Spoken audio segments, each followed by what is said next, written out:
instance for the old and the sick, the young and the unemployed. Now we have the figures on unemployment given to us. We've got two sets of figures. One is the official government set. It says the rate of unemployment is about 5%, hovering around that, a little above and below, in a period of boom. And the authors of the Triple Revolution say, not in my language. 263.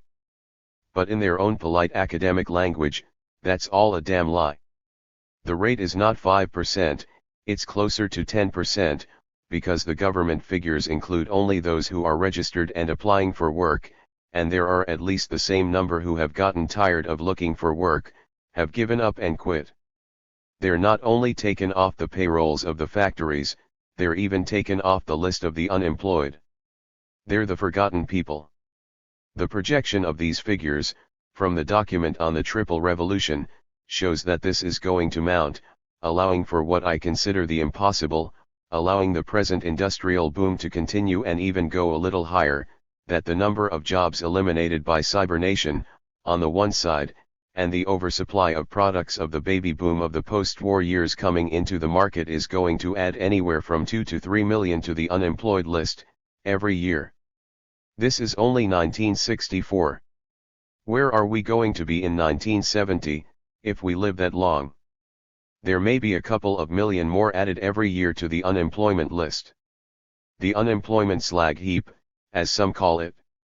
And what is far more likely, in view of fact that Europe and Japan are also increasing their productivity through automation and cybernation, and that the world market competition becomes more severe and America can't sell its goods abroad as freely as it has in the post-war years and they run into a recession or a depression, whatever they want to call it, and have to dose down some of their production, you're going to have a tremendous reservoir of millions and millions and millions of people.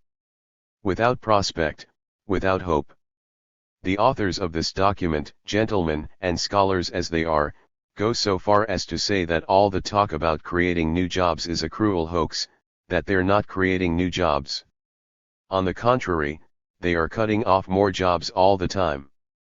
Now I see this seething mass not as a number of figures in the government statistics, but as a mass of human misery and frustration and desperation and anger that's going to look for some kind of action, some kind of solution, and there you have the raw material ready to hand either for a fascist movement, led by some demagogue who will promise them anything they want, or for a revolutionary movement that will offer them a realistic program of struggle to change things fundamentally.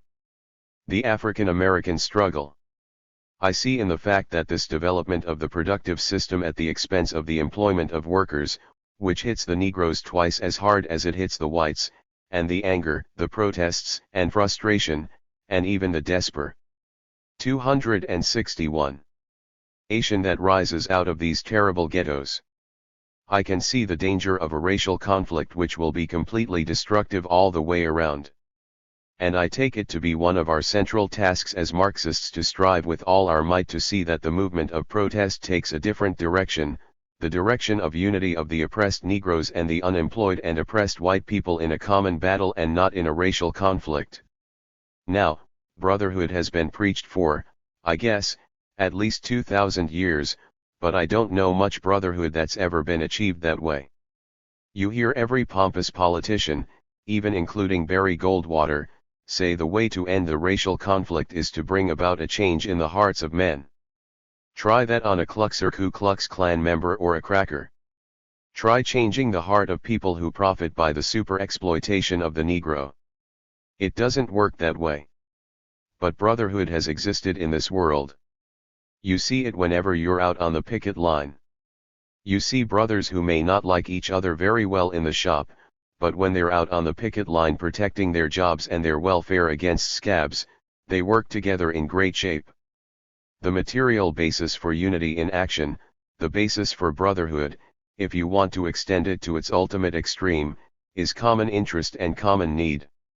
When you have that, you got something to go on. This was illustrated for me very graphically by a story told me by Herbie Hill, the Labor Secretary of the NAACP. He was down in Birmingham at the time of the big struggles there, investigating particularly the state of the unions, and how the Negroes were represented in the different unions. He said he discovered that the most desegregated union in Birmingham, where the Negroes were employed most freely and on equal terms, was the Brotherhood of Teamsters. He went to see the head business agent and asked him, "How come that you're different from some other unions here and don't discriminate against Negroes?" He said, "Well, I'll tell ya, boy, now this is not my language, I'm quoting literally," he said, "we ain't nigger lovers, but when we fight these goddamn bosses we need all the muscle we can get. And some of these black boys have sure got it." He told me another story, along the same lines almost, of a big, husky Negro steel worker just coming off a hard day's work, getting on a bus and plopping himself down on the front seat. The bus driver turned to him and said, "Now listen, boy. Be reasonable. Let's not have any trouble. Go to the back of the bus." The Negro steel worker just stood up to his full height and looked down at the bus driver and said, "Boy, let me tell you something. I ain't one of these peace-lovin' Negroes you've been hearin' about." And the bus driver pushed down the button and the bus rolled on. 262-3. The class struggle. Now, I say the basis for brotherhood, or at least for cooperation, for alliance, for united action is common interest and common need, and I think that obtains among the great bulk of the white workers, especially the unemployed and the poor and the lower rungs at least of the workers in the unions, and they number many millions. While this is somewhat of an intrusion on the subject of tomorrow, it's covered in the Triple Revolution as one element of it, the struggle for human rights. I'm a firm believer in the idea, not only a believer, I'm convinced in my knowledge, that all whites are not the same and that there's a great deal of difference between a man who's walking home with his last unemployment check in his pocket and the owner of the plant that laid him off, and a distinction ought to be made between them. There's a common interest with one, and eternal enmity with the other. It's become rather commonplace nowadays for some people to cross off the American labor movement with its 17.5 million members. I just read a piece the other day that just ruled that out of order. They don't count, they're conservative, contented, privileged, they're never going to do anything. I say those who doubt the capacity of the American workers to play their historic role in the great social struggles yet to come ought to remember or read about the 30s and the 20s. We went through a prolonged boom in the 20s. Throughout the entire post-war period after the First World War, with the exception of a recession in 1921 which was soon overcome, up to 1929 there was a booming economy and the unions actually declined in membership. There wasn't a trace of militancy except in the depressed industries like textiles and some parts of the coal fields. And a lot of people were saying the same thing then, you got to write off the working class. As a matter of fact, the unions didn't extend into the basic industries at all, they were restricted to only a narrow fringe of skilled craftsmen for the most part. Even in Minneapolis, union building tradesmen had to sit by and see the two biggest downtown buildings going up before their eyes, built by non-union labor.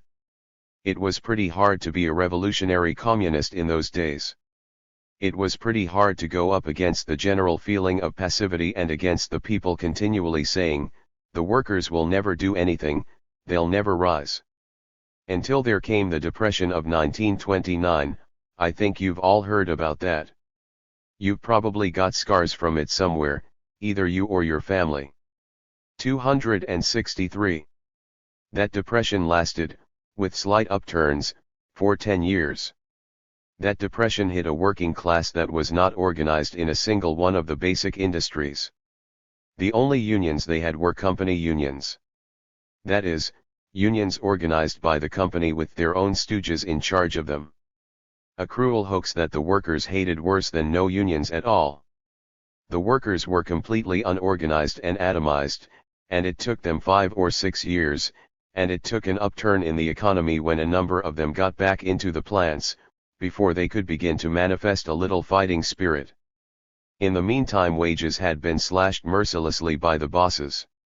They went back to jobs at miserable wages and with intolerable conditions. And then in 1934 a few things began to happen. There were sporadic strikes around the country which were smashed. The regular formula was to call out a lot of hoodlums, cops, militiamen, detectives, whatever they needed. Several words completely inaudible, and they would break the strike. Until the auto light strike in Toledo in the spring of '34, led by the Musteades, a radical political organization. They were also the leaders of an unemployment movement, the Unemployed Leagues, which they brought into cooperation with the pickets of the plant, and the strike was won by militant action. And then the Minneapolis strikes in '34. And the San Francisco Maritime and General Strike. Tape becomes inaudible again for a sentence or more, which shook this country because these were 3 American strikes that weren't broken, but were won. And I read the other day in a biography of John L. Lewis by Saul Alinsky, who said that John L. Lewis noticed these 3 strikes and saw in them a future trend, and that influenced him greatly toward throwing his support to the Committee for Industrial Organization that later became the CRO. And from that beginning mushroomed the uprising of the workers, which culminated in the sit-down strikes of '36, '37, '38, in rubber, steel, auto, and finally in 1941 the organization of the Ford plant and the solid construction of the CRO. I've always called the rise of the CRO a semi-revolution. If there had been adequate leadership, nobody knows where it might have ended. Just simply discard the idea that the workers will not move if the squeeze is put on them. In the long drawn-out post-war boom since World War XI, propped up by enormous military expenditures and foreign loans and other government spending, the $50-odd billion military budget is the real cushion on which the whole economy rests. If disarmament were declared tomorrow and they stopped spending money for military preparations, there would be the biggest crisis in history. Now, in the light of the material given to us in this document on the Triple Revolution, where they predict chaos and turmoil unless people are provided. 264.3. With compensation when they can't be provided with jobs, I think it's fitting for us, who try to think about social problems and try by our thinking and our actions to influence the course of development, to ask who will spark the next upsurge of the American working class as a whole. My personal opinion is that it will take a somewhat different direction than it did in the '30s. It is quite likely, as a matter of fact, I think almost certain, that it is going to begin with the organization of the unemployed. You can't have 10 million people out of work month after month and year after year and then their number increasing 1, 2, or 3 million every year without somebody deciding to do something about it. And the obvious thing will be to organize the unemployed, as attempts were made in the '30s. There was one unemployment council movement led by the Communist Party, there was another big unemployed league movement led by the Musteades, there was a third unemployed organization led by the Socialist Party people. And here is a peculiar phenomenon that maybe many of you have forgotten or hadn't heard, that many of the young firebrands who went into this unemployed movement were college students who had graduated or dropped out with no place to go, no jobs in sight, who went into the unemployment movement and there, under the direction of the various political organizations, learned how to organize, learned how to talk, learned how to conduct themselves in meetings, learned how to act as leaders. And later, when the industrial rise took place in the mid-30s under the pump priming of the New Deal, when the factories began to open, these same young college boys, many of them, scores and hundreds of them, went into the factories and became the prime movers in the era. The logic of black nationalism. Now I think they'll do something like that again this time, that the unemployment movement of the '30s will be repeated on a greatly magnified scale. I don't see any reason today, right today, why in Harlem and other ghettos, where 50% of the teenage youth are unemployed, according to the figures given from many sources, where the rate of unemployment of Negro adults is twice that of the whites, where they live in these overcrowded, raid-infested houses that are ready to fall apart, they're so cramped and miserable that they go out on the streets because it's more comfortable to stand on the street corner than to stay in the house. I can't see any reason why they don't begin right away organizing something more than the mere demand for civil rights, which formally have been granted, while their economic conditions 265 have been deteriorating year by year in the whole period since 1956, since the civil rights movement began to develop following the Montgomery boycott. This is the terrible, crying, brutal paradox, that the more militant the Negroes have become, the more they have organized, the more they have asserted themselves, and the more legal gains they have made, the worse has become their economic condition, year by year. That's what's behind these flare UPS, which are simply lightning flashes, heat lightning signifying greater storms. I can't see why they don't start organizing. And I don't see why there should be any conflict between Negroes and whites.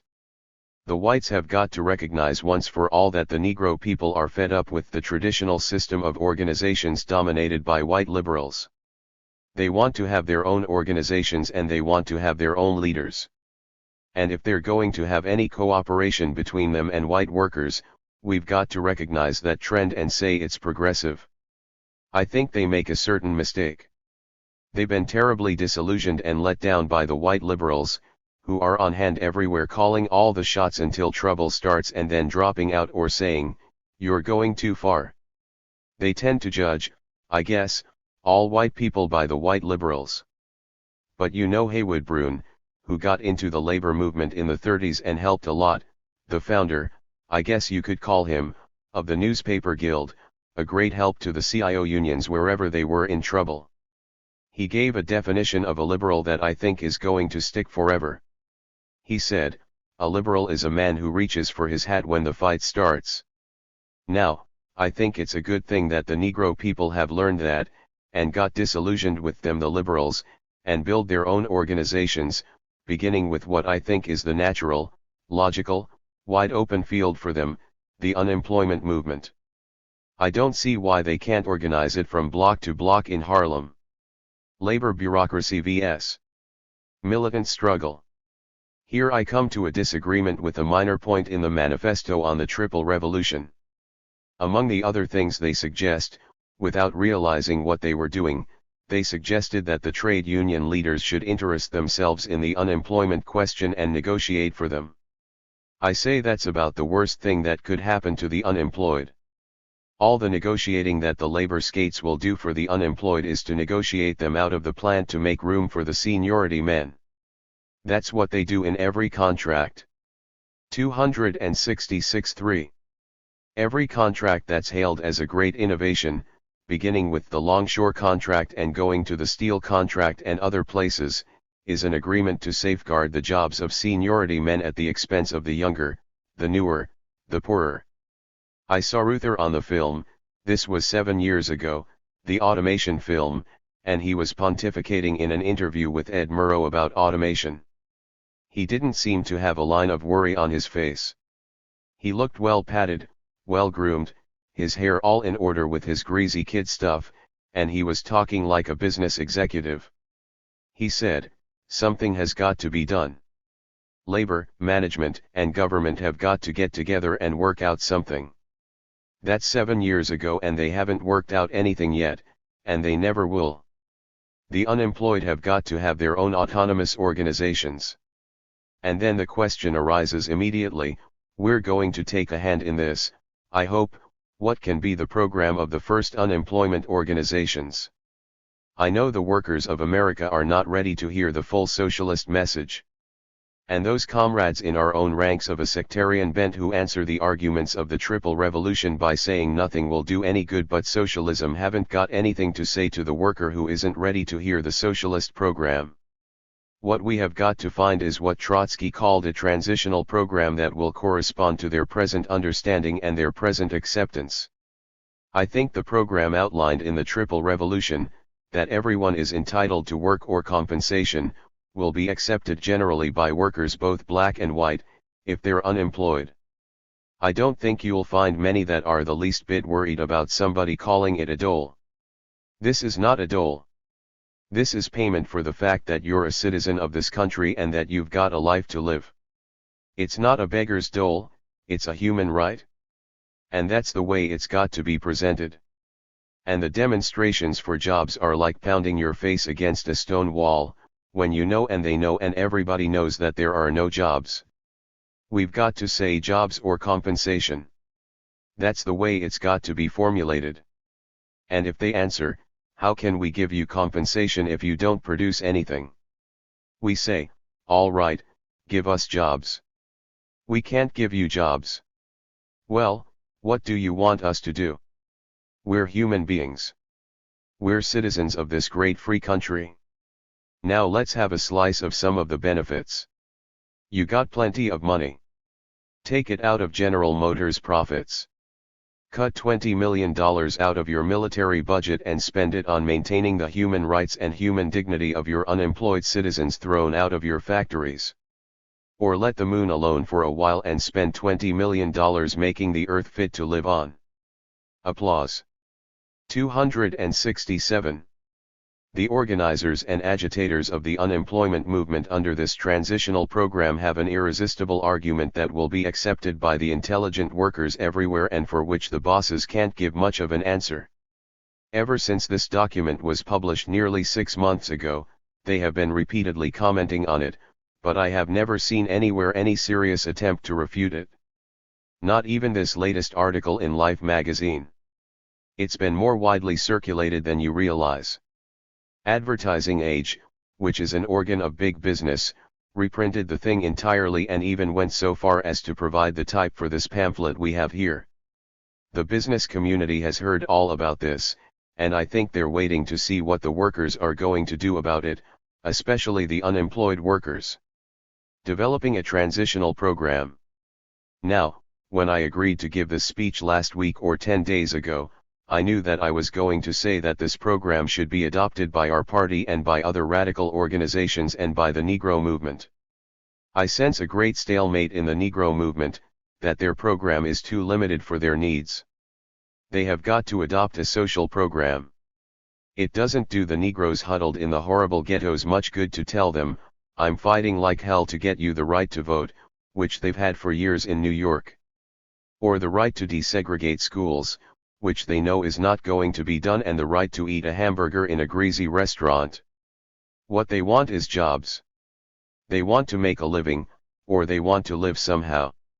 The trouble with the Negro population of this country is not merely discrimination, although that's terrible. The trouble with them is what George Bernard Shaw said many years ago, the trouble with the poor is their poverty, and the trouble with the rich is their uselessness. Applause. I think that the Negro organizations have got to turn their attention to developing a social program. And I was going to let it go at that, my first thought, until I picked up last week's Militant. And after reading that, I must make a slight correction. I had not seen in any organization in the labor movement or the Negro movement or the radical movement anywhere an outright editorial statement supporting the Triple Revolutions program. Then I picked up last week's Militant, and here's what I read, under a dateline, of all places, Meridian, Mississippi. A Freedom School convention assembled here August 6 to 8. The delegates to the convention, most certainly the first of its kind in Mississippi, or for that matter any state in the South, were teenage Negro Freedom School students. They came to a convention in 268-3 Meridian, Mississippi, where the 3 civil rights fighters were murdered. Following that they assembled in a freedom convention, and what do you think they adopted as one of the resolutions? Just listen to this. Among the significant demands raised by the convention were a public works program, on the one hand, and a guaranteed income of at least $3,000 annually for every citizen. Here in Meridian, Mississippi, teenage Negro children have put themselves at the very head of the entire humanistic movement of America as the first to raise the specific demand for a guaranteed annual income for every citizen. And further, support to labor was indicated in the following plan: we will encourage and support more strikes for better jobs and adequate pay. During the strikes, the employers should be enjoined from having others replace the striking workers. Now there's a hit and a miss. 1. They're for strikes and support of strikes. And they don't specify only strikes involving Negroes, it's strikes involving workers both white and black. That's a hit. The miss is, in my opinion, where they say, the employer should be enjoined from having others replace the striking workers. That is, they should get a court injunction. I know a better way. Laughter. Just get some colored men with muscle from the Teamsters Union in Birmingham and some Irish Catholics who've forgotten their religion for the moment and put 'em on a picket line. That's the way to keep scabs out of the plant, mass picketing.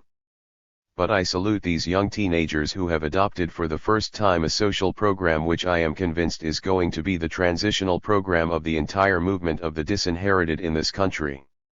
The transitional program with the demand for either jobs or compensation. And the very fact that they come out in support of strikes without specifying the color of the people involved shows they're reaching out for allies among the white working class. And God knows they need them. Minorities have played great roles in revolutions in the past, but they haven't always won. They've won in those cases where they've recognized the need for allies. Now everybody knows that the greatest revolution in history was made in Russia in the name of the working class in 1917. But not everybody knows that the total number of industrial workers in Russia in 1917 was less than 3 million. 3 million industrial workers in a sea of peasants, about 150 million at the time. Now how did they overcome this terrible disparity? They didn't do it by fighting the peasants. They did it by seeking an alliance with them. They needed allies, and they offered to the peasants, if you come with us in the revolution, you can take that land you're working for the landlord and chase him the hell off of there. The great slogan that they rallied them with was peace, bread, land. Something everybody understood. And when foreign 269 intervention came, and the White Guards tried counter-revolution, and they had to organize a huge army to beat off the invaders from many of the imperialist nations and the White Guards at the same time, they did it with an army primarily of peasants. Because the peasants were given something to fight for, the land, and the promise of peace when they chased off the White Guards, which they did eventually, although it took them 4 years to do it. Lenin's genius didn't confine itself to accepting the Social Revolutionaries' land program in order to win the alliance with the peasants. He brought forward his program about the right of nationalities to self-determination. He recognized there's such a thing as a national spirit among the many countries that had been absorbed and assimilated in the old Russian Empire. And they proclaimed the right of self-determination. They could decide for themselves whether or not they would come into the Soviet Union. And by the very fact of offering that to them, they made allies out of them.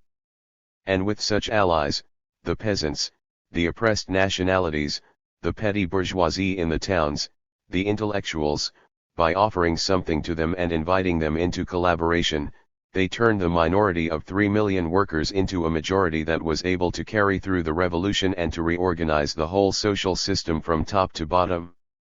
Now the demand for jobs or compensation, not a dole, but as they say in Meridian, Mississippi, $3,000 a year for every citizen who is unemployed, is a political demand. It's not to be addressed to some Comer supermarket or some used car lot demanding they put on another salesman or two. It's a political demand addressed by mass demonstrations before the political institutions of the country, the city halls, the state capitals, and the national capital in Washington.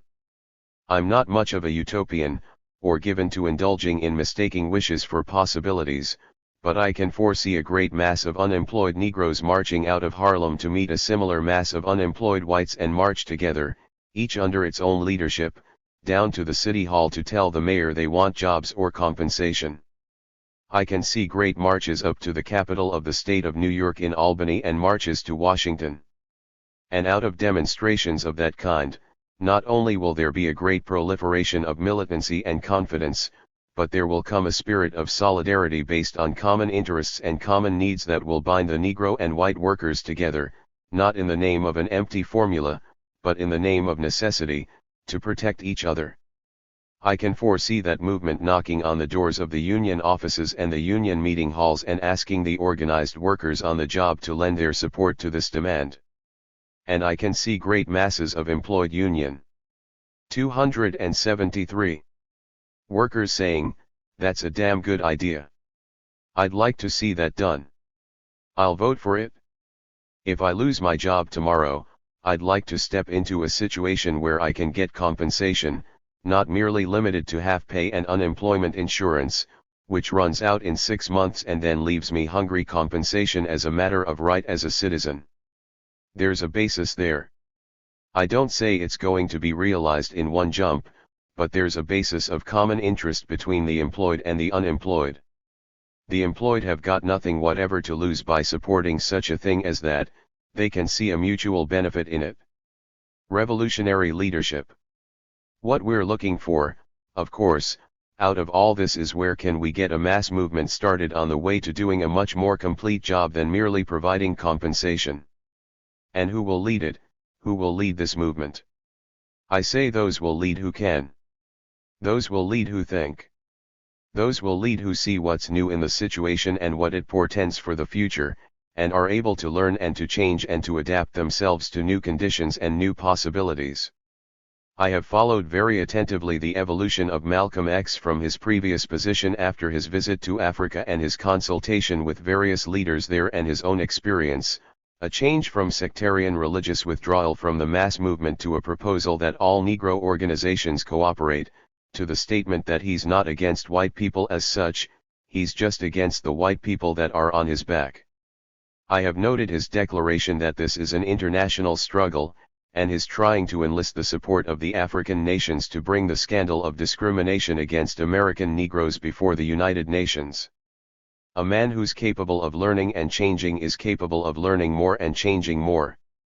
And that has to apply to us, too. We've got to learn and to change and to hope that, by the exchange of ideas and experiences among all the people who've got bitter grievances against the system, we'll come out with a common program that will bind us all together into a great invincible force. The transitional program of compensation as a citizen will lead to stronger demands as gains are made.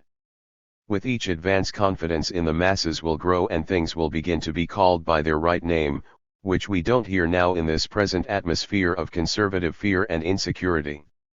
The word social revolution will be uttered and will resound in this country and be spoken out loud, and the word socialism, which you hear all over Africa and Asia today, will be heard in the streets of America. It will ring out like the old 271 Liberty Bell in Philadelphia on the 4th of July, and with its clamor proclaim, freedom throughout the land and for all inhabitants thereof. And the movement rallied around such words as social revolution and socialism will learn to sing again. And that'll be the sign that it's coming alive and that it's young and confident of its future. And wouldn't it be wonderful to be alive and to be young in that day?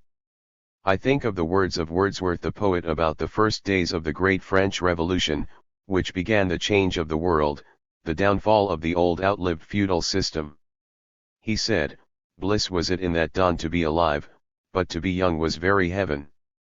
And I think of the words of another noble poet of the people, I guess the poet that I love above all others, Shelley, the poet who sang of freedom and who exhorted the oppressed everywhere to rise up in unvanquishable numbers and tried to give them confidence. In words that used to be quoted by an old friend of mine in the IWW named Jack White, name unclear, who used to wind up his speeches with that note of confidence from Shelley. "Fear not that the tyrants shall rule forever, nor the priests of the bloody faith. They stand on the brink of a mighty river whose waves they have tainted with death. It is fed from the springs of 1,000 dells. About them it rages and foams and swells. And their thrones and their scepters I floating see like wrecks on the shores of eternity." Many thrones and scepters have gone down the river of history since Shelley wrote those noble words, and some are yet to come. The biggest and heaviest and ugliest and most oppressive of all is in this country. And we should not doubt, we should not fear, that this tyrant will rule forever. It will also go down on the river of history, and that will be what they call the great day in the morning, and people will really sing on the way to that day, "Ain't nobody gonna tum me around." 4. Challenges of Black Liberation. Paul L. E. Blanc. The dilemma faced by the socialist movement in the United States since its beginnings was what W.E.B. Du Bois once identified as that facing the world in the entire 20th century, the racism associated with the color line. We have noted, in the first volume of this documentary trilogy on us Trotskyism, the early uncertainties and limitations afflicting comrades in the Communist League of America and its successors from 1929 through 1939, concluding with a clear anti-racist orientation fashioned collaboratively by C.L.R. James and Leon Trotsky. 1. This orientation was undergirded by a particular variant of black nationalism, positing the necessity of self-determination in the triple sense of black control of all black liberation struggles, black control of black communities, and, if desired by African Americans, the right to a separate national existence for African Americans. The orientation posited, at the same time, the need for black-white working-class solidarity, and the centrality of the black liberation struggle in overall working classes' revolutionary efforts to bring about a socialist society beneficial to all, with full equality among all people, regardless of racial, ethnic or national origin. We saw in the second volume of this trilogy how that orientation was applied in the 1940s and early 1950s, further developed and articulated by various Trotskyists, black and white, among the latter George Brightman playing a particularly key role. As the 1950s flowed into the 1960s, particularly with the upsurge of the civil rights movement in the wake of the 1954 Supreme Court decision, Brown v. Board of Education, calling for the desegregation of public schools, with very broad implications for equal citizenship rights throughout the country, powerfully inspired as well by anti-colonial revolutions involving various peoples of color in battle against white racist power structures. 2. 1 on Du Bois, C. Mullen 2016. 4 documentary surveys on African American experience and struggle in the United States, C. Grant 1996 and L. E. Blanc 2017. Essential documents on the Trotsky-James collaboration can be found in Trotsky 1994, and a narrative account is offered in Allen 1983, pages 227 to 331. 2 surveys of the civil rights struggle are provided in Braden 1965, Branch 1988, Marable 2007. 273. Analytical reportage on Southern struggles by Lois Saunders and Fred Halstead, and the ambitious theorization on how a minority can change society by George Brightman, give a vivid sense of multiple strands of this freedom movement. These reflect a distinct trajectory, from the powerful mass initiatives for racial integration associated with Martin Luther King, Jr. and his Southern Christian Leadership Conference, SCLC, to the bold and in some ways more radical push by the Congress of Racial Equality, CORE, the formation of the Militant Student Nonviolent Coordinating Committee, SNCC, and the growing influence of Black nationalism and Malcolm X. George Brightman was particularly involved, in Detroit, with interactions with the rising wave of African American insurgency associated with the Freedom Now Party. More than most on the left, he evidenced a keen appreciation of Malcolm X. Shortly after the death of our shining black prince, as Ossie Davis put it in his funeral oration, Brightman edited the first collection of his speeches, Malcolm Speaks, and wrote the influential The Last Year of Malcolm X, The Evolution of a Revolutionary. 3. A complicating factor in the burgeoning civil rights struggle involved a leadership influenced by pacifism, generally disdained by Marxists, and not adhering to the Trotskyists' distinctive revolutionary socialist perspectives. This was true of the leaders of the activist wing of the movement, represented in various ways by A. Philip Randolph and his protege Bayard Rustin, Martin Luther King of the Southern Christian Leadership Conference, SCLC, James Farmer of the Congress of Racial Equality, CORE, and of a number of younger activists in the Student Nonviolent Coordinating Committee, SNCC. What has until recently been lost sight of, and was generally unacknowledged by us Trotskyists, is the fact that all of these leaders were influenced by radical and socialist perspectives that were explicitly influenced by Marxism. Particularly influential were followers of the ex-Trotskyist leader Max Shachtman. At the same time, however, in the Cold War atmosphere they were inclined to adopt the protective coloration of liberalism, and also they increasingly inclined in the direction of reformism and adaptation to the liberal capitalist politics of the Democratic Party. This would eventually result in a break in which many in SNCC, but also to a significant degree Martin Luther King, contrary to commonly held Trotskyist attitudes, would be pulled leftward, while Rustin and Randolph would be pulled rightward. 4. Further complications naturally arose from the incredibly tangled racial dynamics afflicting every level and dimension of us society, and reflected within the Socialist Workers' Party as well, most explicitly discussed here in Robert Duvernay's remarkable contribution. Such dynamics had much to do with what came to be known as black nationalism, which became particularly important in the urban centers of the North, where the SWP was concentrated.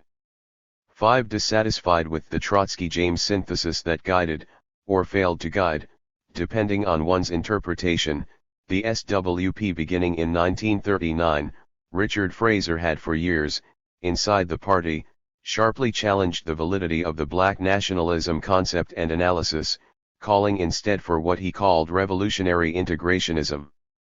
In the polemic presented here, he usefully supplements Duvernay's comments on the complex currents and countercurrents within the SWP on this question. 6. No one labored more diligently than George Brightman to define, develop, argue for, and practically utilize the dominant perspective within the Socialist Workers' Party that harmonized black nationalist and socialist perspectives. His efforts are reflected in the SWP's 1963 Freedom Now resolution, reproduced here, and put him in a unique position to play a role in the influential though short-lived Freedom Now party in Detroit, and particularly to connect with and help popularize the ideas of Malcolm X. Major excerpts are presented here from a presentation given in Detroit 3 weeks after the black leader's death. 7. The South's Dilemma 8, 1959. Lois Saunders. 275. The United States Supreme Court on September 29, 1958 told the South to end its obstruction and to get on with the task of integrating its schools. It thus set the legal framework within which the continuing battle of the Negroes for equality in educational opportunities must unfold.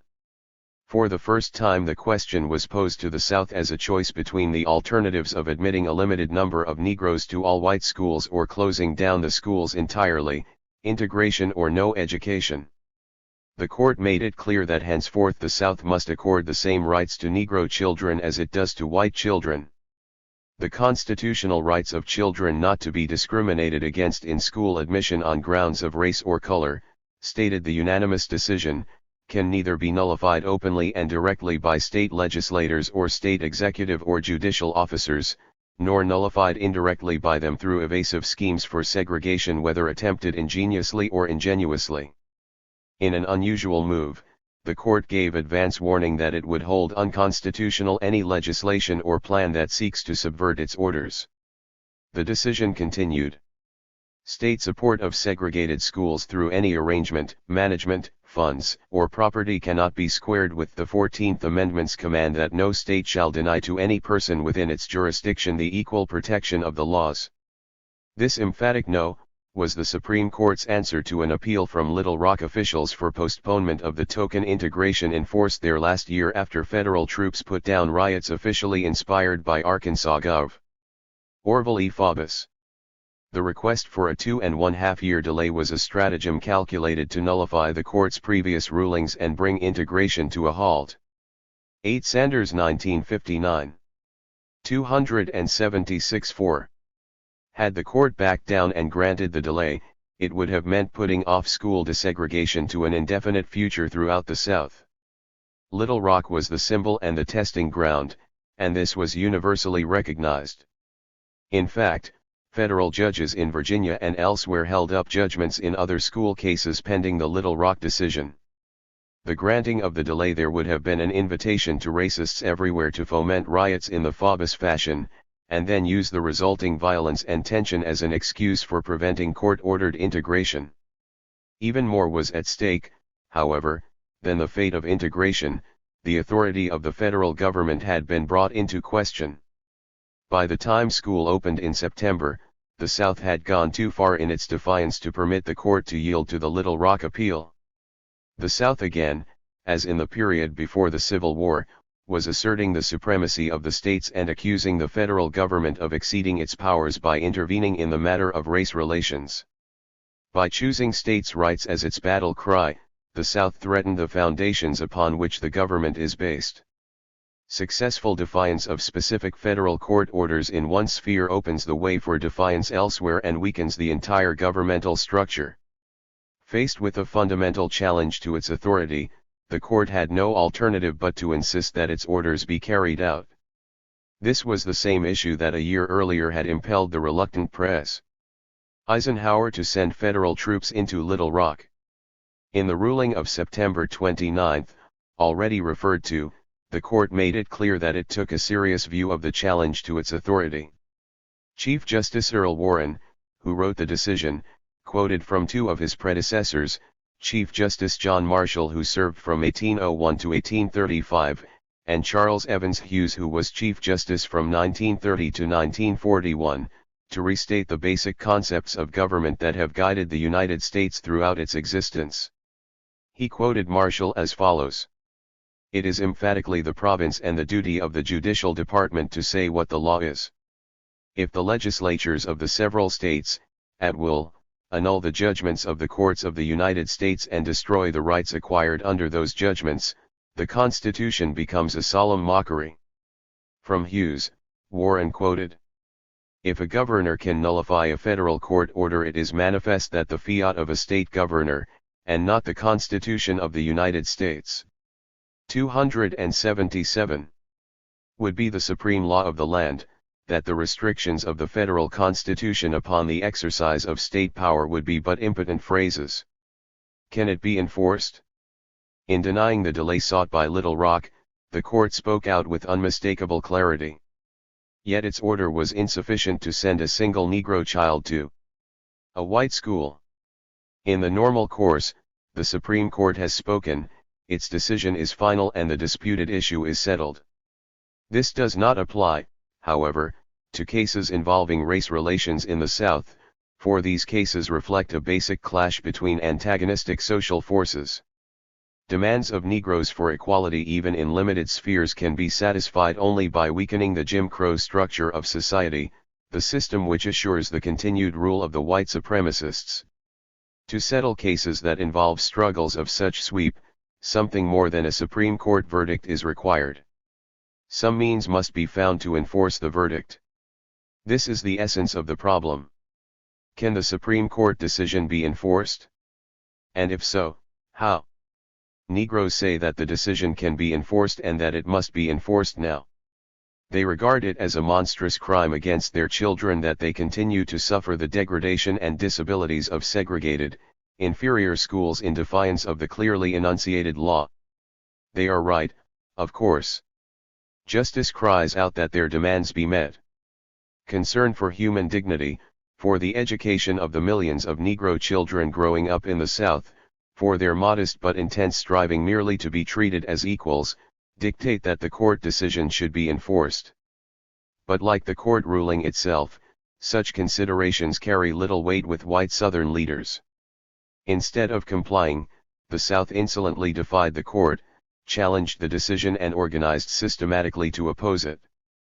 Since May 17, 1954, when the Supreme Court handed down its initial school decision holding that segregation in itself equals discrimination and is unconstitutional, the Southern states have passed close to 200 laws to prevent integration in the schools. They have devised endless delaying tactics, they have organized and activated the White Citizens Councils and the Ku Klux Klan, they have resorted to economic boycott and terror against Negroes who seek their rights, and economic pressure and social ostracism against whites who are unwilling to conform to the Southern dictate and obey its taboos. They have thus sought 278-4 to organize the totality of white society into the massive resistance policy of which they boast. The South has made it abundantly clear that it is prepared to use every resource it can muster in defense of segregation. In following this course, it is doing what every ruling class or group has always done and always will do. It is fighting to preserve its own special privileges. Those in power in the South owe their elevated position to the denial of rights to Negroes. This is true of the US senators and representatives, the state governors, the state and city administrations and the courts. It is also true of the landlords who exploit the sharecroppers and of the manufacturers who benefit from the open shop, low-wage situation that results from division of the workers along race lines. This way of life is based upon the myth of Negro inferiority. Segregation is one of the means whereby the myth is perpetuated. Separate and inferior schools are part of the Jim Crow pattern and in turn supplement and reinforce the degrading effects of segregation.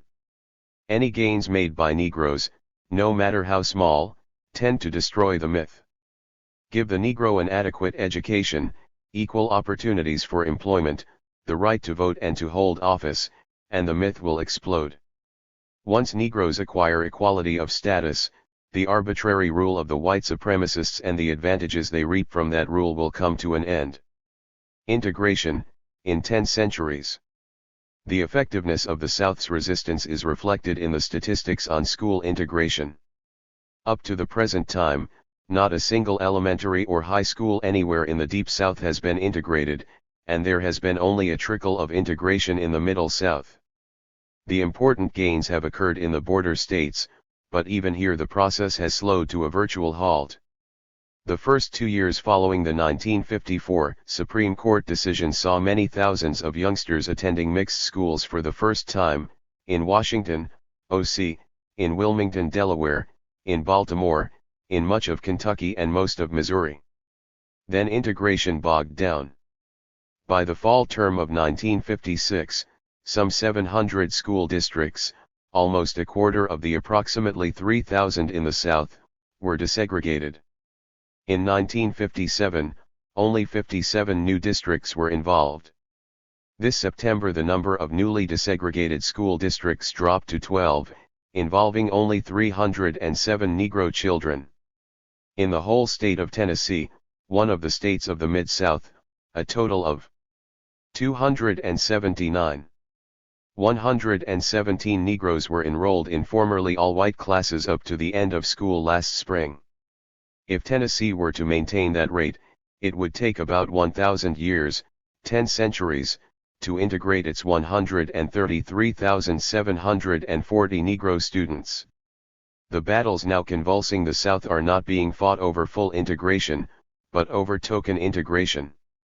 Only a small number of Negro children in what is called integrated situations, that is, school districts where some integration has taken place, are attending formerly white schools. This does not, however, minimize the importance of the present conflicts. The resistance of the South surprised no one, least of all Negroes who know what it means to feel the lash and the torch of racist rule.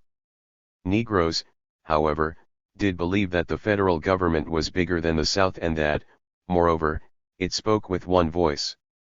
They assumed that the president of all the people had the power to force the South to obey and the will to use that power. They were to learn otherwise. The Sage of Burning Tree. The President of the United States enjoys great moral authority. Had Eisenhower spoken out at any time during the past 4 years in defense of integration, or had he at any time made it clear to Southerners that they must admit Negroes to white schools or suffer the consequences, much of the South's defiance would have crumbled. Those individuals who are prepared to obey the law whether they agree with it or not would have acquiesced. The lawless elements who carry out the reactionary tasks set them by the Phoebuses, the Ammons, the Eastlands, and the Griffins would think twice before dynamiting a school, or a Negro church or home, or a synagogue, if they would be punished for their actions. But time and again when Negroes have appealed directly to the President for support, he has been too busy shooting quail in Georgia, or fishing, or playing golf to answer their appeal. A singularly glaring incident occurred on October 25 when Eisenhower snubbed 10,000 students who participated in the Youth March on Washington. Leaders of the demonstration had written in advance to request a hearing, but when a small delegation arrived at the White House, Eisenhower was not at home, nor were any of his aides. The delegation went away empty-handed, leaving its prepared statement with a police guard. The president, they learned, had spent the late morning at the Burning Tree golf course. On those few occasions when Eisenhower has mentioned integration, it was to urge Negroes to be patient, repeating the old bromide about how you can't.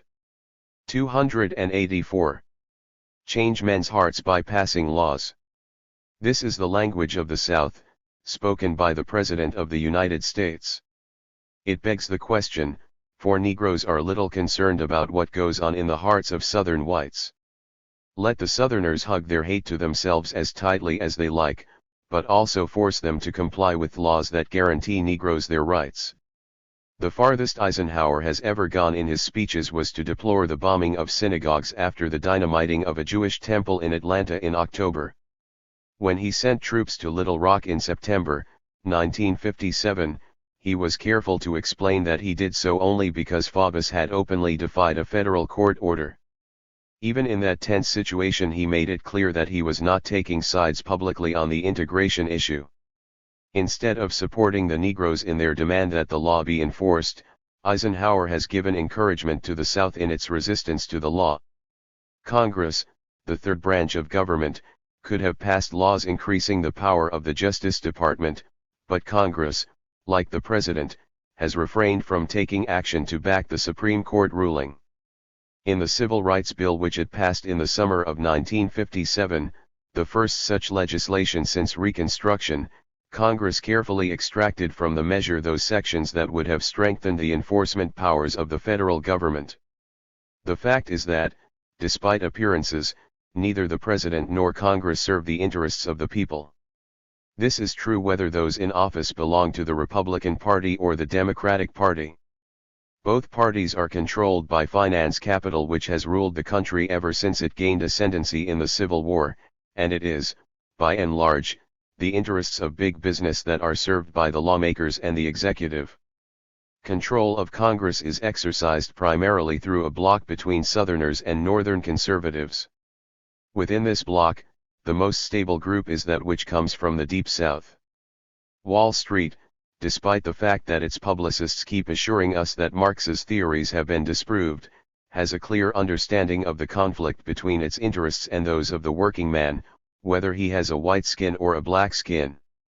It has, therefore, a profound distrust of any congressmen or senators who show a tendency to coddle labor, including the Negro, for it recognizes that not all the legislators are equally pliant and reliable servants. When Pres. Eisenhower in his campaign speeches prior to the November elections lashed out against what he called the radical wing of the Democratic Party, he was not merely indulging in campaign oratory, he was also voicing the apprehensions of the financial rulers of the country. The strange phenomenon of the Supreme Court enunciating a policy which neither the President nor Congress is prepared to enforce reflects the contracte dic. 281. Faced by big business. It is determined to impose its policies through control of the executive and the conservative bloc in Congress. At the same time, it is bedeviled by Negro pressure at home and damaging criticism of American race relations in foreign countries. It is also faced with the changing economy of the South, where industrialization is beginning to supplant the plantation in importance, with the resulting increase in the demand for semi-skilled and skilled labor.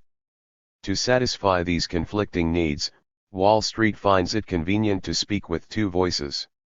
The court says proceed with integration, the President counters with an admonition not to proceed too rapidly. With one hand it giveth, with the other it taketh away.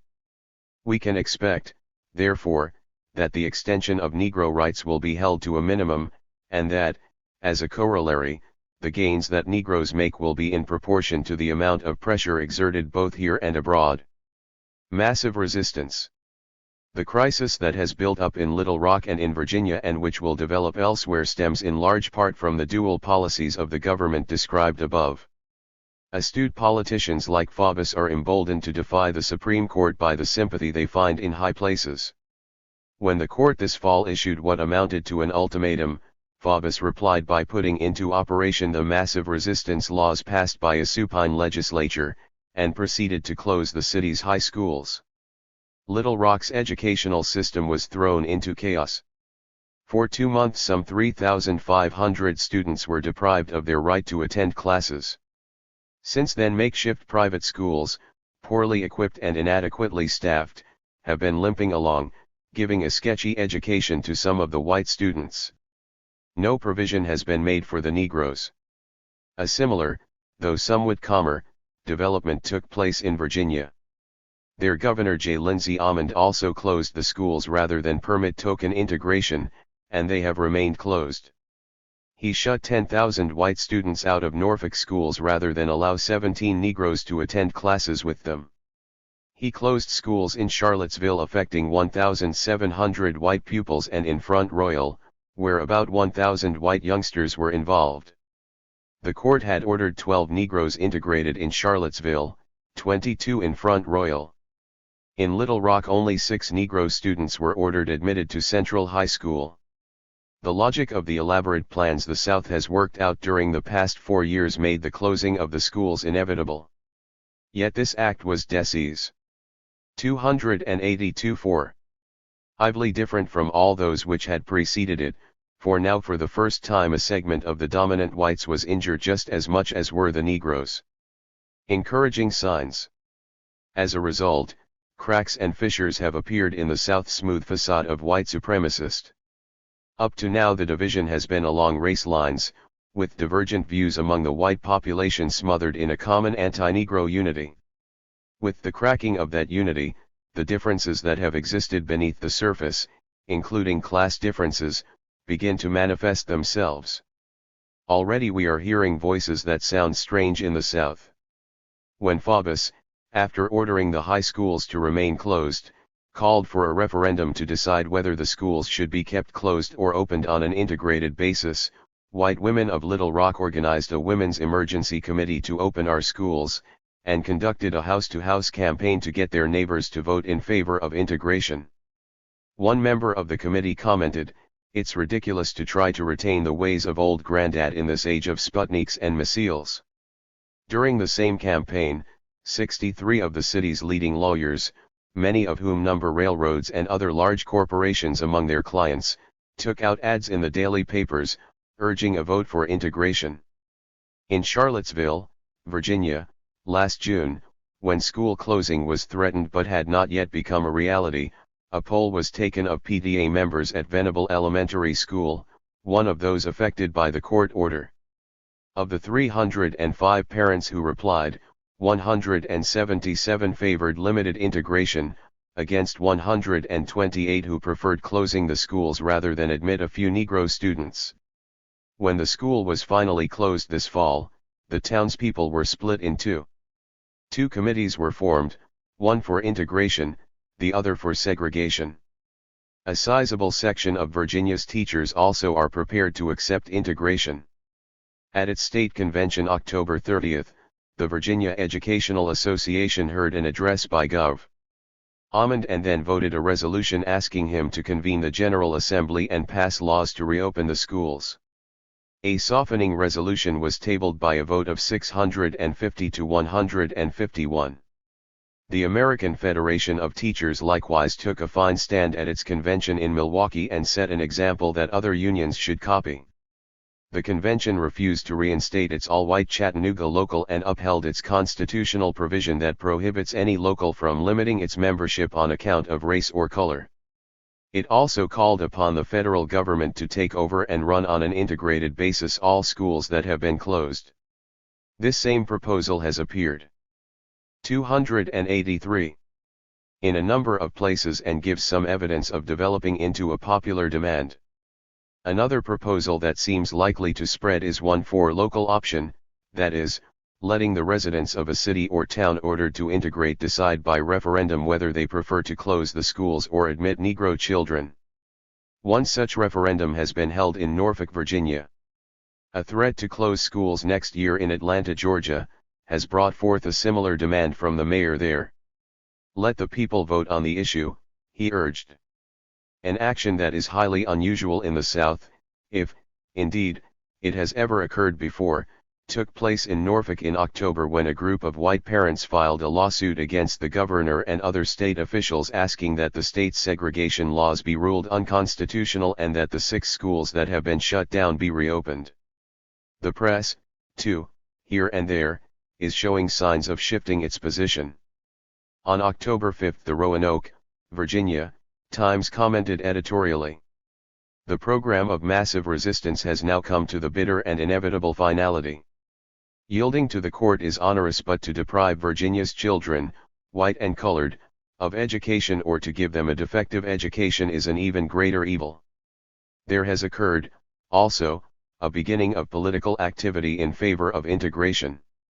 In Virginia, a white woman, Dr. Louise Zero Wenzel, the mother of 5 children, ran as an independent candidate in the November 4th election against Sen.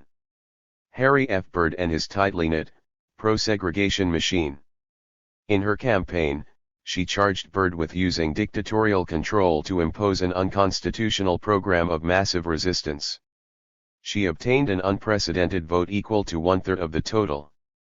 Her strongest support came from those cities immediately affected by integration orders: Norfolk, 42%, Arlington, 38%, and Charlottesville, 37%. A special referendum 2 weeks later on November 18 confirmed the election results. In voting on the school issue, 41.2% of Norfolk's citizens preferred accepting integration to keeping the schools closed. In Houston, Texas, in the November elections, a Negro housewife, Mrs. Charles E. White, upset all expectations and won election to the city's school board, after campaigning on a clear-cut pro-integration platform. She could not have been elected without white votes. Of special interest among these first voices raised against the monolithic anti-Negro refrain are the voices of the youth. At the height of the agitation in Little Rock this year, a group of teenagers gathered at Hall High School and Soul 284-4. Imley drew up a petition asking that the schools be reopened and stating that they had no objection to attending classes with qualified Negroes. In Norfolk, when the schools were closed there, about 100 students gathered in a parking lot near the Northside Junior High School and collected signatures on a petition which stated, "Not as segregationists or integrationists but as students who want an education, we ask you to please keep our schools open."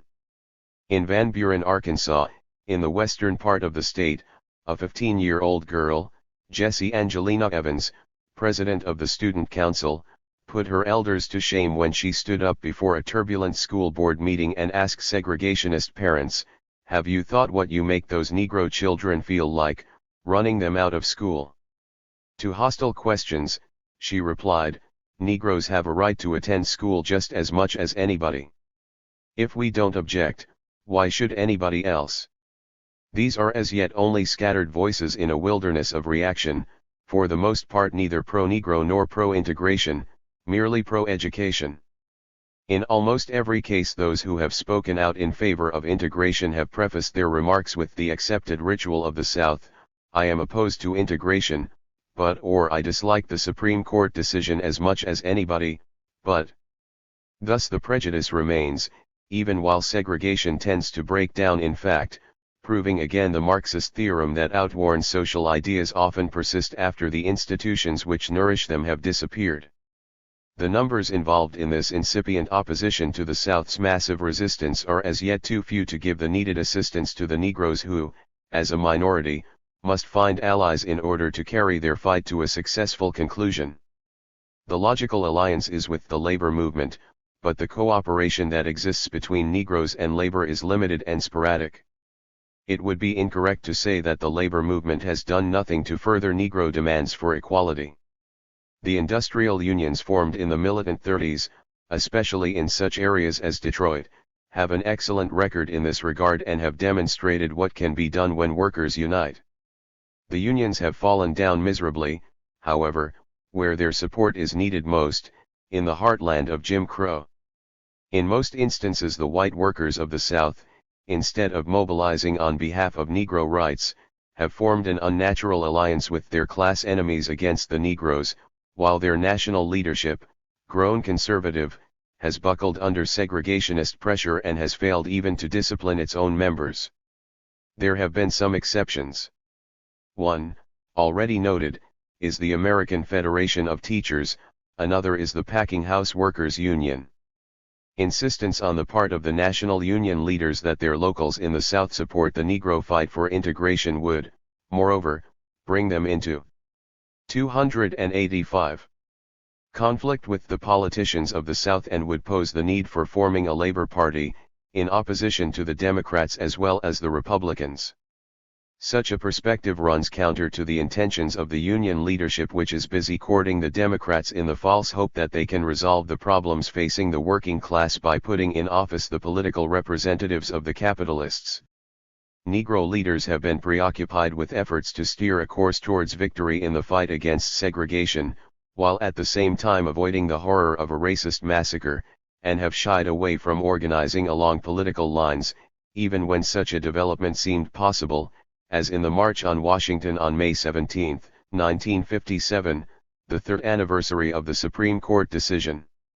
They didn't call the demonstration a march on Washington. Instead, they referred to it as a prayer pilgrimage, and the choice of name was significant. The leaders did not conceive of the demonstration as an inspiring beginning of a mass movement, national in scope, spearheading the formation of a new political alignment. Had the Rev. Martin Luther King, the acknowledged leader, called upon that demonstration to reject both Democrats and Republicans and take steps, together with white workers, to initiate a new party, he would have set in motion a political force that could eventually have challenged Jim Crow rule. Those in charge of the demonstration chose to contain it within safe limits and channel it into a prayerful supplication, pleading for understanding and love, then dispersing quietly and inconspicuously. In the main, Negroes have chosen to carry on the fight through legal contests, where they have won singular successes. Both the Negro leaders and the Negro people have given inspiring examples of integrity, courage, devotion, and persistence. They demonstrated these qualities in the Montgomery bus boycott, where the entire community under the leadership of the Rev. King and the Rev. Ralph D. Abernathy, organized itself to walk for more than a year in order to win the right to sit up front.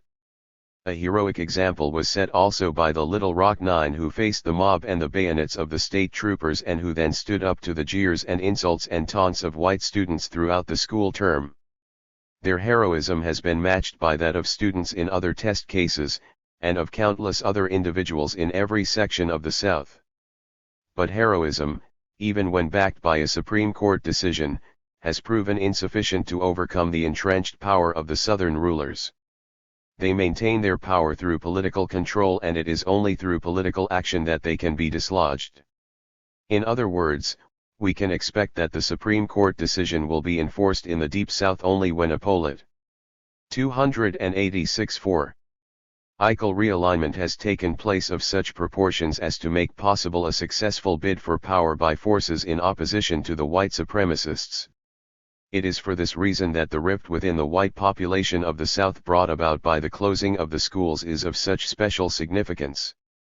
Integration in places like Norfolk has become a live political issue instead of merely a dirty word used to inflame passions and instigate violence. There is now activity where before there was dead calm. It is too soon to predict future developments, but this much can be said: the more Negroes challenge white supremacy, the more the division within the white South will deepen, and the greater will be the opportunity for the liberal forces and the white workers to line up alongside Negroes so that together they can strike a decisive blow against segregation and for equality. To the Jackson Freedom Ride 9, 1962.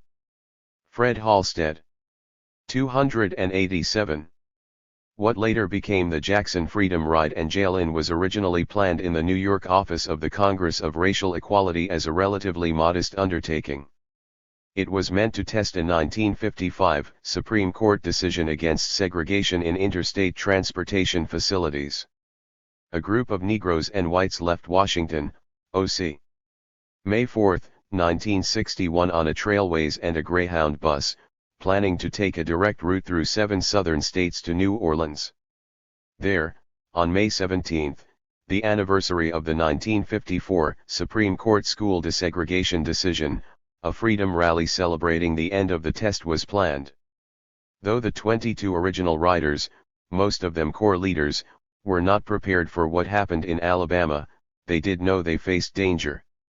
In a similar test by corps in 1947, called the Journey of Reconciliation, racists had threatened a riot, local police had arrested 12 testers and 3 of the men served 30-day sentences on a Southern road gang. But this time the testers clearly had federal law on their side. James Farmer, Corps National Director, wrote President Kennedy and officials of the bus companies, informing them of the planned test. The riders had resolved to test integration of seating, terminal eating facilities and restrooms. If arrested by local police, they planned to reject bail and serve time in jail in protest. En route from Washington they tested in Virginia and North Carolina, where sometimes they got served and sometimes they didn't. In Rock Hill, SC, 2 riders were pummeled by attackers but not seriously hurt. In Winsboro, Henry Thomas, a Negro, and James Peck, a white, were arrested when they sat together at the terminal lunch stand. They were released after a few hours and charges against them dropped. The riders had no trouble in Georgia, but when they phoned from Atlanta to Reverend F.L. Shuttlesworth, a militant Negro leader in Birmingham, they were told white racists were expected to mobilize at the station there. Their first hint that G. Halstead 1962. 288-4. Trouble was even closer came when the driver of the Greyhound bus stopped just outside of Anniston, Alabama and spoke briefly with another Greyhound driver going the other way. In Anniston, the bus was surrounded by a mob armed with metal bars. Windows were broken and tires slashed before the police arrived and let the bus get out of town. But the mob piled into cars and pursued it. About 6 miles out, one of the slashed tires went flat, the bus stopped, and the mob surrounded it. A firebomb was thrown through a rear window. A newsman took pictures of the burning bus which were to arouse the attention of the world. It was incredible, said Freedom Rider Albert Bigelow, the bus was filled with smoke and outside these hoodlums were shouting Heil Hitler and Sieg Heil. All the passengers escaped the fire, but some of the Freedom Riders were beaten as they alighted and the bus was completely destroyed. After police arrived again, the mob dispersed and the injured were treated. The Freedom Riders were taken on to Birmingham by 10 volunteer auto drivers mobilized by Rev. Shuttlesworth. The Trailways bus was running an hour behind the Greyhound. When it reached Anniston, and the news of the bus burning, the ordinary passengers got off, but the Freedom Riders stayed on. They were beaten and forced to the back of the bus by 8 attackers who boarded in Anniston and took the front seats. Then the bus drove on to Birmingham. For the entire 2-hour ride, reported Jim Peck, the hoodlums craned their necks to stare at us with looks of hatred. Meanwhile at the bus station in Birmingham, a crowd of about 30 heavy-set men had been waiting all day. Reporters, both local and national, knew what was coming. The Columbia Broadcasting Company even had its top man, Howard K. Smith, covering the scene. Every child in Birmingham knew that Police Chief Bull Connor's department was in collusion with the segregationists. Corps and local Negro groups had requested federal protection. But the federal authorities did not provide it. When the bus arrived, reported Smith, the toughs grabbed the passengers into alleys and corridors, pounding them with pipes, with key rings and with fists. One passenger was knocked down at my feet by 12 of the hoodlums and his face was beaten and kicked until it was a bloody pulp. 289. Then the police arrived and the attackers moved down the street where, said Smith, I watched some of them discussing their achievements of the day. That took place just under Police Commissioner Connor's window. When asked later why he had placed no policemen at the station, Connors said too many were off duty because of the holiday. The date was May 14, Mother's Day. Federal authorities offered no such excuse, but Attorney General Robert Kennedy promised to safeguard interstate passengers in the future. The bruised and bandaged Freedom Riders showed up at the bus station the following morning for the next leg of the trip, to Montgomery. Drivers for both companies refused to take them out, and another mob began gathering. They decided to skip the bus trip and fly on to New Orleans to be there in time for the May 17 rally. After a harrowing wait of many hours at the airport, during which another large mob gathered and 2 flights were cancelled because of a bomb scare, the original group of Corps Freedom Riders finally took off, reaching New Orleans shortly after midnight on May 16. The morning papers carried the story of how the Freedom Ride had been stopped in Birmingham. But in Nashville, Tennessee, a young Negro woman, a student at Tennessee State who had transferred there from Chicago and had been active in the exceptionally militant Nashville student sit-in movement, decided the rides would have to go on or everything we have worked for is gone. She was Diane Nash, a member of the leading committee of the Nashville student movement, which had connections with the Nashville Christian Leadership Council and the Student Nonviolent Coordinating Committee. The NCLC is for Nashville, what the Southern Christian Leadership Conference, headed by Dr. Martin Luther King, is for the South as a whole. The Student Nonviolent Coordinating Committee was at that time simply a coordinating center for student sit-in groups at some 16 Southern Negro campuses. SNCC now has a permanent office in Atlanta, and is in the forefront of the most militant mass struggles that have broken out in the South since mid-August, 1961. Its leaders are young Negroes, including Diane Nash, who is currently based in Jackson, Mississippi. The relationship between the Nashville student groups and the NCLC was described by David Halberstam in the June 22, 1961 reporter as follows. The Nashville sit-ins, for instance, were started by students, with the Nashville Christian Leadership Council moving in later. There was an agreement that the ministers would have some control over the movement and would be consulted, a sympathetic observer has reported, but 294. They had to agree to participate, to sit in, to be on call, to attend emergency meetings, and those kids have daily emergency meetings, to take the same risks and make the same sacrifices the kids did. This was the price for retaining their influence. When Diane Nash began rallying the students to carry on the Freedom Ride, which the core group had just been forced to temporarily abandon, an agent of the Federal Justice Department tried to talk her out of it. Halberstam reports the conversation. The situation in Alabama was such, he said, that to go in at that point would be dangerous and irresponsible. It was like talking to a wall, he remarked later. She didn't hear a word I said. Following an all-day meeting in Nashville at which it was decided to continue the ride, the Rev. Kelly Miller Smith of NCLC and 10 students, Negro and white, headed for Birmingham. Diane Nash stayed behind, organizing support. Thus began the saga of the Nashville 12. When they reached the Greyhound station in Birmingham, the drivers refused to take buses out to Montgomery, where racist mobs were reported to be organizing. The students refused to leave the station, tying up the bus service. They were arrested there May 17, together with several supporters from Birmingham, including the intrepid Rev. Shuttlesworth. After over 24 hours in jail under protective custody, several of the group were driven to the Tennessee border in an auto caravan led by Police Commissioner Connors himself, and dumped on the highway. The story is told that they walked across fields to another road, reached a phone and called Diane Nash in Nashville. She drove out, picked them up, and they returned, on back roads to avoid police, to Birmingham. It is a matter of record that they arrived back at the bus station around noon May 19, to the chagrin of all those who wanted the ride to stop. Joined by other students arriving from Nashville, they held the station down until Saturday morning, May 20, when the company finally provided a driver. The bus pulled out about 9 a.m. with 21 Nashville students aboard, under guard of the State Highway Patrol and officials of the U.S. Justice Department. The breach at Birmingham had been filled. 291. Attack in Montgomery.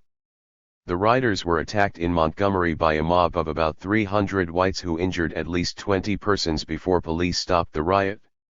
Most seriously beaten was Freedom Rider James Swerg, a Southerner born and raised, and the only white male in the group. That night was a night of car burnings, bomb threats, and racist mobs in Montgomery. It was the night 1,500 people were marooned by a racist mob in the Ripley Street Baptist Church at a meeting addressed by Rev. Martin Luther King and James Farmer, who had returned from New Orleans. It was the night Attorney General Robert Kennedy was finally forced to take specific action and call out the federal marshals. Alabama's Governor Patterson also called out the state's National Guard units. The Nashville students had made it clear that Patterson's former policy of allowing racist mobs to rage would not stop the freedom rides, and that Attorney General Kennedy was not going to be able to sweep the whole problem under the rug. There followed 3 days of discussions and planning among all the major organizations involved in the freedom rides. Representatives of the NAACP, the SCLC, the Nashville Student Movement and Corps were there. At a private meeting, dominated by the Nashville students, the decision was made to continue into Mississippi, where Jackson was the next major stop.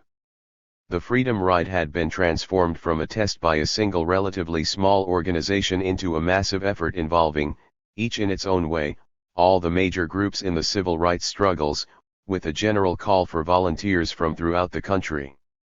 On Wednesday, May 24, 2 Trailways buses pulled out of Montgomery under National Guard escort.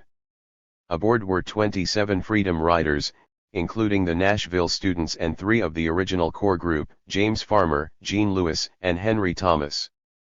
The buses drove, without a rest stop, straight to Jackson. There, all 27 were arrested, charged not with violating the state's segregation laws, but with a breach of the peace statute. Mississippi's tactic would be to tie the ride up in the courts. This would require, of course, that the federal government not take decisive executive action against Mississippi's legal subterfuge. On the same day, Attorney General Robert Kennedy made his public appeal for a cooling-off period, asking that the freedom rides be abandoned until the present state of confusion and danger has passed and an atmosphere of reason and normalcy has been restored. The request was denounced by leaders of every civil rights organization involved, including the NAACP. An editorial in the June 1 Afro-American 292-4 summed up the general feeling: if there were a series of bank robberies, Mr. Kennedy would not dare ask the banks in any given section to close. He would see that they were given protection. The first 27 Jackson riders were convicted May 26, given a 6-month suspended sentence and a $200 fine. To work out the fine would take 67 days. 22 riders, including Corps National Director James Farmer, refused to pay. The tactic of the movement would be to crowd the jails. Thus began the first sustained and massive jail-in in the United States since the free speech fights of the industrial workers of the world a half-century ago.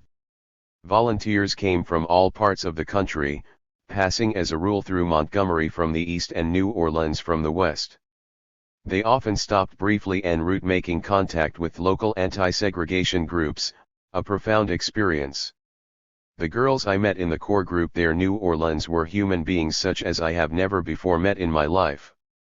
They live and breathe the movement, wrote Freedom Rider Mary Hamilton, in the pamphlet Freedom Riders Speak for Themselves. Most of the riders were not members of Corps, but volunteered for the occasion. The historic continuity of past social struggles was not insignificant in this more or less spontaneous selection. This reporter, in interviews with over 20 veterans of the jail-in, asked the question, what percentage of the Jackson Freedom Riders would you estimate had some sort of radical political background? The average of the estimates was 50%. Freedom Rider William Mahoney, a Negro student, described some of the types in the September issue of Liberation. My cellmate, a Negro worker, came because he had been chased home by white toughs once too often. On my right, in cell 12, was the son of a well-to-do businessman who had come because it was his moral duty. His aim was to change the hearts of my persecutors through the sympathy and understanding to be gained by nonviolent resistance. He spoke proudly of his father who had fought hard and made it, and was constantly defending North America's economic and political system from the attacks made upon it by myself and the man in the next cell. About half the 322 persons arrested in Jackson were whites. Of the Negroes, some 40 were from Mississippi itself, and many were veterans of the sit-in movement. Most were students or unemployed youngsters just out of school. About 60 of those who did time in jail were women. 293. After the first few bus and train loads into Jackson, the rides became routine and didn't make the headlines. Freedom rider John Lowery, in a speech at Queen's College last October, described one such experience as follows. 3 of us, Elmer Brown, a Negro, and Norma Motskin and myself, who are white, left the Port Authority bus terminal in New York July 2nd. Our first sign of segregation was in Raleigh, NC, where the facilities were integrated, but you could see the shadow of the letters white over the entrance where the sign had been taken down. From somewhere in South Carolina on, we couldn't get served together, but we didn't make an issue out of it because we had been instructed not to do anything that might interfere with our getting to Montgomery safely, and on time. We arrived there early on the evening of July 3rd, were picked up at the station by Tom Gaither, a Corps representative, and driven to the home of Rev. Ralph D. Abernathy, one of the leaders of the famous Montgomery bus protest. We were told not to answer the phone or open the door because the Klan was harassing the house. The next day we attended a picnic at a farm outside town with a lot of local high school kids. On July 6, 5 others arrived from the Midwest to join us for the trip to Jackson. One of them was Ike Reynolds, who had been on the bus that was burned at Anniston. We had a brief training period, including lectures by Gaither on the theory of nonviolence. He emphasized the concept of an active state of love toward those who might torment us. I remember that in the discussion someone substituted the word compassion, but Gaither insisted on love. We also practiced sociodrama, a core technique of training by enacting a situation that might happen to us. We giggled at this, but inwardly we took it seriously. The practice gave us some confidence.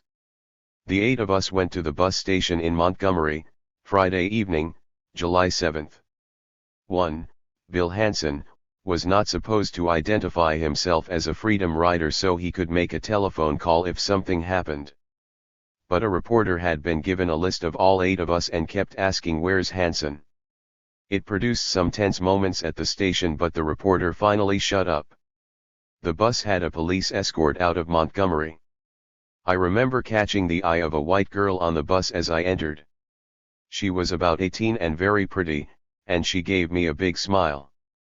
After the word went around among 294 the passengers that we were Freedom riders, she turned in her seat and looked daggers at me. A white man about 25 said in a loud voice to Norma, "I bet you've f'd a nigger too." One passenger was particularly cordial to us. He was a Negro and said he had made several trips on buses with Freedom riders. I don't know if he was an agent of some kind or what, but he gave us the impression that he made it a point to observe these trips. The bus stopped in Meriden, Mississippi, not far from the Alabama line. The town square was packed with people and police, even policewomen. A big fat cop got aboard and announced, "This is not a rest stop. Only those with tickets to Meriden can get off here." Then he yelled out the window, "We can't do anything. They're sitting segregated." We had been told to do this so we wouldn't get arrested before we got to Jackson. A Negro woman passenger with an infant asked to get off to get milk for the baby. The cop said, "I'll get it for you," and he did. He didn't charge her for it, just handed it over and got quickly off the bus. I remember that as the bus pulled out I saw 2 boys about 10 years old, one white, one Negro, on the edge of a fountain in front of the city hall. They were sitting together, talking, obviously friends. When we stopped at the station in Jackson, the bus driver, who had acted in a matter-of-fact and neutral manner throughout, said simply, "There are Freedom riders on this bus. Please let them off first." In prison. They were quietly arrested in the station and sent to the Hinds County Jail, then transferred to the maximum security unit at the state penitentiary at Parchman. When the trucks in which they rode stopped at the prison walls, they could hear the singing of the other Freedom riders inside.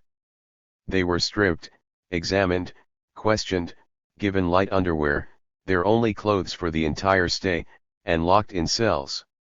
They, and the hundreds of others, submitted to this under the impression that the hand of the federal government would be forced, that a concrete victory, not just another batch of court test cases or another unenforced ICC ruling, would result. Their hopes in this respect were not to be realized. On June 16, a group of leaders of the organizations cooperating on the freedom rides had visited Attorney General Robert Kennedy at a private conference in Washington. There are indications, said the June 17 New York Times. 295. That the Attorney General had told the leaders that he felt the demonstrations started last month had made a point, but that nothing further could be gained by continuing the demonstrations. The court was imposing stiffer sentences on the riders.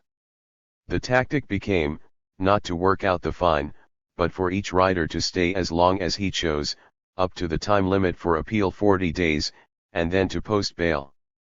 Corps' finances were strained to the breaking point.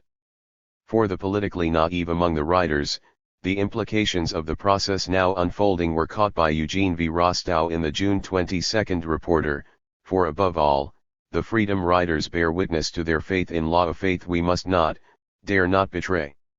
The faith in the present system of many a young man or woman was sorely tried by the solitary cells, wrist-breaker handcuffs and the vaginal searches at Parchman Penitentiary. But their faith in themselves and in the movement was strengthened, and their understanding of the society in which they live deepened. As freedom rider Robert Martinson wrote in the January 6 Nation, the riders were being trained by experts, prison guards. How many thousands of young people are receiving similar educations in the South? As for Kennedy's name, among the prisoners it was a dirty word, said freedom rider Louise Ingram in Freedom Riders Speak for Themselves. She quotes a song they sang to the tune of Frere Jacques. Brother Bob, are you sleeping, are you sleeping? Freedom riders waiting, enforce the law. Enforce the law. Performance of leaders. There was discussion about the leadership of the movement. There was great respect for James Farmer, who spent the full 39 days in jail, but enthusiasm for Martin Luther King and Roy Wilkins was less widespread. Many thought they should have taken the ride and gone to jail. Then, the argument went, the eyes of the world would have stayed on Jackson, Kennedy would be kept on the spot, and a concrete victory would result. King is quoted in his own defense in the July 6 Jet. 296-4. I wanted to go. I don't believe in this business of leaders staying outside of jail. But my advisors on the SCLC board urged me not to. They said, you're still under 6 months probation for that traffic sentence in Georgia. You'll be in jail 8 months, 2 in Mississippi and 6 in Georgia. You'll be out of circulation too long and right in the midst of our voter registration drive. People will say you have absolutely no regard for the law, that you are a publicity seeker with a martyr complex. What sort of example could you set going to jail for a traffic offense? The unprecedented long probation on the traffic offense was itself part of a concerted harassment by Georgia courts of Rev. King for his civil rights activities. By the time those arrested first were getting out of jail, the ride was petering out. Superficially, the net result would be a new ICC ruling requiring the removal of segregation signs in all terminals and a set of court cases against Mississippi's legal subterfuge. The more profound effects of the experience were revealed during a mid-August weekend in Jackson. The court, in an attempt to further strain C0Re's finances, ordered 189 of the riders out on appeal to appear in Jackson on the same day, Monday, August 13, for arraignment. There was a great feeling of anticipation among them as they arrived in Jackson that weekend, where most of them were put up on the campus of Tougaloo College. In prison, they had talked around walls, but often didn't see each other, so this was their first chance to meet a large group of fellow freedom riders face to face. There was much talk, some argument, some planning. Representatives of the most militant sections of the movement were there talking up plans for future actions. The mood of the weekend is summed up by what happened at a meeting of the defendants in the college chapel Sunday. The lawyers recommended that the defendants segregate themselves the next day in court to avoid complicating the issue. Objections were so strong a new meeting had to be called and the recommendation rescinded. The next day the courtroom was integrated. Sunday night there was a mass meeting in the Masonic Temple in honor of the Freedom Riders. Several thousand persons, white and Negro, tried to get in the small hall, and they sat integrated. The first such gathering in Jackson, Mississippi in living memory. In general, the Negro community of Jackson activated itself around the events of the jail-in, and a viable movement now exists there.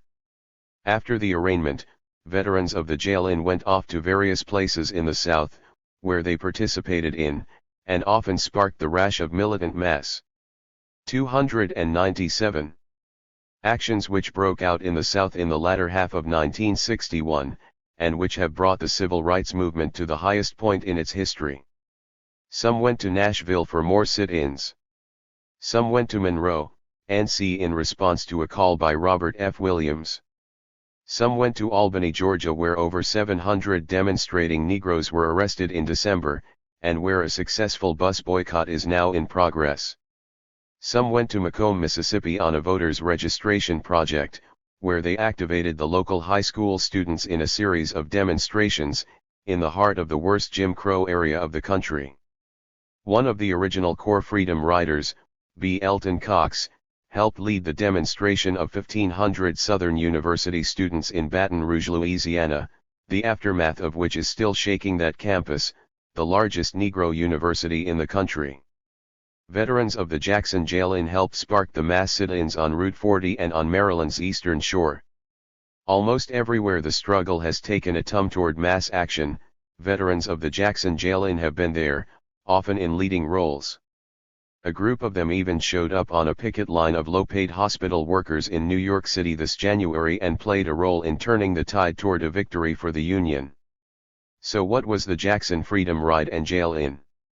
For the South, it was an event out of which a new cadre of young and militant Negro leaders took the initiative. For the country as a whole, it was a school and a convention for a part of the vanguard of the new generation of American youth, which will not be a silent or a frightened one. 298.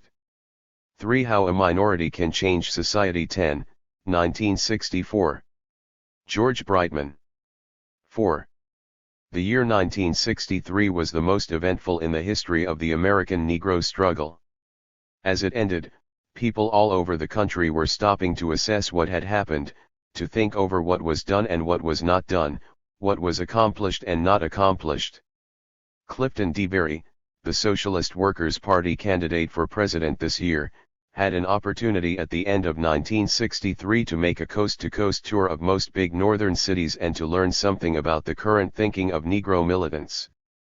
He told me one of the things he had observed was the difficulty in getting across the idea about how much the Negro people can do even though they are in a minority, about how much they can do on their own, alone and unaided if necessary.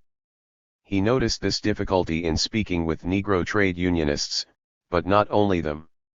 He felt a lot more attention has to be paid to ways of explaining, in a logical, convincing manner, how much a minority is capable of accomplishing. He felt that misunderstanding on this point is one of the reasons why the idea of an all-black political party has not yet caught on with more Negroes. Why is it so hard for many Negroes, even militant Negroes, to grasp the full potential of determined minority action? I would say there are 3 reasons.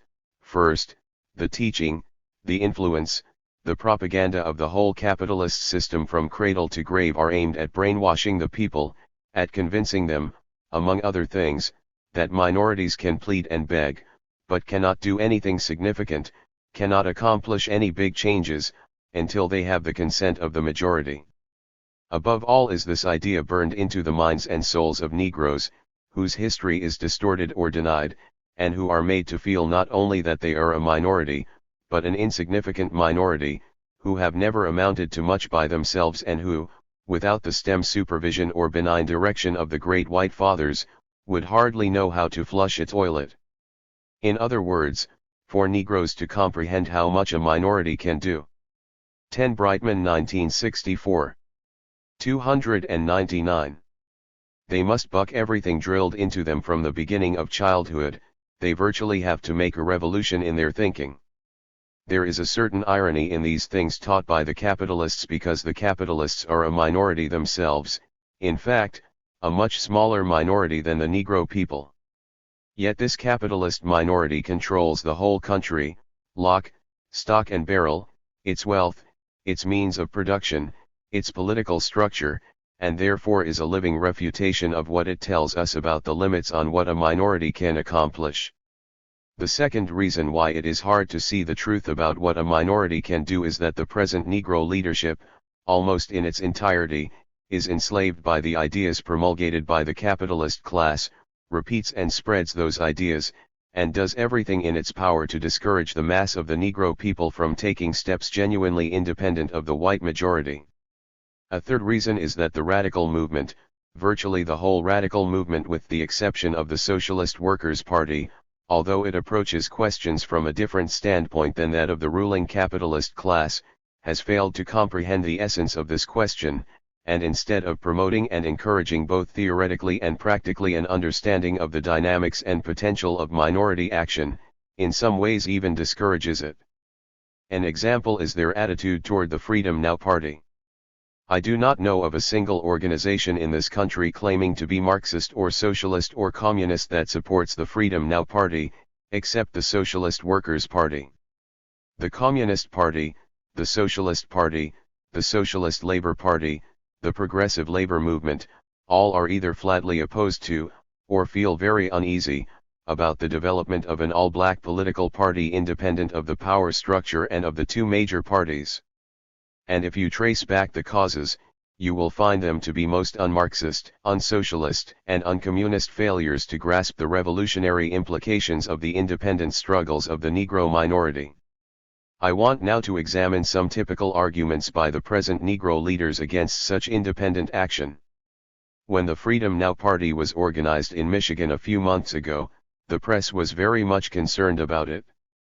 And every big-name Negro who came to Detroit for several weeks thereafter was immediately buttonholed by the press and invited to make some statement on, or rather against, the Freedom Now Party. One of these was Rev.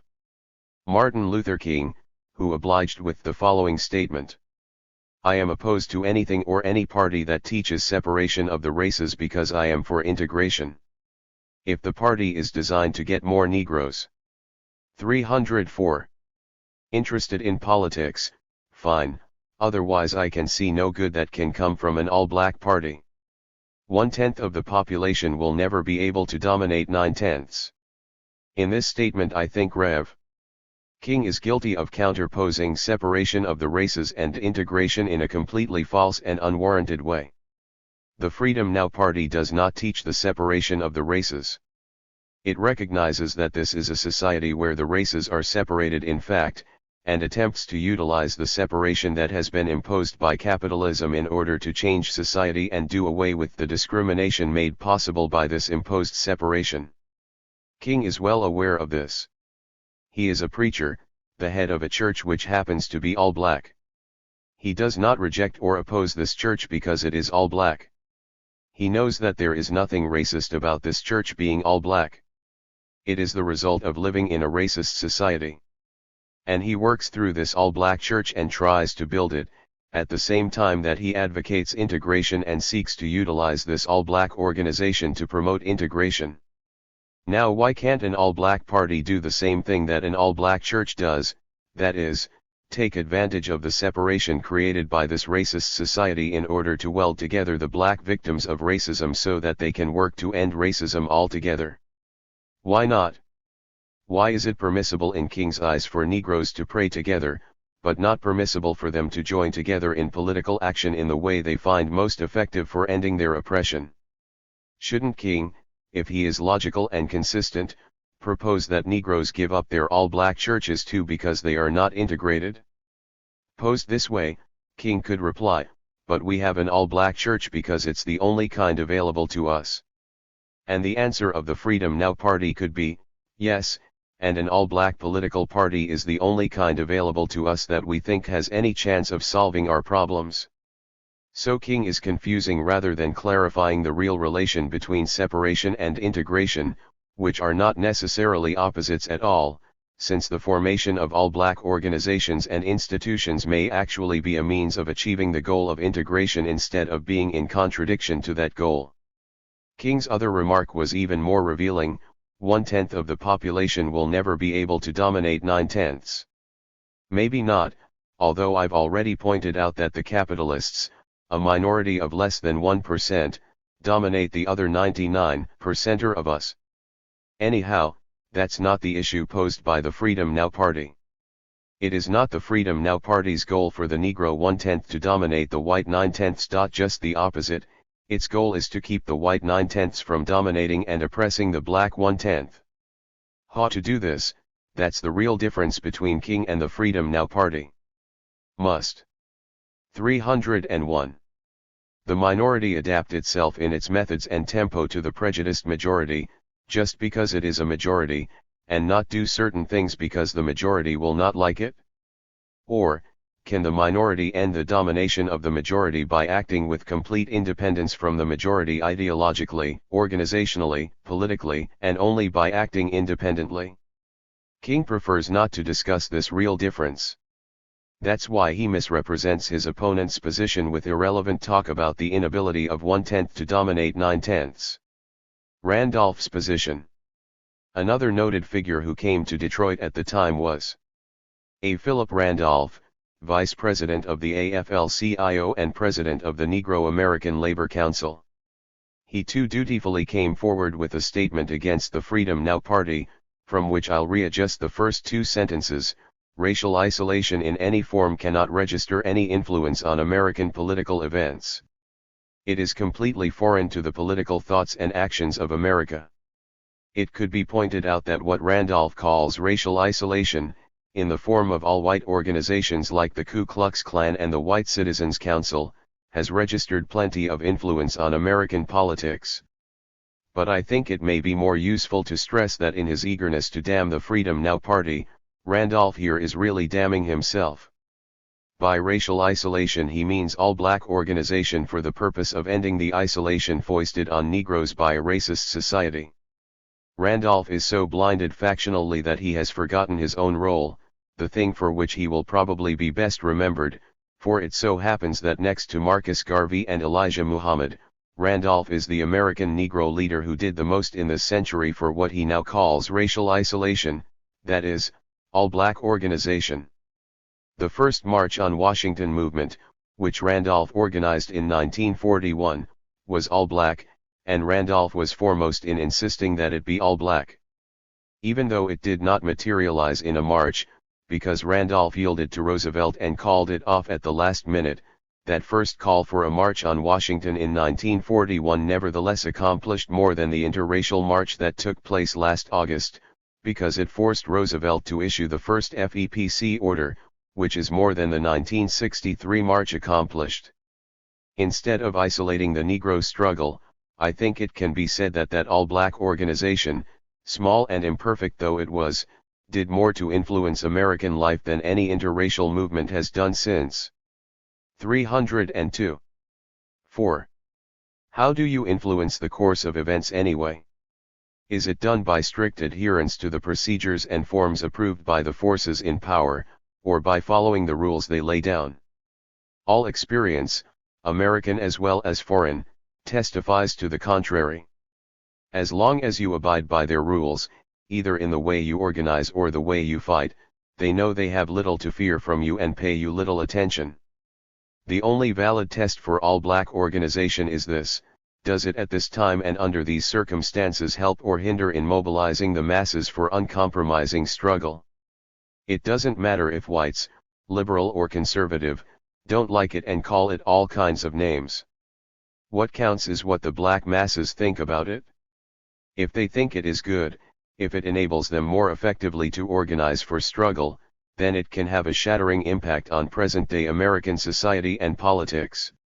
Influence can be wielded in more ways than one, and that which helps the masses to organize is most influential in the long run. I will cite only one more example of the kind of reasoning employed by Negro opponents of independent minority action. Also attacking the Freedom Now Party was Alex Fuller, Vice President of the Detroit AFL-CIO Council. He said, "We can continue to make gains only by working with people of goodwill. It is a serious mistake when minority groups, now on the threshold of making tremendous gains for Negroes, separate themselves from others who are working for the same objectives. We cannot afford to separate or isolate ourselves. We stand on the side of all democratic thinking people who believe and advocate first-class citizenship for everyone. We cannot do it alone. Translated, what Alex Fuller means is this: Negroes can't get anywhere, Negroes can't get anything, unless they remain in the Democratic Party, therefore they must wait until the Democrats are ready. But the truth is somewhat different. Negroes will never get first-class citizenship in 1,000 years so long as their political power remains tucked away in the vest pocket of the Democratic Party. If they have to depend on and wait for the Democrats or the Republicans, and similar people of goodwill, their children and their children's children will never know the taste of freedom.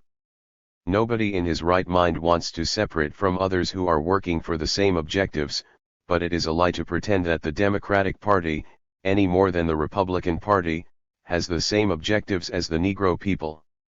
303. If that were the case, the present massive Negro revolt would have no purpose or meaning. The objective of the major parties is to quiet the Negroes with a few token concessions, while the objective of the Negro people is freedom. Surely there's a difference here, and it is just this big difference that separates Negroes from Fuller's democratic thinking people. Negroes want freedom now, and democratic thinking people want them to have it later. The only way Negroes can prevent separation from the liberals on this issue is to give in to them and let them decide when and where and how much freedom Negroes shall have.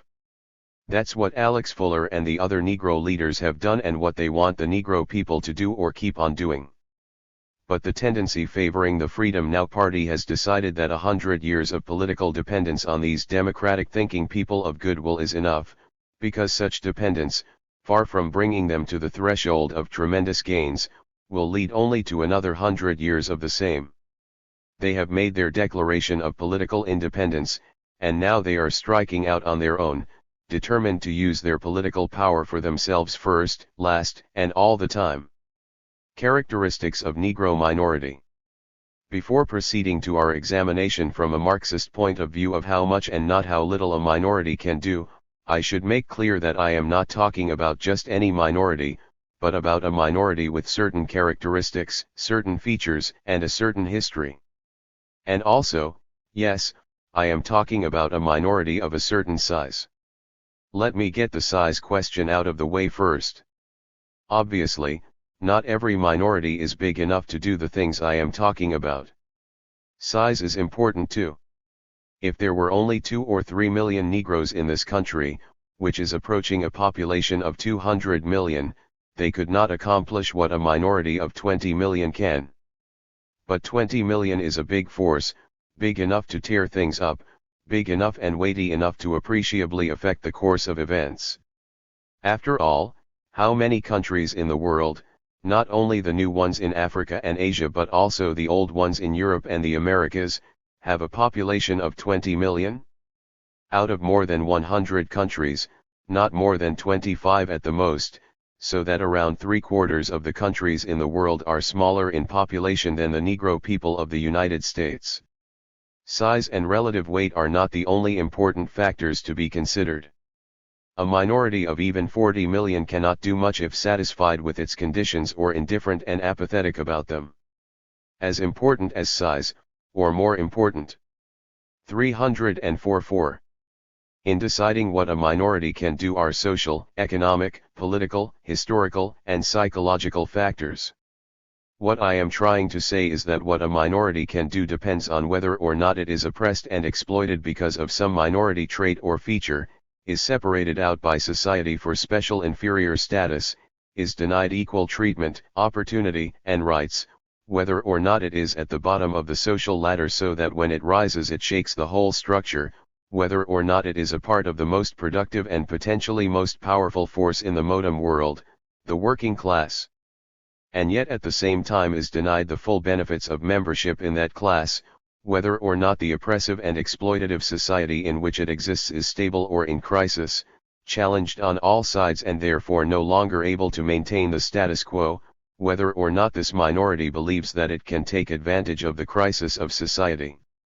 whether or not it is affected by and responds to the great tides of change and revolution sweeping the globe and has a sense of kinship and solidarity with the masses rising up and changing the rest of the world, whether or not its oppression tends to knit it together for common action and goals, whether or not it is compact and so situated geographically that it can act with maximum cohesiveness and impact, whether or not it has learned to see through the brainwashing which the ruling class uses to keep this minority in subjugation, whether or not it has lost patience as well as respect for the majority, whether or not it sees any further reason to continue believing in promises or in gradualism, whether or not it has the capacity to free itself from the influence of conservative leaders who have always held it back and to replace them with more militant and revolutionary leaders, whether or not it realizes it never has made any gains except by fighting for them, whether or not it has the capacity to defend itself against terror and violence, whether or not it is developing a militant and radical consciousness, ideology, philosophy, and methodology of its own that can motivate and spark sustained, audacious and independent struggle. In short, I am talking about characteristics that fit the American Negro people or which they are in the process of acquiring at an extremely rapid rate. Of the many things such a minority can do, I shall now list some, not necessarily in the order of their importance. What a minority can do. 1. It can force serious concessions from the ruling class. Anyone who expects the capitalist class to grant full and genuine equality to the Negro people is going to be sadly disappointed, because equality is simply not compatible with, or 305. Possible under, a social system of the type that we have in the United States today. But that is no reason for Negroes to stop trying to get whatever they can squeeze out of the ruling class until the time comes when it can be deposed. Militant struggle can force the present ruling class to lift some of the existing racial restrictions and barriers in the form of more rights, more jobs, better schools, better housing, less police brutality, and a greater measure of formal equality before the law. Negroes will not settle for such partial gains and concessions, but they would be fools not to fight for them and take them and utilize them to press for other and more fundamental changes. 2. A minority, properly oriented and led, can go much farther than it has thus far gone to make the present system unworkable and intolerable. Bayard Rustin calls this social dislocation, and warns against its limitations. Rev. Albert Cleage, chairman of the Freedom Now Party in Michigan, calls it a strategy of chaos, and urges its application be expanded. Others give it the name of mass civil disobedience. Whatever you call it, it has barely been utilized in America up to now. It consists of making the system so inconvenient and expensive that white people will be forced to ask themselves whether continued discrimination is worthwhile and whether in their own interest they should not help to do away with it altogether. It means lying down, interposing your bodies on the airport runways, on the expressways, at the plant gate, at the school entrance, at the bank, at the points of production, and the points of distribution, and the points of transportation, and throwing a monkey wrench into the wheels of the system, attempting to paralyze it, to bring it to a stop. It means saying, if we Negroes can't have decent and equal schools, then let's not have any schools. If we can't have jobs and job equality, then let no one be able to work. If we can't vote, then let no one be able to vote. If we can't belong to the unions as equals, then we don't care what happens to the unions. It means carrying the principle of the sit-down strike, which stops production, much farther and into entirely new areas of social life. I say that this has hardly been exercised as a full-scale weapon of the Negro minority, but I have no doubt that it will be.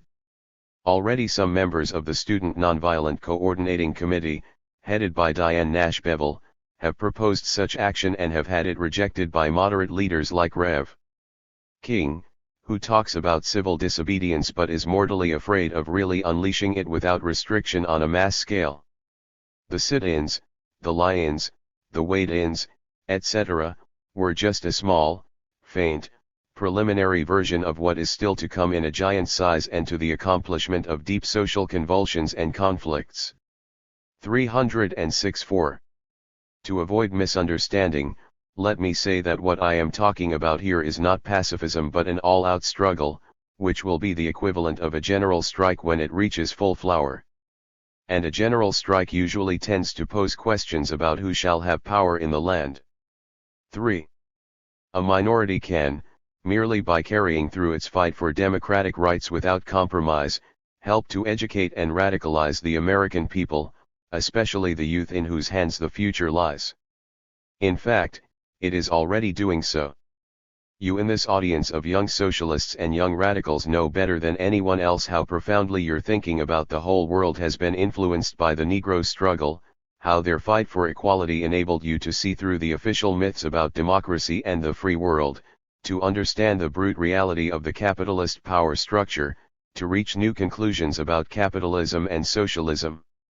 Not only the Cuban Revolution, not only the danger of atomic war, but something much closer to home, the Negro Revolt, has helped to educate or re-educate you, to shed the blinders of liberalism, and to persuade you to dedicate your lives to the fight for a better world. In this respect you are not so much unique as early, because the deepening struggle of the Negro minority will have similarly healthy effects on other young people and on some of the not completely hopeless older people as well. 4.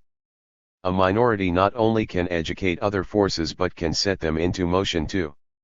It can stimulate them to fight for their own needs and interests through the power of example as well as the power of pressure. You heard one illustration of the power of example this morning, the report about the rent strike which began among Negroes in Harlem and is now spreading to some white sections of the population in other parts of New York City. Another small but striking example occurred in Detroit last summer. A militant Negro demonstration in front of police headquarters, to protest the police shooting of a young Negro woman in the back, came to the very brink of a physical clash. That was a Saturday, and it was followed 2 days later, on Monday, by another demonstration at another police station, near which cops had shot a young white man in the back. This second demonstration, involving mainly young whites, raised the same slogans as the first and culminated in a pitched battle with the cops after the youths had thrown rocks and bottles at them. Not long ago I noticed a small newspaper item about some airline strike pickets who had been picketing up and down outside the Newark terminal for a long time, with little public attention paid to their grievances. One day they suddenly decided to go inside the terminal and demonstrate there, which was prohibited by an injunction. Quickly arrested, they were asked what had got into them. Their explanation was that they had seen that Negroes were able to get action by sit-ins and by 307 going places where they weren't supposed to, so they thought it was a good idea to do the same. These are all small-scale illustrations, but bigger and better ones are in the offing. The rulers of this country are well aware of the stimulation and contagion effects of militant Negro struggle. That is one reason why they want to stop it before it goes too far and explains the hasty turnabout that induced the previously indifferent Kennedy administration to suddenly introduce civil rights legislation last year. 5. A determined minority can also divide the majority, can actually split it up at decisive moments and junctures. This, of course, is one of the best ways of reducing the disadvantages of being a numerical minority, because it drastically changes the odds against the minority. The Socialist Workers' Party's 1963 convention resolution showed how this process has operated historically. If our analysis and theory are correct, this isn't a matter of history only, but of the present and the future. Let me refer briefly to the Civil War as an example of the process which can split the majority. The Civil War was not just a conflict between abstract and impersonal forces, between Northern capitalism and Southern slavery, it was a struggle between classes and living people. No one played a greater role in stimulating and progressively resolving that conflict than the slaves and ex-slaves. Again and again in the 3 decades before the Civil War the rulers of the North and the South decided to avoid a final showdown by compromising over the slave question. Great hopes were raised and brilliant reputations were made overnight by these eminently reasonable negotiations and agreements reached over the bargaining table in Congress and then enacted into law. But the slaves were not consulted about these great compromises.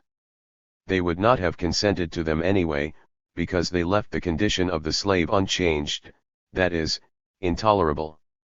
So the slaves continued their own independent efforts to become free, just as if these great compromise agreements had never existed. They continued, just as before, or more so, to run away by the thousands and tens of thousands, to commit sabotage and arson, and to engage in various forms of civil disobedience, self-defense, and insurrection. These independent actions of the slaves helped to prevent the compromises from working and to stimulate the birth and growth of abolitionism among whites, who threw their weight onto the scales against further compromise. Thus the slaves reopened and widened the gap between the South and the North every time the great compromise statesmen tried to close it. By acting in every way they could to defend and liberate themselves, the slaves drove a wedge between the slave holders and those who wanted to compromise with the slave holders. By acting in self-interest, and alone when they 308-4 had to, the slaves divided the whites politically and morally and deepened the divisions to the breaking point. That, above everything else, is what made the struggle irrepressible, constantly widened the breach and deepened the division among the whites, and led inexorably to civil warfare.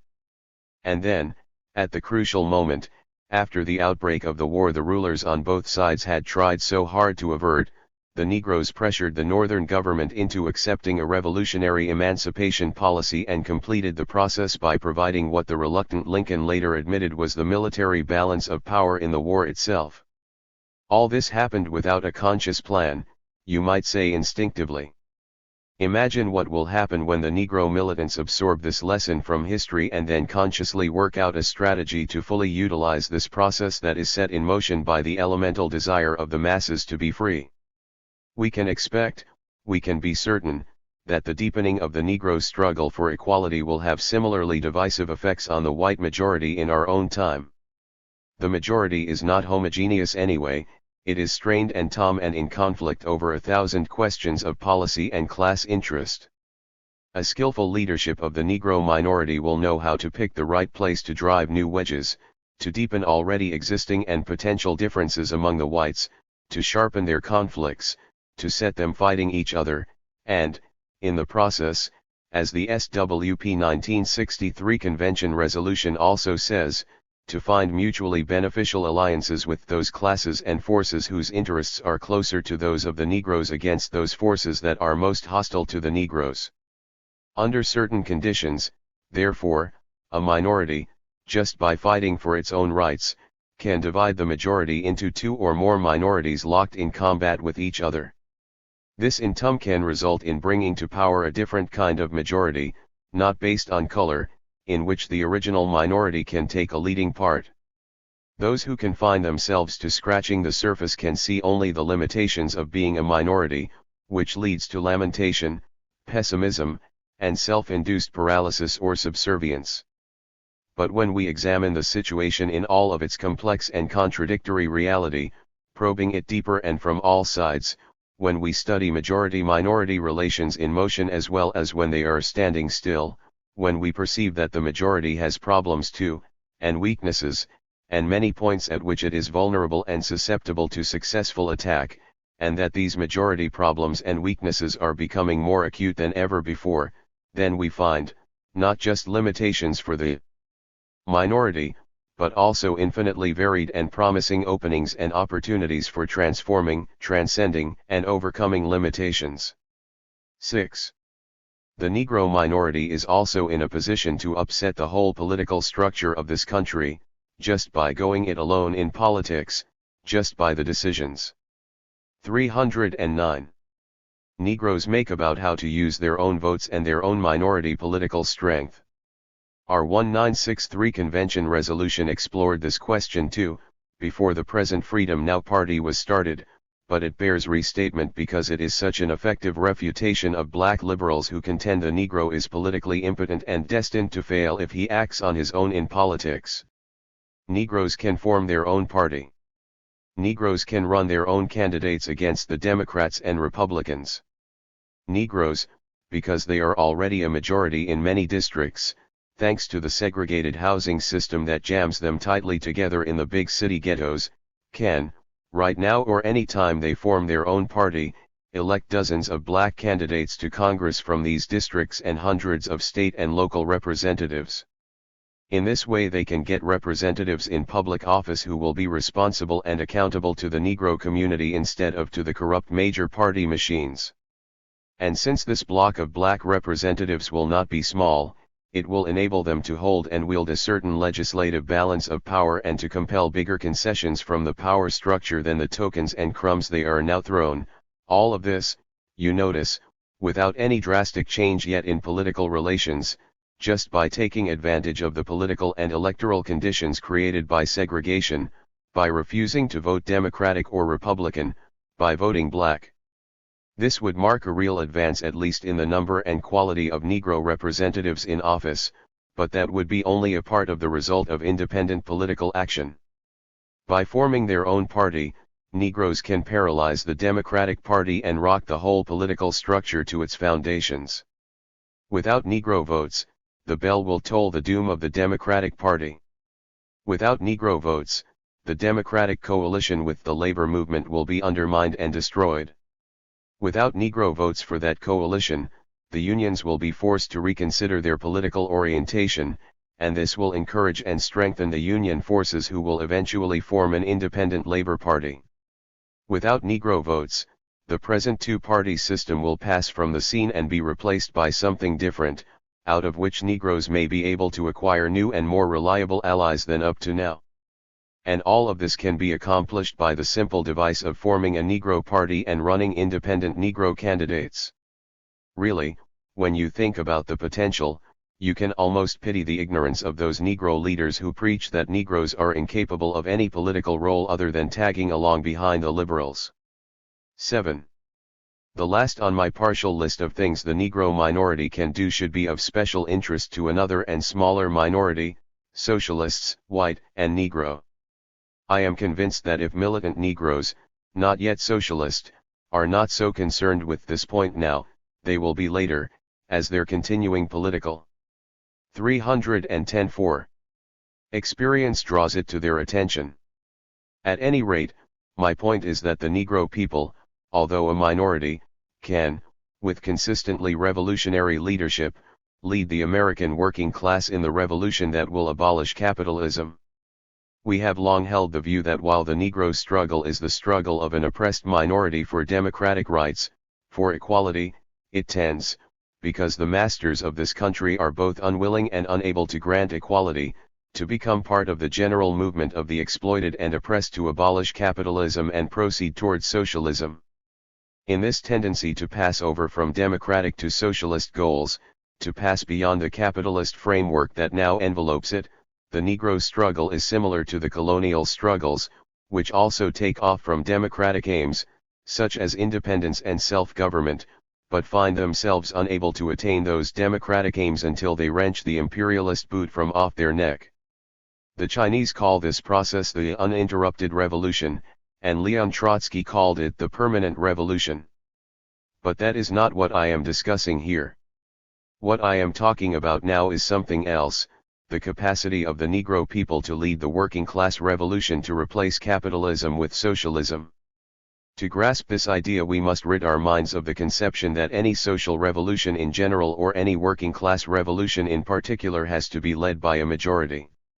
I will try to illustrate this by going back to the first victorious workers' revolution, the Russian Revolution of 1917. It was victorious because it had the support of a majority of the Russian people. But it was not led by any class, or by any vanguard of a class, that comprised the majority of the population.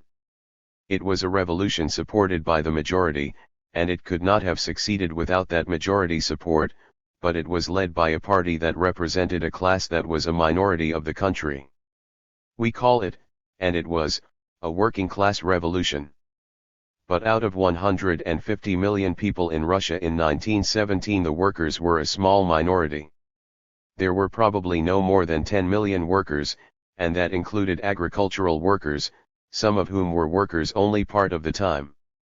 Counting their families, they made up about 15 or 16% of the total population. Yet this class, with a proper leadership in the form of Lenin's Bolshevik Party, was able to lead a revolution that abolished capitalism in Russia. This is one of the things that befuddled and ruined the Mensheviks, the Social Democrats, and other white liberals of that day. As they understood Marx's analysis of the conditions needed for social revolution, it could not take place and should not even be attempted until the country was industrialized to the point where the working class was a majority of the population, as in England then or in the United States today. And if it was attempted before the workers were a majority of the population, it was, according to these people, 311. Bound to fail. And they were so sure the Russian Revolution was not according to either Hoyle or Marx that most of them pitched in and did their utmost to make it fail. But they misunderstood Marx and Marxism, as fortunately Lenin, Trotsky, and others did not.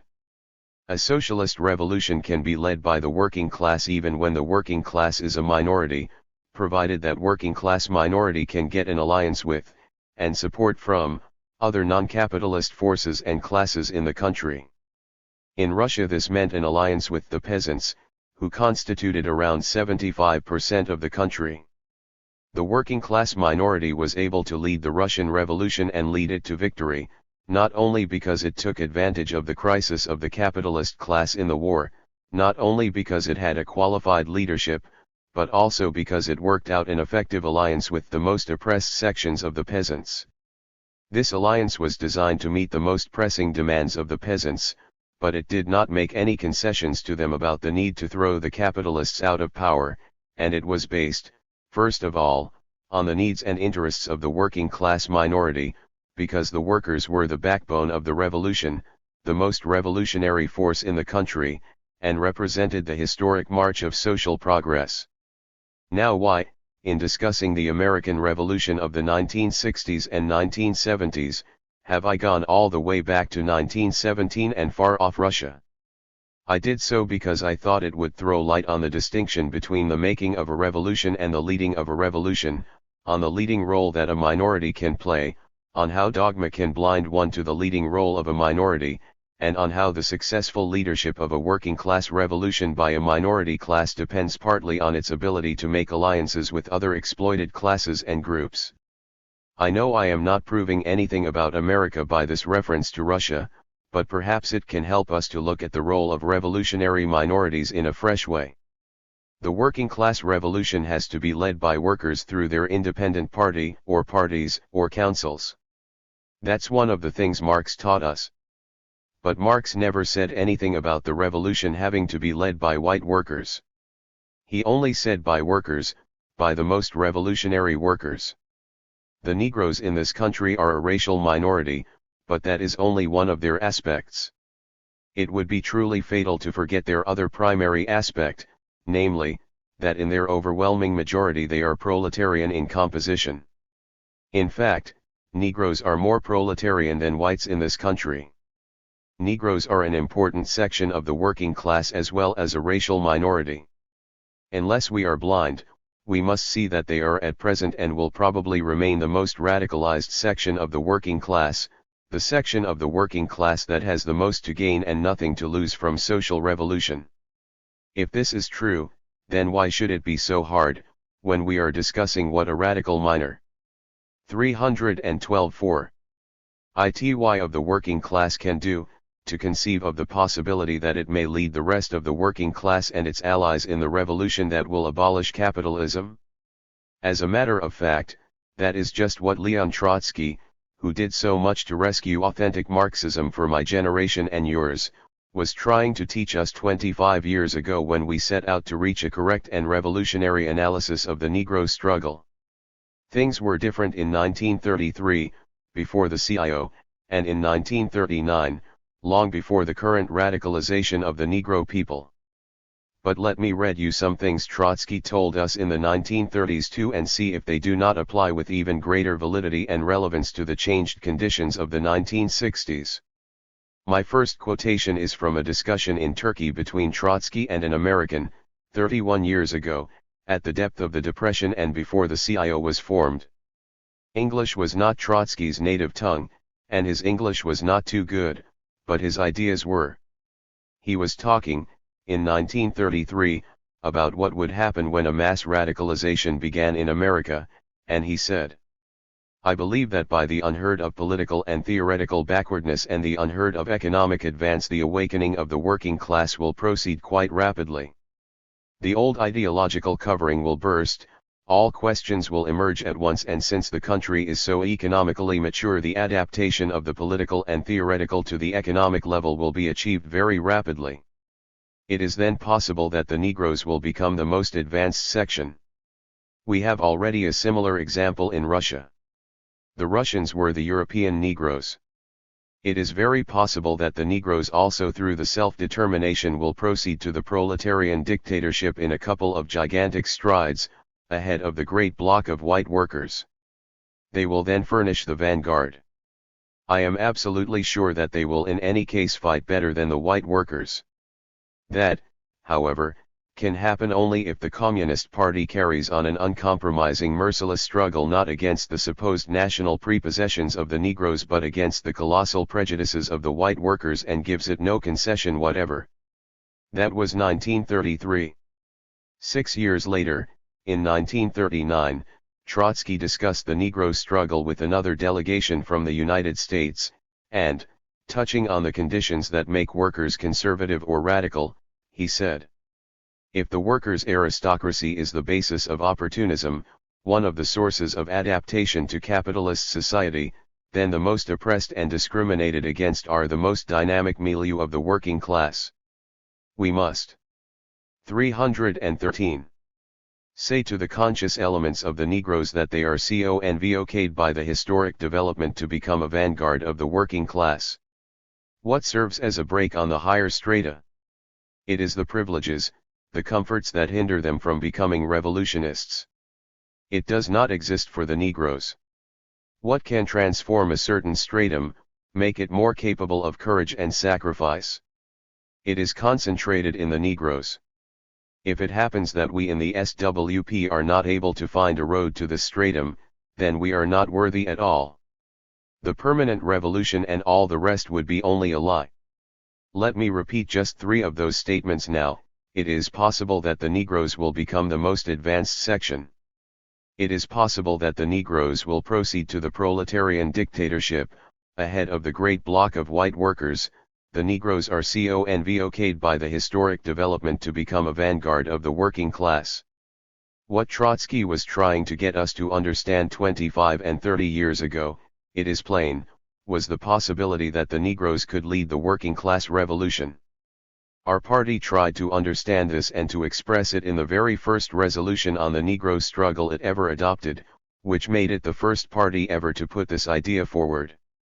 Let me read the first 2 sentences of that resolution, which is reprinted in full in documents on the Negro struggle, and which was adopted by the Socialist Workers' Party Convention in 1939.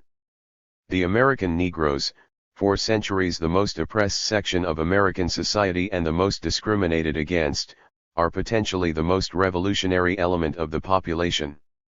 They are designated by their whole historical past to be, under adequate leadership, the very vanguard of the proletarian revolution. So what I have been trying to say, in stating that the black minority can lead the white majority of the working class in the coming social revolution, is not really new, because the Socialist Workers' Party explicitly stated that concept in a formal convention resolution in 1939, before most of the people in this hall were born. Then why does it seem new to many of us? Because, I am sorry to say, there can be a big gap between accepting or even repeating an idea in a general way as logically correct, and grasping in all of its concreteness a profound truth that flies in the face of all prevailing opinion and prejudice, absorbing it and making it a part of you, a central part of your thought and your action. There is also a considerable difference between accepting a general proposition that may 314.4 out to be correct at some indefinite future time and accepting it as a possibility, or even a probability, that can have the most far-reaching consequences for you right now or in the near future. Although in 1939 we accepted the idea that the Negro minority can lead the working class revolution and readily adopted that as the official position of the Socialist Workers' Party, the truth is that it was only a surface acceptance and adoption. We were not yet ready, despite what we put in our resolution, to fully understand what Trotsky was trying to get us to see. And 6 or 7 weeks after our 1939 convention adopted this resolution, J.R. Johnson, the chairman of our party's Committee on Negro Work at that time, who had been under Trotsky's influence the chief author of the resolution, wrote in our paper an article referring to the resolution. Johnson said that while the idea in the resolution was correct, and while the place of the Negro is in the very front, nevertheless the formulation in the resolution was an overstatement. Instead of saying that the Negroes are destined to be the very vanguard, he wrote, it would have been more correct to say that they are destined to be in the very vanguard. This was a real weakening of the idea Trotsky had tried to persuade us of. Although it left the Socialist Workers' Party with the most advanced position on the Negro struggle, it was a definite step backward. But now, with Trotsky long dead, I think we are able to return to that original unweakened idea and see it in an entirely different light, not as an overstatement, but as a cold, hard, factually correct appraisal of a vital possibility that can crucially affect the future of all Americans. Because what Trotsky could not teach us completely we have now been able to learn from the actual development of the Negro struggle itself right before our own eyes these last 2 or 3 years. What we were not advanced enough in the 1930s to accept as theory, we are now able to apprehend as concrete current event. Because the fact is that the Negroes are already a vanguard. They are already out in front of most white workers. They are more radicalized than the white workers. They are more ready to fight and sacrifice and die in order to change the system. And so today many of us, I am sure, will be able to grasp and act on the concept of Negroes as leaders of the workers' revolution not just as a possibility but as a probability. I shall not try, because that is a job for the whole movement, to work out or complete everything that flows from this concept, except to say that much does, and that all of it seems to me a cause for optimism. Nor shall I try here to discuss the kind of alliance I think the Negro vanguard of the working class revolution will have to effect with the advanced section of the white workers if the revolution is to be led to success, except to say that I do not think it can be an alliance that will make concessions in principle to the white allies of the Negroes, any more than the revolutionary vanguard in Rus. 315. SIA sacrificed any principles in their alliance with the peasants. Instead, I shall conclude, with much left hanging, by saying that if the ideas in this talk are correct, if the concepts about what a minority can do will be of practical and theoretical benefit in advancing the Negro struggle for freedom, then what they demonstrate is the validity and even the indispensability of Marxism to Negro revolutionists, whether or not they belong to the Socialist Workers' Party. 316. For why white radicals are incapable of understanding black nationalism 11, excerpts, 1963. Robert Vernon, Robert de Verney. Introduction. 4. The aim of the present paper is to probe into a specific area of relations between radicals and Negroes which has been given little serious attention, that of why Negroes who are more or less oriented in a nationalist direction cannot understand or agree with what white radicals are saying, and those aspects of the experiences and ways of thinking of most white radicals which block their way to any understanding of how nationalist-oriented Negroes think and feel. White radicals almost invariably have no idea of what they sound like to Negroes, and never hear the nationalist point of view in its full context.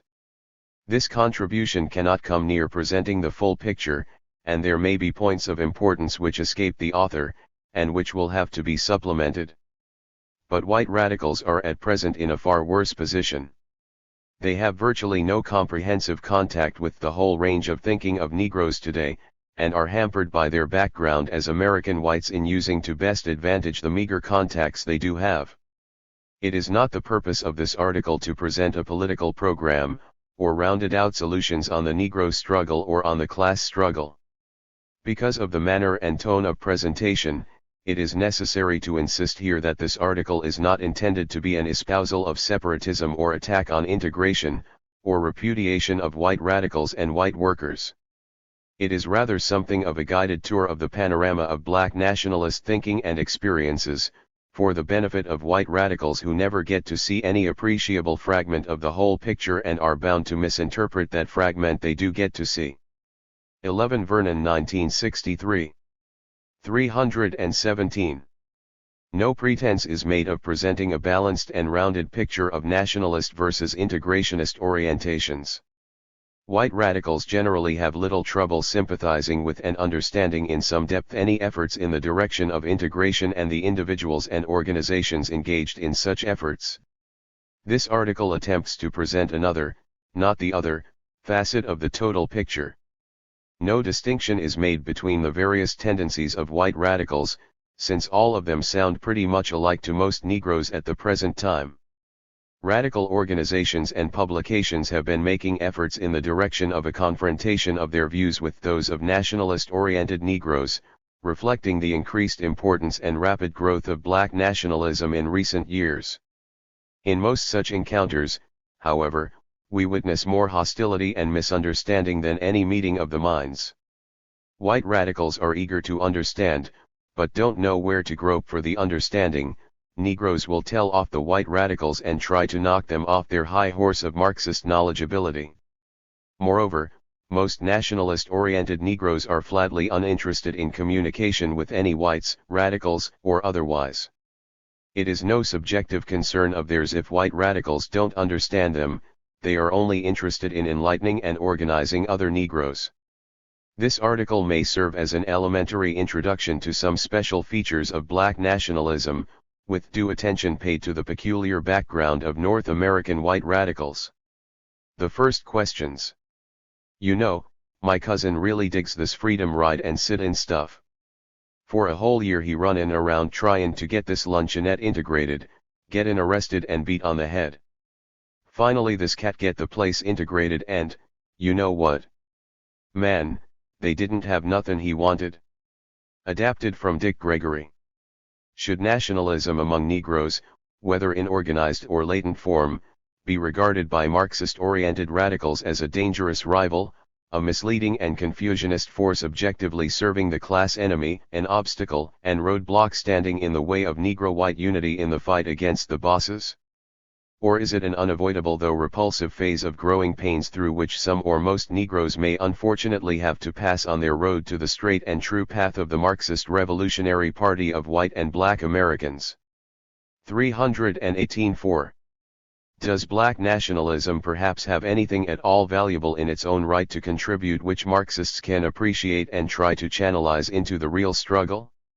Or can it serve to any appreciable extent as a dynamo of potential revolutionary energy and a battering ram against the status quo, a valuable adjunct to a revolutionary upsurge directed explicitly against the capitalist system, in fruitful collaboration with the Marxist-led revolutionary movement? At this stage it is a step forward to even pose the questions lucidly and start to probe for some answers. Yes and no answers are meaningless.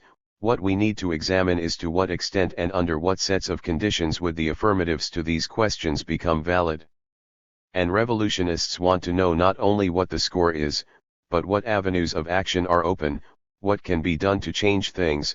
These are the real questions, of far greater importance at the present stage than the more basic programmatic speculation about a far-off eventual hypothetical choice between extremes of complete separation versus complete integration and assimilation.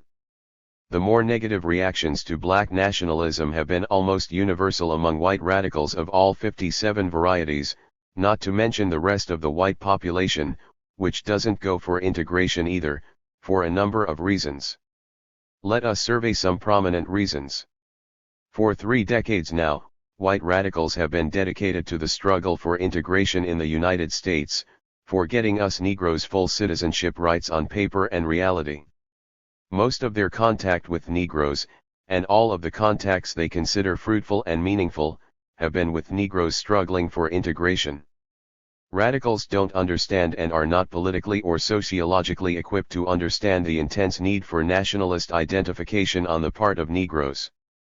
White radicals cannot advocate nationalist policies even if they see merit in them, because of their delicate position in the American race picture. Black nationalism, once it is in full swing in its influence on individuals or groups of Negroes, eliminates any possibility of whites doing fruitful work in the Negro community. Nationalism competes with alarming success for the very working class Negroes that radicals are desperate to recruit. The feeling that they are taking away from us, and misleading, people who rightfully belong in our party is readily entertained. Nationalists are too quickly dismissed as a bourgeois movement by radicals, not only in the general sense that any movement not dedicated explicitly to the abolition of capitalism is bourgeois, but specifically because the nationalists, and with them the working class Negroes they attract, advance such ideas as buy black, i.e., replacing the white businessmen in the black ghettos by black businessmen, attempting to set up cockroach-level black business enterprises in the ghettos. To top it off, black nationalists are 319. Not averse to displaying explicit and specific hostility to white radicals they come into contact with. We shall attempt to discuss all these points. The appeal of nationalism. Radicals, like everyone else, may fall into a rut of becoming hypnotized with familiar words and familiar concepts which have explained things before and should open all doors to be encountered. They must be wary of falling into the habit of only considering the fundamentals, as they are used to seeing them, in an area where they have no feel, viewing everything broadly in terms of long-range concepts of a generalized nature, and complacently assuming that, by having examined the fundamentals, they are in a position to grapple with what is really important. The white problem in the United States, and the Negro's response to it, cannot be exhaustively studied by a ritualized treatment of such concepts as capitalism versus socialism, revolution, peace, integration versus separation, as such. Habits and outlooks formed thus far in the history of the radical movement, in studying Marx and Lenin, in the discussion and analysis of past revolutions, the US labor movement, the history of radical tendencies in the United States, the colonial revolution, are all valuable and useful, but fail to clarify the obscure subtleties of peculiar complex problems such as this one. The ultimate program or the definitive decision by any group of black nationalists or organization of black nationalists on the standard familiar problems of statehood, attainment of nationhood by a people, complete separatism as program for action, how to implement such a program, whether or not the program as a whole or this or that aspect of the program is practicable, or consistent, is not of major importance at this time, and should not take up the entire attention of radicals, who are faced with problems of a different nature in their present relations with Negroes. The definitive disposal of these basic questions in some distant future is in fact largely irrelevant to the existence of profound, persistent, and widespread moods of nationalist feeling, total rejection of all aspects of white society that can be recognized as white, including the white radicals, and less intense or explicit expressions of these moods on the part of large and steadily increasing numbers of Negroes who are not necessarily members or followers of any organized nationalist tendency. White radicals tend to approach the problem of the spectrum of black nationalistic thinking, feeling, and groupings in somewhat the same manner as they would approach the spectrum of white radical political groupings, i.e., as organizations with worked-out programs based on some variety of European. 324. Tradition analyses of all great political problems facing the world of today, with stringent attempts to appear consistent in the light of the logic of the particular tendency and its traditions of rigid argumentation. But black nationalism is today a turbulent spectrum of moods, currents, and sects, generally with a low political level compared to traditional Marxism, but high compared to the rest of the US population. Most black nationalist organizations and individuals experience no compulsion to work out, at this time, such thought-out and hair-splitting answers to all the great questions facing mankind as radicals do. Their memberships are frankly not interested in all the world's problems, but only in the problems of black people and, by extension, colored peoples in general. What the memberships find fascinating and exhilarating about the organizations and their spokesmen and atmosphere is that the black nationalists tell the truth about the white problem and the white world in which they are forced to live, that they express a clear, unambiguous, uncompromising rejection of the whole stinking mess, and, best of all, provide avenues of expression for the dignity, sense of personal and group identification, sense of national belonging which Negroes, and, for that matter, everyone anywhere, need but will find nowhere else in the United States. Negroes will certainly not find that need fulfilled by white radicals or their organizations. For reasons which we shall examine later, white radicals are totally oblivious to the socio-psychological value of nationalist identification, and its revolutionary potential in the case of Negroes living in the United States. While some radicals may eloquently point out that the nationalist organizations have not answered all the great questions of the day, have not explained how they, realistically expect to carry out their eventual program of a separate state or repatriation back to Africa, and that something they said once is not consistent with what they are saying now, all this is of little or no interest to the nationalists' black audience, especially as the criticism comes from the mouths and pens of whites. Aside from general race suspicion, this audience quite correctly feels that the white critics are out of touch with them. When white radicals encounter nationalist feeling and proceed to argue against it, they almost invariably turn their Marxist swords on the various impractical and unrealistic aspects of the ultimate nationalist program, to whatever extent such programs are delineated. There is no difficulty in logically demolishing the crackpot schemas of back to Africa and separate states for the black man on this continent. Yet this Marxist argumentation is sure to have no effect on the black listener. For no matter how unrealistic and impracticable the millinery program of his nationalist organization is, assuming he even belongs to one, there is no getting around the fact that the black man knows that right now he is here in America and this is certainly not his country, he does not. 321. Feel at home here. The white people all around him in the bus and subway, on the job, are certainly not his people, their values are not his values, their outlook on the world is not his outlook, the mutual relations are cold, strained, and alienated if not downright hostile. These facts, negative as they are, provide more than enough justification for the existence of nationalist moods and nationalist organizations at the present time.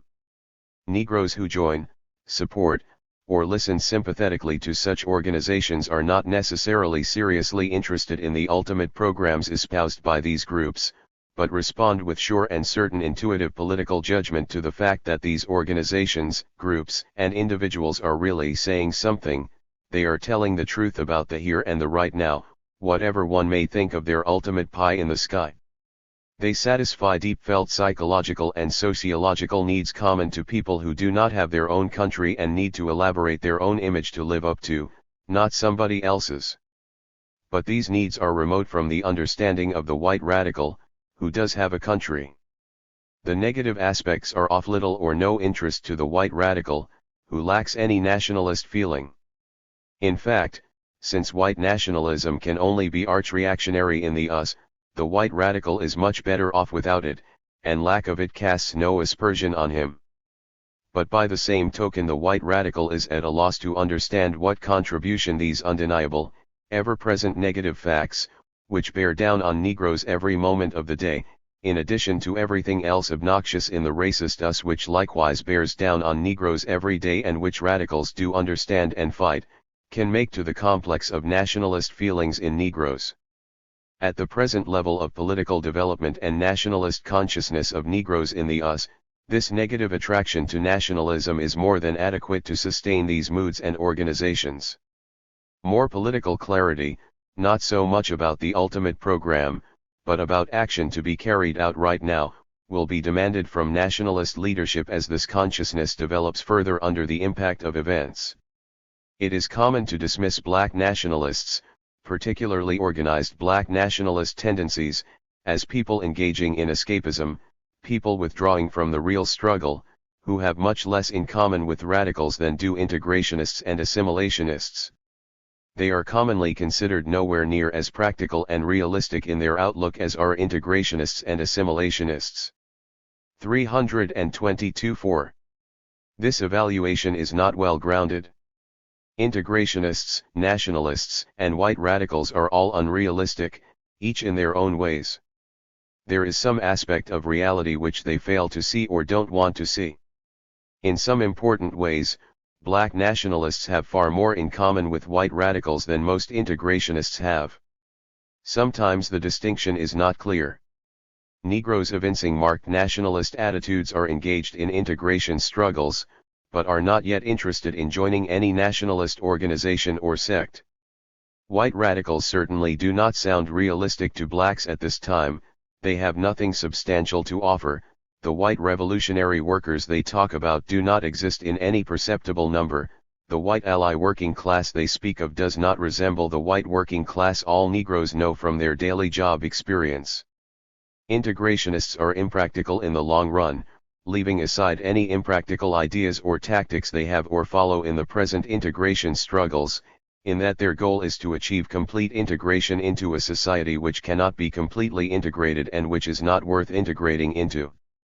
Nationalist-oriented people do not object to the integration of public toilets, bus stops, etc., but quite realistically remain unmoved by the idea of being integrated, absorbed, and assimilated into the great insipid white morass of these wonderful United States of America.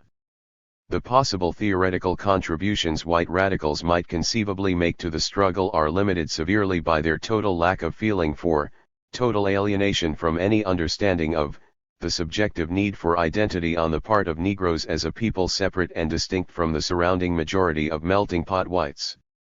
White radicals tend to focus too much either on total integration or on total separation as end results of some long-range denouement, training their powerful Marxist telescopes on the distant mountains while wandering off the trail. What do black nationalists have in common with white radicals? Unlike assimilationists, nationalists take no responsibility for being true blue Americans and accepting the wonderful American way of life. Assimilationist Negroes want desperately to be real true solid Americans like everyone else. Just give me a chance to prove it. The self-identification with true American is something assimilationists certainly share with white radicals, who are, in the good sense, true Americans par excellence. However, white radicals reject the foreign policy and the state apparatus, and align themselves with forces outside the United States that the US is out to crush or control. In this they share much common ground with the black nationalists, who also reject the foreign policy, aspirations, and alignments of the US along with everything else they reject. Black nationalists are acutely sensitive to nationalist anti-imperialist currents in Africa, to some extent in Asia and Latin America, and take great joy in every 323 piece of evidence of the downfall of the white man's power throughout the world, i.e., any defeat of US imperialism or its allies anywhere in the world. Nationalist Negroes are outspoken and adamant in their repudiation of the Gandhian "tum the other cheek and love your enemy" philosophies preached by Rev. Martin Luther King and white liberals. This they share with some radicals, the revolutionary ones, and with some integrationists. Much of the popularity of the nationalists rests on just this fact, and this is already understood by most radicals. Much more basic common ground between white radicals and black nationalists is the social composition of the black nationalists, largely working class, in contrast to the lower middle class orientation and self-image of the integrationist students. The mass following of the black nationalists, particularly of the black Muslims, is exactly the mass of downtrodden, unskilled proletarians completely alienated from US society that the white radicals need to recruit, in order to build integrated parties solidly rooted on the American scene and containing the human material with which to deal blows to the capitalist system. No matter how radicals interpret the program of a nationalist movement in formal class terms, the class composition of the nationalists' following should never be left out of focus. But it is hardly the case that the nationalists are taking away from the radicals people whom the radicals would have otherwise won over. Even during the 30s, when radicals did have something meaningful to say to the black masses, namely, here are some white workers en masse and on the move, your allies in the living flesh raring to go and pitch in to help you win, nationalist feelings and nationalist movements were by no means dead and dormant. At the present time, radicals have virtually nothing to say to the black masses that communicates much meaning to them. The radicals ain't sayin' nothin'. The people, the nationalists, and particularly the black Muslims, have been outside the range of influence and contact of white radicals since the 30s, and many of them were inaccessible even then, while the nationalistic message rings up a resonant response, generates energy and enthusiasm unmatched by any other appeals in many denizens of the ghettos. The white radical message, even if heard, leaves the same people relatively cold. This general phenomenon, corroborated in dozens of Negro communities by the sweeping spread of the Muslim movement, is a sure indication that the nationalist rejection of white society strikes a deep response among Negroes irrespective of what their attitudes and opinions might be as to the ultimate program, if any, implied or stated in the nationalist appeal. Radicals will more frequently face the problem of dealing with radicalized Negroes having strong nationalist leanings, rather than Negroes actually. 324-4. Belonging to or committed to a membership organization, in the immediate future. It is understandably irritating to white radicals, whose organizations must have a sizable Negro membership if they are to thrive and survive and grow roots in the real working class, to see ferment and bitter anti-status quo feelings sprouting up among Negroes all over, and yet to see themselves getting nowhere with recruiting. These non-affiliated nationalist-minded Negroes seem to be the natural recruiting material for white radical organizations, given their hard knocks radicalism, total rejection of us society, and combative potential and spirit. The main problem facing radicals is to find a bridge to these people, not to take theoretical potshots at the deficiencies in the separatist programs. Down South and Up South. The heroic struggle of Negro students in the South is viewed by radicals as the brightest spot in the national picture. This is a struggle which white radicals and white liberals, too, can understand, sympathize with, join in. Concomitantly, the white radicals often draw the conclusion that the nationalists are phonies compared to the freedom riders and sit-in fighters, that the nationalists are withdrawing from the real fight to escape in a never-never land. The integration struggle down south is seen as the model for all Negroes. The Southern Front is seen as the central and dominant feature of the entire Negro struggle. The only thing right about that picture is that the students and other Negroes fighting for integration under severe odds and at great personal risk in the South are indeed heroic and inspiring, and their struggle is certainly the front line in the South today. The comparisons are all wrong. Up north, or up south, as some Negroes say, is not the same as down south. The problems of northern Negroes are not identical to those of southern Negroes, however much they may have in common. The real Negro struggle consists of several struggles on different fronts, all interrelated. Southern Negroes have to struggle for the most elementary rights, the right to sit anywhere on a bus, to walk on the sidewalk, to not suffer humiliation in 10,000 segregated ways, to cast a ballot in a meaningless election, to sit at a greasy spoon lunch counter to get served tasteless food. The list is endless. All this in addition to the problems that Negroes in the north and west of this great land have to cope with. But the focus of attention is different. The struggles in the South are waged primarily to win aspects of integration which Negroes elsewhere already enjoy. Negroes outside of the South are 325. More immediately interested in higher wages, better living and working conditions, job and educational opportunities, and a lot more. A lot more that is not so readily formulated, a society in which they can feel at home as a people, as humans, identification in their own eyes as part of humanity. Southern Negroes want these things, too, but are immediately occupied with more elementary struggles for which they have fashioned suitable weapons for the moment. Northern Negroes have always been lukewarm to the awkward efforts of white radicals to transplant Southern issues and methods to the North, where other problems take the forefront. There is no lack of sympathy for the Southern Front, but what the radicals have in mind in these efforts is not clear and doesn't register. Urbanized Negroes in the teeming hellholes of Chicago, New York, Philadelphia, Pittsburgh, Detroit don't have to freedom ride on the bus or subway, they can go to the public beach in most cases, nobody stops them from voting. They can eat in any greasy spoon by legal right. Their kids can go to a token integrated school where they will be taught decadent white American ideology and effete white American values. A Harlem Negro can take a suite in the Waldorf Astoria if he has the money and wants to splurge it that way, and if he calls in his reservation from some non-Harlem address. It's the law.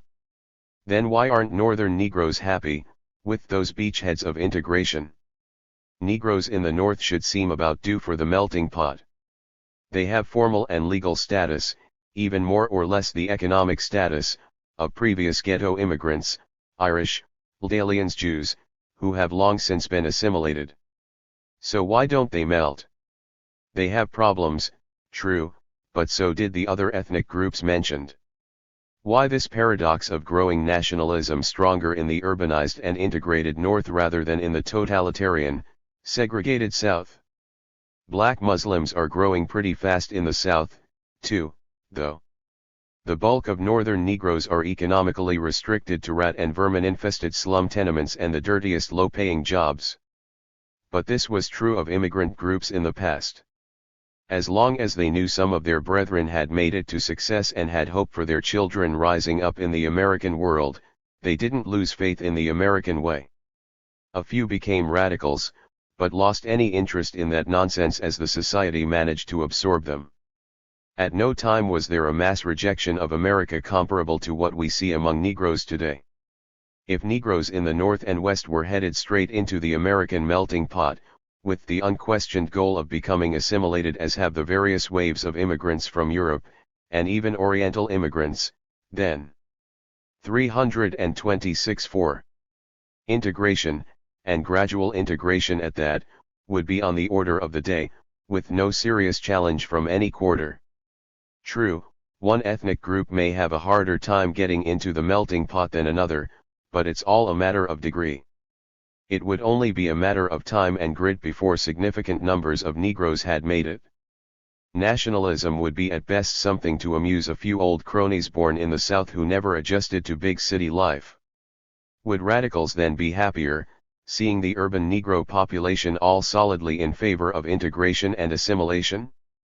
Negroes in the North all enjoy to one extent or another the very elemental rights which Negroes in the South are presently struggling for. Yet it is precisely in the urban Negro proletariat that black nationalism finds its most fertile soil. Why should this be a source of distress, annoyance, and chagrin to white radicals who are for fundamental changes and not just assimilation of Negroes into the status quo? The radicals would never have been able to influence these people, and don't know what to say to them anyway. A radicalization of these masses through a mechanism operating independently, infusing self-confidence, self-expression, powered by the tremendous appeal imparted by nationalist fervor, providing an avenue for the organization into a mass movement of previously politically unorganized and voiceless masses seething with hatred for the status quo, all this should be good reason for optimism among revolutionists. It might not be exactly what they expected, it is certainly not entirely to their liking or understanding, being out of their control, it is far from being an ideal political vehicle for revolutionary change. But it is 1,000 times better than the alternative picture of the same tens of thousands of Negroes sitting it out patiently in the illusion of getting their chance to cash in on the American dream. The implications of this massive swing toward nationalism are deadly for the prospects of the survival of the American way. Of course, nationalist sentiment among Negroes, raised to whatever fever pitch, is not going to automatically alter the status quo. But it should be obvious that this is only the beginning of a process, not the end stages. And even at this early stage, the promise of integration into the American way of life is empty and insipid to hosts of Negroes. James Baldwin quotes a friend, who he says is not a nationalist, "I might consider being integrated into something else, an American society more real and more honest, but this? No, thank you, man, who needs it? Nobody knows my name." It is no tragedy, then, that so many Negroes are not wild about more integration and still more. The problem ahead is that nationalist organizations are geared more toward expression of sentiment than toward action. Radicals 327 should put their minds to work to probe out suitable courses of action, for nationalists, left nationalists, as well as integrationists, in collaboration with radicals. There is a tragicomic aspect in the spectacle of whiternticles moaning that Negroes reject the society that the radicals themselves say history has condemned. Thinking black. In the eyes of most Negroes, white radicals appear to be far more attached to us society than black nationalists are. This should come as a surprise to radicals. In the white radical framework of reasoning, the radical has the truly fundamental approach in explicitly stating a decision for socialism and against capitalism, thus definitively rejecting us class society in a manner matched by no other trend in society in the profundity and sweep of the break with the status quo. Emotionally, however, white radicals are more or less in harmony and even in love with America and with American atmosphere, with American culture, if such a thing can be said to exist, and feel very much at home in the United States, their country. Of course they are intensely interested in reforming this society through some revolutionary change. Their break is with bourgeois society, not with us society, in the sense of the American people and its culture. Black nationalists, on the other hand, do not feel at all at home in the United States or among their allegedly fellow Americans. No Negroes do, to tell the truth. Just as the society rejects them, black nationalists reject every aspect of that white society which they identify as white.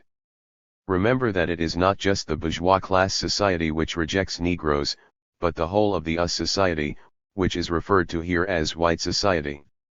Negroes have the choice of trying to turn themselves inside out to live up to this white society and its values, or rejecting this society and seeking values of their own. A dominant culture decides for itself and for everybody what is normal, sane, in good taste. It sets the standards for maturity, intelligence, morality, and human nature. Those aspects of human behavior which the dominant culture represses or assigns a low value to are looked upon with revulsion and ridicule, and considered a badge of inferiority. The dominant group projects its repressions onto the groups it dominates and despises the latter for not kowtowing to the master group's values. The victimized group may chafe under the stereotypes or may attempt to assert its own values. Assimilationist James Baldwin states the case. 328-4. One had the choice of either acting just like a nigger or of not acting just like a nigger, and only those who have tried it know how impossible it is to tell the difference. Nobody knows my name. A Negro is nationalist in direct proportion to the extent of his rejection of this white society and his self-identification with Negroes as a distinct people. Black nationalists entertain no hope or interest in improving any aspect of us society, not even through a white people's revolution to come about in some far-off millennium. Black nationalists can find nothing good about the United States and its white people that might interest them. The materialistic TV crazy chrome-plated commodity happy H-bomb wielding paradise of the white man has nothing to offer Negroes, even if the greasy spoons, public toilets, movie houses and public schools were integrated.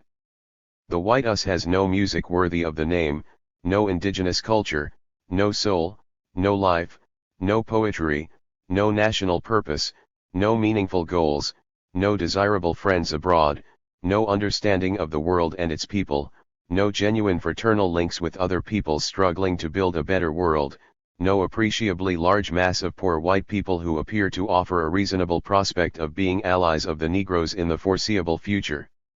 Even the Whittled labor movement and the White Us Communist Party are shoddy specimens compared to their counterparts in other countries. Unlike youth in the newly developing African countries, Negro students have no prospect of studying and making their living in the service of their people, say as engineers, technicians, organizers of industry, statesmen. Liberals and radicals are generally aware of the crushing of incentive in Negro children faced with few prospects of getting decent jobs and opportunities. But the fact of not having a society to grow up into is at least as devastating. A few individual Negroes can achieve American-style success. They can have their pictures in ebony as the first member of the Negro race to achieve such and such a position, pulling down so many $1,000 a year salary. But this success will be in the service of an alien society and alien people, and measured by the yardsticks of an alien culture. Unlike Negroes of any persuasion, white radicals along with all other melting pot whites in the US genuinely feel that this is their country, not just in words but deep down in their bones. White radicals seek to identify with the country's alleged revolutionary traditions from way back 200 years ago, and feel they are the realest and truest Americans. For Negroes, nationalist or not, this is self-deception and escapism. Negroes may be physically in America, and their ancestors may have been here longer than some white families, but Negroes are not Americans if that word properly describes the white population.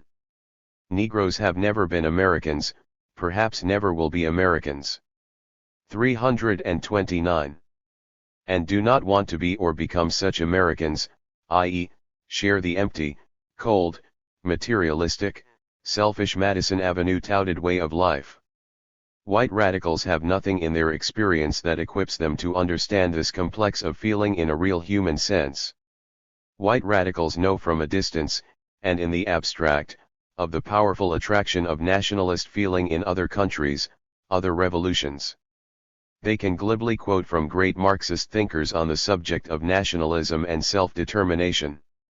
In dealing with black nationalism in the US, white radicals attempt to apply their Marxist understanding in a groping, clumsy way, usually contrasting the extreme abstraction of complete all-out assimilationist integrationism into America as it is to the extreme of separatism and back to Africa.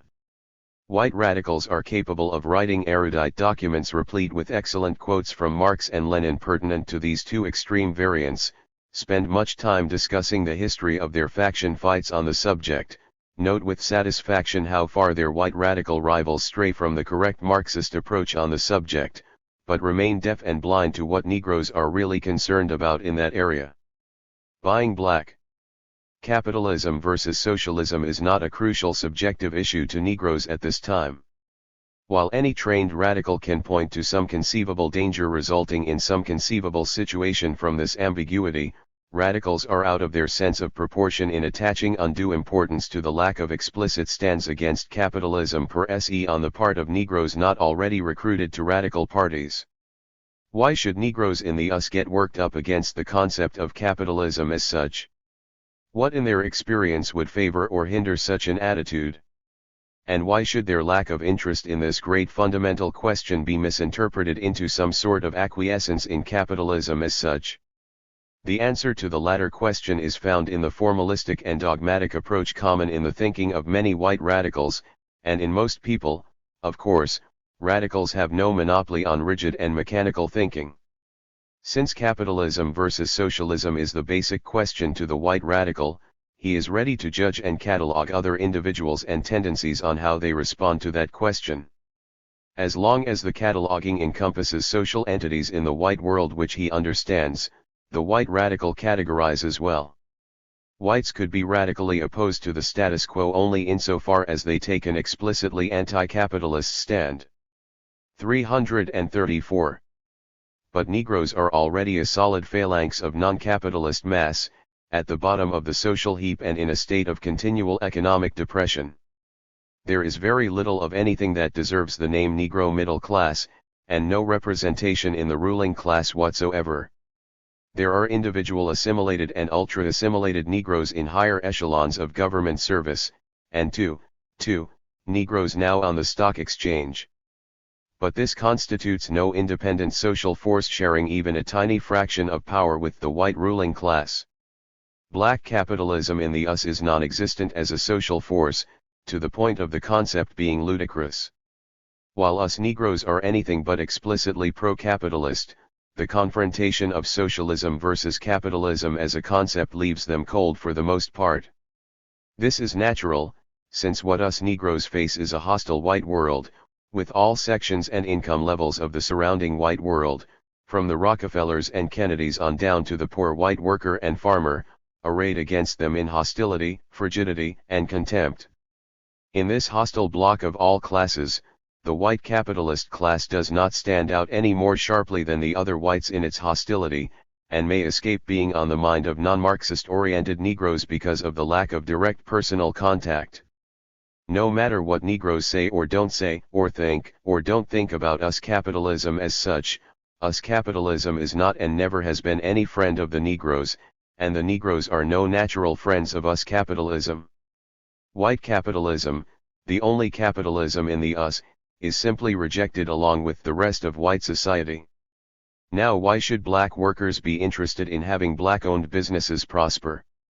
Once the existence of nationalist feeling is known, one should naturally expect some such attitude.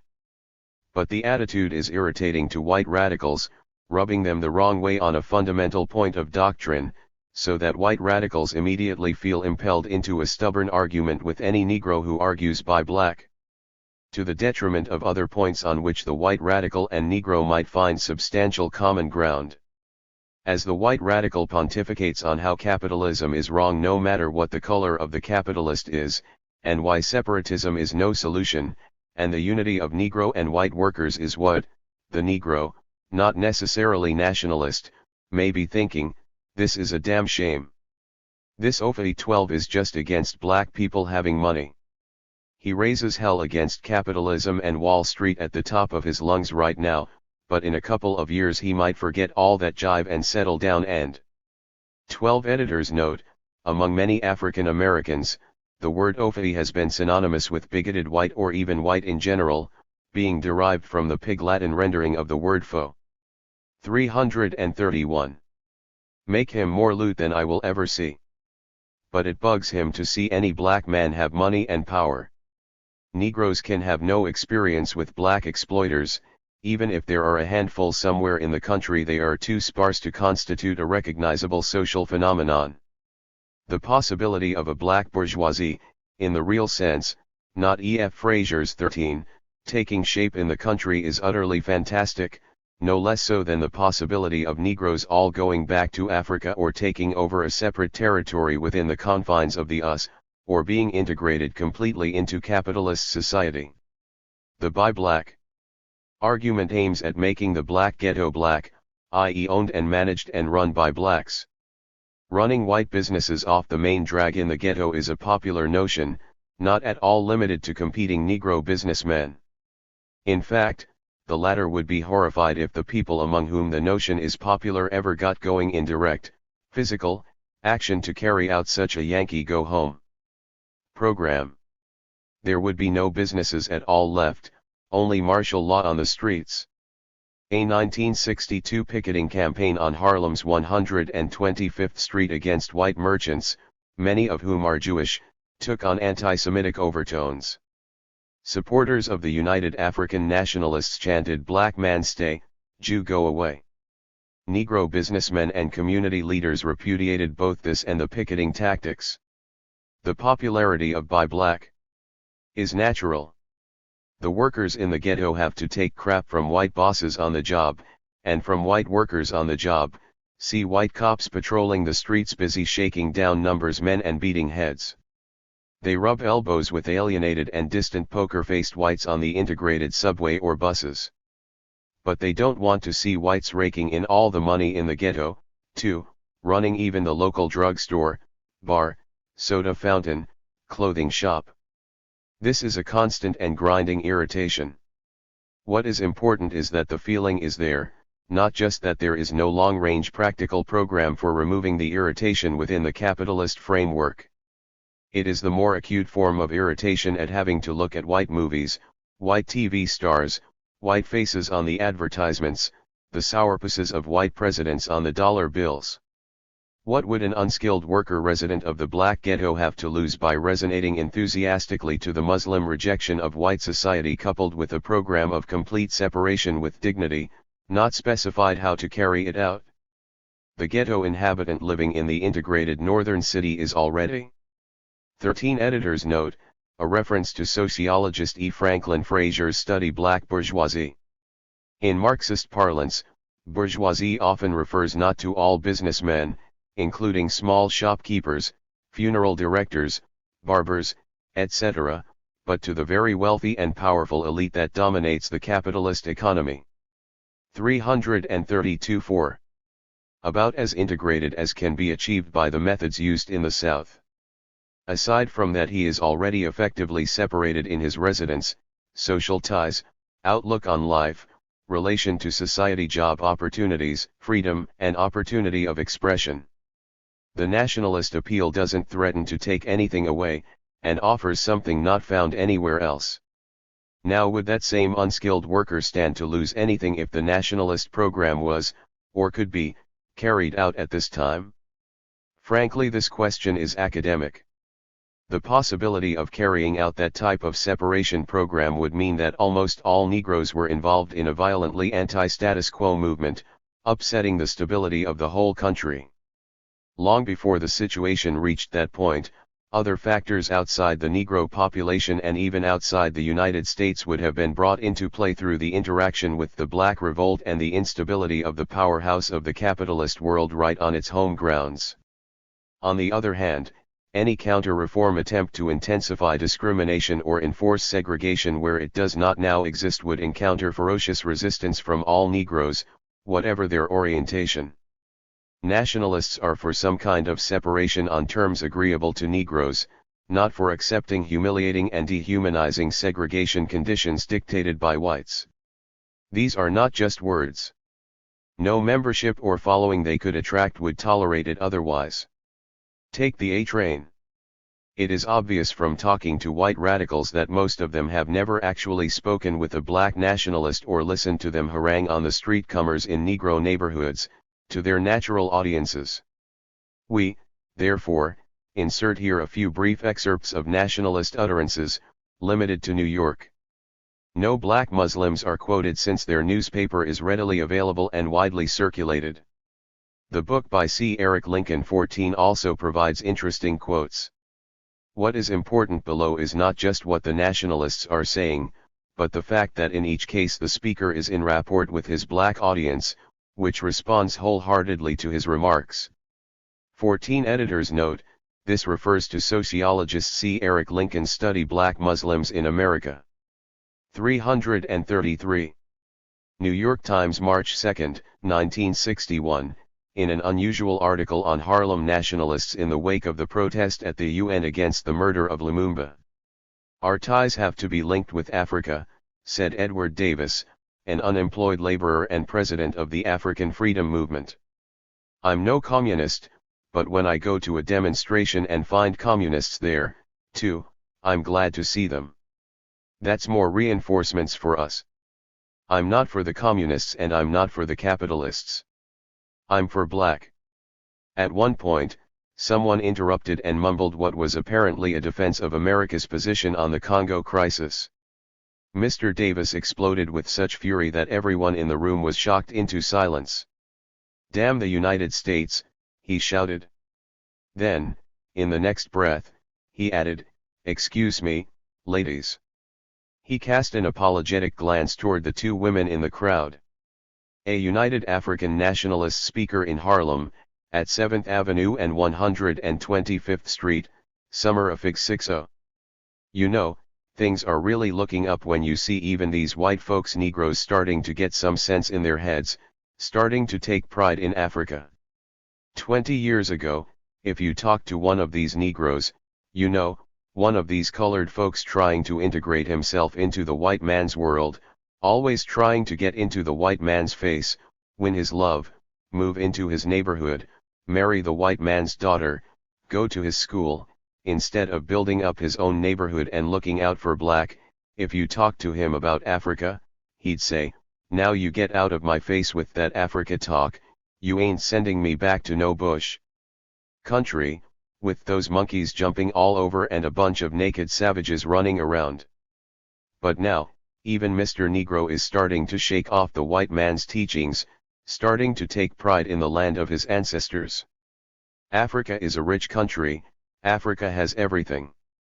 Iron, copper, gold, diamonds, oil, everything you need to build a great country. But the white man never told us that. He only told us Africa was nothing, nothing but jungle and savages. Some colored folks, they still act like you're crazy if you talk about Africa. Now. Why shouldn't black folks want to go back to Africa? Africa's 334-4. Our country. Africa can't be such a bad place if those white folks fight so hard to stay there and hang on to the riches they found there. Wouldn't you all rather live in a black man's country, see a president with a black face, the chief of police with a black face and all the policemen black, go into the bank and see a black face sitting behind the desk? Wouldn't you rather be in a country where you could look at the money and see a smiling black face looking back at you, instead of old George Washington's sourpuss? The week of Fidel Castro's stay at the Hotel Teresa in Harlem in September 1960 was an occasion for pronounced manifestations of nationalist sentiment on Harlem streets in the vicinity of the hotel. On September 28, when A. Núñez Jiménez and Juan Almeida took an unannounced stroll through about 14 or so blocks in the neighborhood, the crowd swirling and snowballing around them ran to some thousands, all of them enthusiastically hailing the Cubans. There is no question that this demonstration was spontaneous. People in windows opening up all along the impromptu route reacted with the same effusiveness. When the two barbudos got back to the Teresa 20 minutes later, the marching crowd had grown to such proportions that the cops became panicky and made desperate efforts on foot and horseback to break it up and disperse it. Some cops were hit by flying objects and a major riot was narrowly averted. A symptomatic incident shortly before this involved a Negro across the street from the hotel, who had to be physically restrained by bystanders from socking another Negro who had made disparaging remarks against Castro. The bystanders sympathized with the attacker, but wanted to prevent trouble. The gist of the angry nationalists' remarks, cleaned up for propriety, was, "So you're an American, you can't stand Castro talking out against America. Then what the hell you doing here in Harlem, you so damn American? How come you got a black skin like me? Don't come to me with that American stuff, I'll go right upside your head. If you're so American, you don't have to live here in Harlem, why don't you go downtown and live with your fellow Americans?" Now listen to the incisive and lyrical language of one garbate speaker on a street corner in Brooklyn's ghetto, early 1961. This Martin Luther King say you got to love the white man. He say if the white man go upside your head, why you just supposed to turn the other. 335. Cheek and love him, make him love you. That's the Christian way. Now why you folks want the white man to love you? You know the white man don't love nobody. White man don't even love his own kind. The Jew don't get along with the Italian. The Italian don't like Irish. The Irish, they don't like Polacks. Polacks don't like Germans. Germans don't like nobody. But all of them get together against you and me. That's no lie. Only thing the white man respect is power. You get you some power, he respect you. He don't have to love you. You ask yourself, why all of a sudden these liberal white folks so eager to have you integrate with them? All this time we is just dirt, they don't want to have nothing to do with us. Now they say please come in, integrate with us nice white folks, you are black brothers. Why they saying that now? Because they is catching hell, that's why. All over the world, Asia, Africa, Cuba. Japan, everywhere you look, the white man is starting to catch natural hell. Now his house burning clear down to the ground, he want us to help him put out the fire. Let me ask you folks this. Who loves Russia? You answer me that one now. WHO loves Russia? Yeah. Don't none of these white folks love Russia? They always talking against the Russians, want to kill them. They hate Russia almost as much as they hate us, and that take a whole lot of hating. But they respect Russia. Because Russia got power. White folks don't be messin' roon with Russia. They fly that U-2 plane over Russia, old Khrushchev start bangin' that shoe, wavin' a H-bomb right in the white man's face. Uncle Sam back down. Uncle Sam know he done went too far this time. He even apologize. Ain't that something? But he don't have to apologize to no black man. Black man waitin' for the goddamn white man to love him. Black man ain't got nothing behind him, 'cept what he sits on. You know the folks in Africa are fighting against the same damn integration you brainwashed colored folks over here so crazy about. The Frenchmen say to the Algerian, what you want independence for? You integrate with us. You is a Frenchman. Algerian, he say, that's a damn lie. Blind spots of white radicals. An understanding of the gap now separating black nationalists and white radicals must be sought not only in the life of the Negro in a white United States, but 336-4.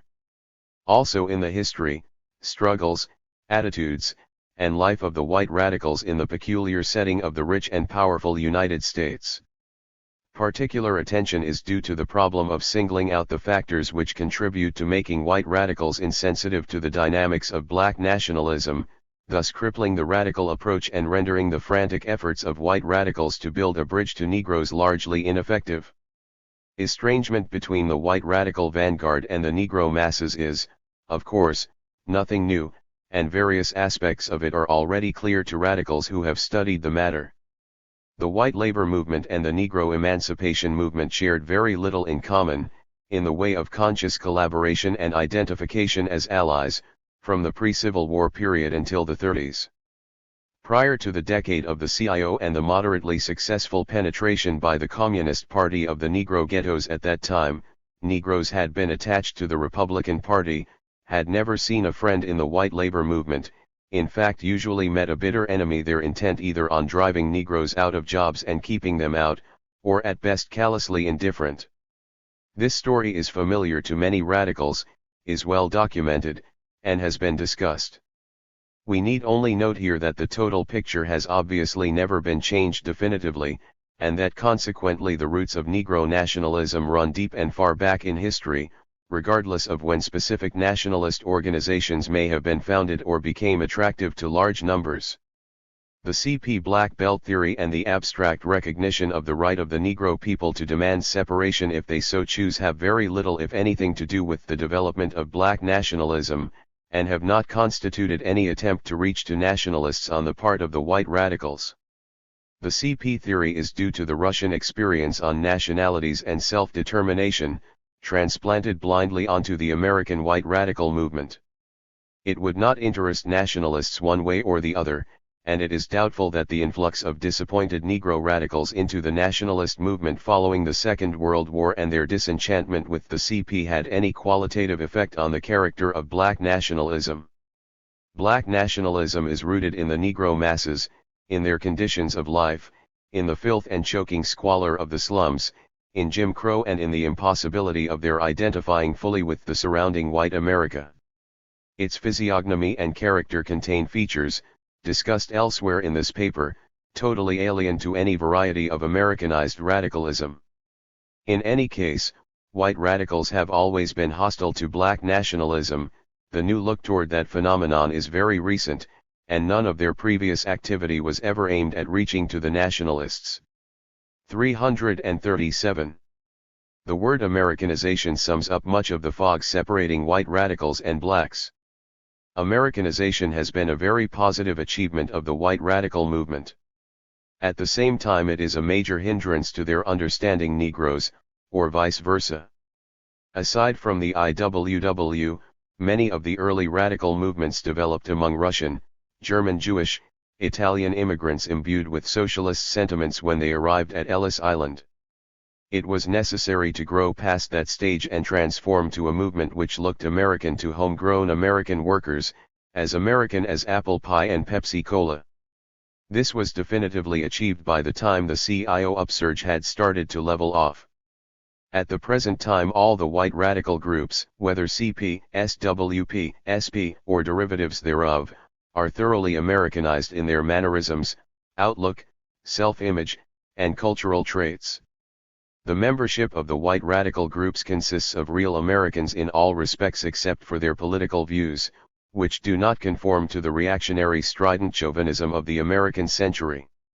In the case of social democrats, who are really liberals rather than radicals, that exception may be disregarded.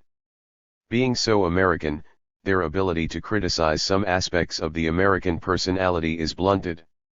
Such cultural features as anti-intellectualism, lack of recognizable indigenous culture, the self-delusions that Americans are the only regular folks, free and easygoing, not stuffed shirts, full of pioneer spirit and good-natured sense of humor, fair-minded, to hear the Americans tell it, the almost universal narrow-mindedness, rugged individualist selfishness, coldness toward fellow human beings throughout all classes of the white American population, the total absence of any inspiring national goals, the poverty and emptiness of American emotional and cultural life, the alienation from all other peoples of the world, except some imperialist and racist countries, all this is either accepted, escapes critical notice, or is blamed on capitalism per se.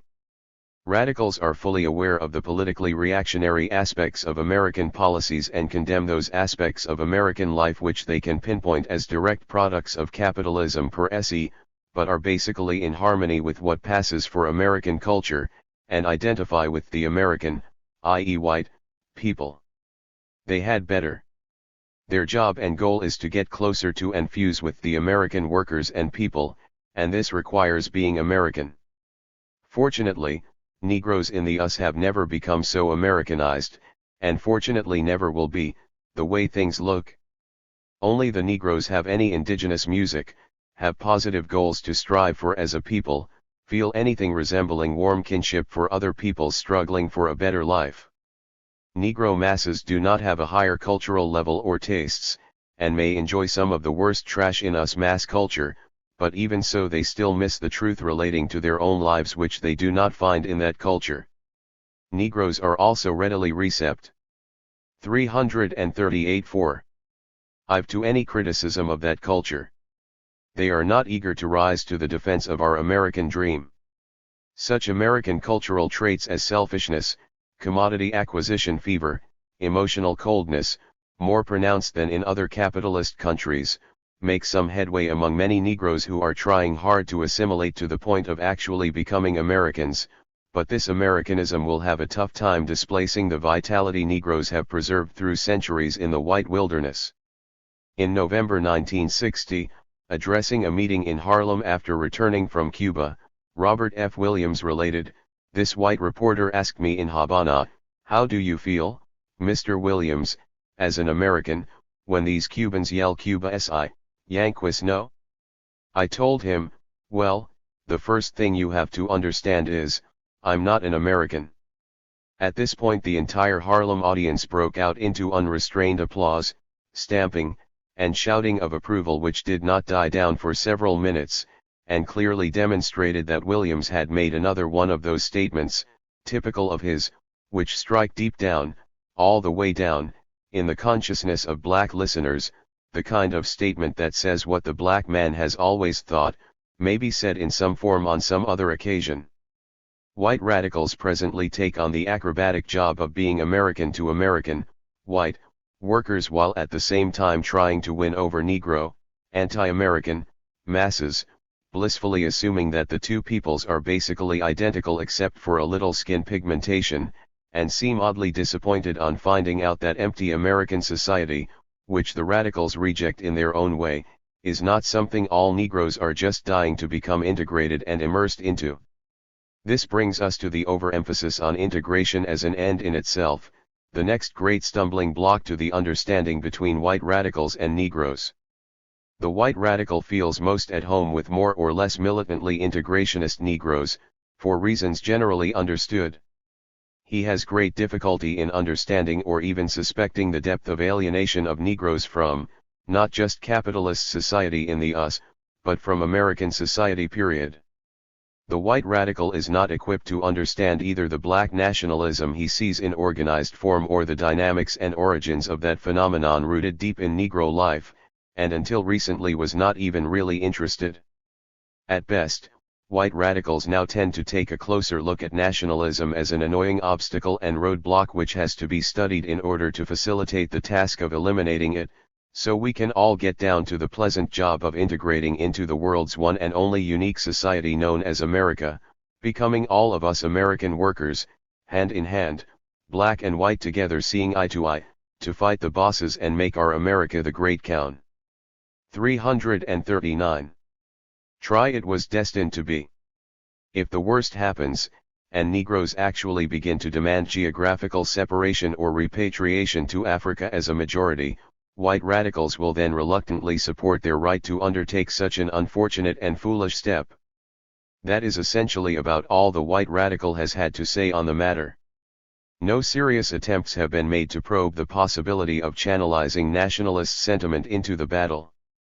The need to overcome the white chauvinism rampant in the American radical movement prior to the Russian Revolution, the need to fight the proliferation of white chauvinism in the labor movement in general and to eliminate it in new recruits to radicalism, the almost exclusive contact with militant assimilationist Negroes, and the natural lack of affinity for black nationalist thought and feeling all combine to reinforce the fixation on integration as an end in itself. The fight against white chauvinism has been an indispensable part of the development of the radical movement, and a positive achievement. At the same time, this necessary and valuable fight to eliminate all traces of white chauvinism acted to dull even further any sensitivity white radicals might conceivably have or acquire to the limitations of integration and assimilation as a goal. Any suggestion that Negroes were different from other Americans had to be stamped out vigorously. Militantly assimilationist Negroes are extremely sensitive to the least implication that they are not exactly the same as everyone else. Jim Crow, blatant American-style racism, and all of its derivatives and sugar-coated liberalized versions adhere strongly to the principle that Negroes are both different and inferior, the corollary to the notion that anyone who is different from an American cannot help but be inferior. Where Negroes lacked a clear feeling of identification as a people, it is understandable that the circumstances of complete immersion in a white wilderness, with their horizon limited to the United States indefinitely, with no acceptable image to live up to except the white man's, with no independent and developing African states, no Cuban Revolution to be contrasted to the American dream from which Negroes were being excluded, would lead to a temporary desire to actually be Americans, rather than a striving to achieve some sort of modus vivendi on a basis of equality or peaceful coexistence with this alien people among whom Negroes are interspersed. A revealing reaction of white liberals and radicals to black nationalists is, very often, the stupidly smug view that nationalists must be Uncle Toms or some variety or modification of Uncle Toms, or that they feel beaten and inferior, simply because they do not aspire to that glorious, sublime state of being an integral part of the great American people. 340. 4. The US Communist Party is especially sensitive to petty bourgeois assimilationist pressure, and its tightrope act is most fascinating. On the one hand, the ER is as American as any radicals can get to be, even to the point of waving the stars and stripes and singing the Star-Spangled Banner. At the same time, they were dragging along, in their ideological baggage, a stillborn black belt self-determination theory which had nothing whatever to do with any current or section of the Negro community, nationalist or otherwise, accepted solely by those individuals recruited to the ER for other reasons. This Russian-fathered abortion did not sit well with half-Americanized integrationists, inside the CP and outside, and became the butt of much criticism with nothing much positive to show for itself. Red-baiting assimilationists demagogically and maliciously took the CF to task for, of all things, wanting to have Negroes segregated in a separate nation after communism takes over. The die-hard suspicion of Negroes toward all whites, any whites, no matter how friendly they talk, contributed mightily to the pressure. No matter how much the ER tried to soft-pedal the idea, and mollify it down to the quite correct position that while they were not actually advocating such an idea, they would support it if the demand was raised by a majority of Negroes, the CP still had to cringe from attacks by the NAACP, Henry Lee Moon in Crisis magazine, for instance, and other assimilationists for even mentioning the terrible and nasty thing.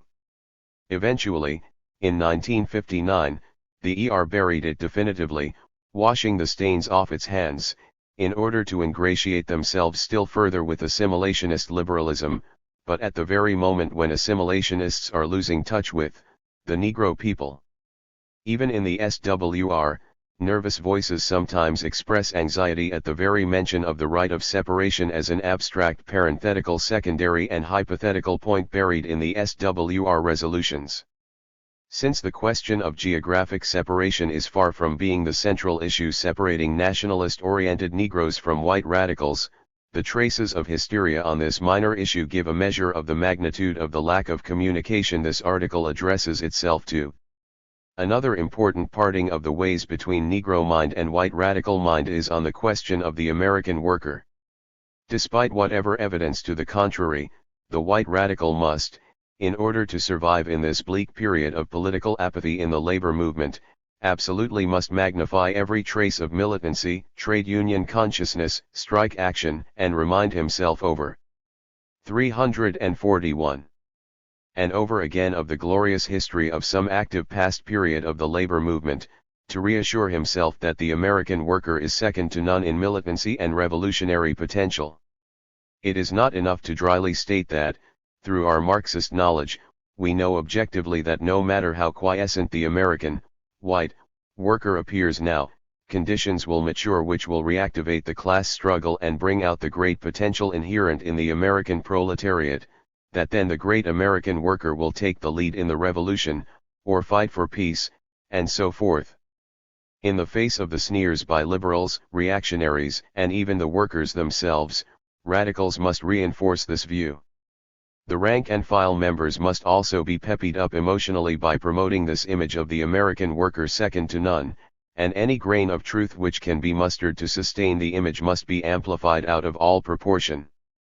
If the white workers get along with the status quo and are indifferent or hostile to their Negro brothers, this must be blamed on other radical tendencies, or on the Union leadership, but in no case must the image be questioned. The net result is that white radicals begin to take on an air of unreality, as if they were in dreamland or someplace, but certainly not in the United States of America in 1963. A hothouse atmosphere of left-wing optimism has to be generated and sustained if the beleaguered radical groups are to survive, and the temporary divorce from reality is no doubt worth the price.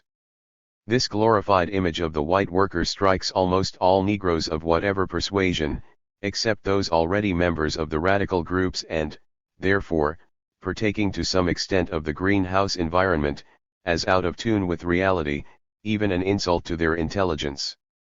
The adverse effect of this kind of talk, offering Negroes the prospect of joining hand in hand with this imaginary revolutionary white proletariat which does not at all resemble the white proletariat the Negro lives in daily contact with, is even more sharply exacerbated, in the case of nationalistic Negroes, in response to the self-satisfied assurance of the radical who has studied Marxism and knows the basic answers.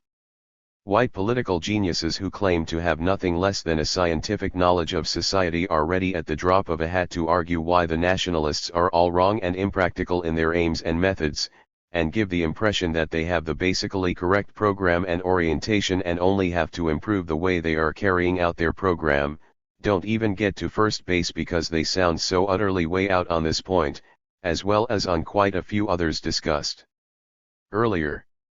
It has to be emphasized at this point that Negroes are not reacting with skepticism just because the white workers they know seem politically dead. 342-4. Quiescent, or conservative in their outlook, but often because the white workers are, along with the rest of society, hostile and disgusting chauvinists. The attempts to glorify the white worker's revolutionary future and alleged revolutionary implications of his historic past struggles will in that case spark hostility on the part of the Negro listener who has the salt rubbed into his wounds. The problem can be minimized when a radical who is not too hung up on Marxist shorthand slogans disemboweled from the rounded-out thought that the slogans summarize, and who tries to make clear he knows what the American scene is now, but is pointing out objective conditions in the making which will change the scene, is trying to communicate with a Negro who is willing to listen. But even then the mere mention of the idea that white workers will someday play revolutionary roles may sound so absurd to the Negro listener that the radical's entire argument will be discredited.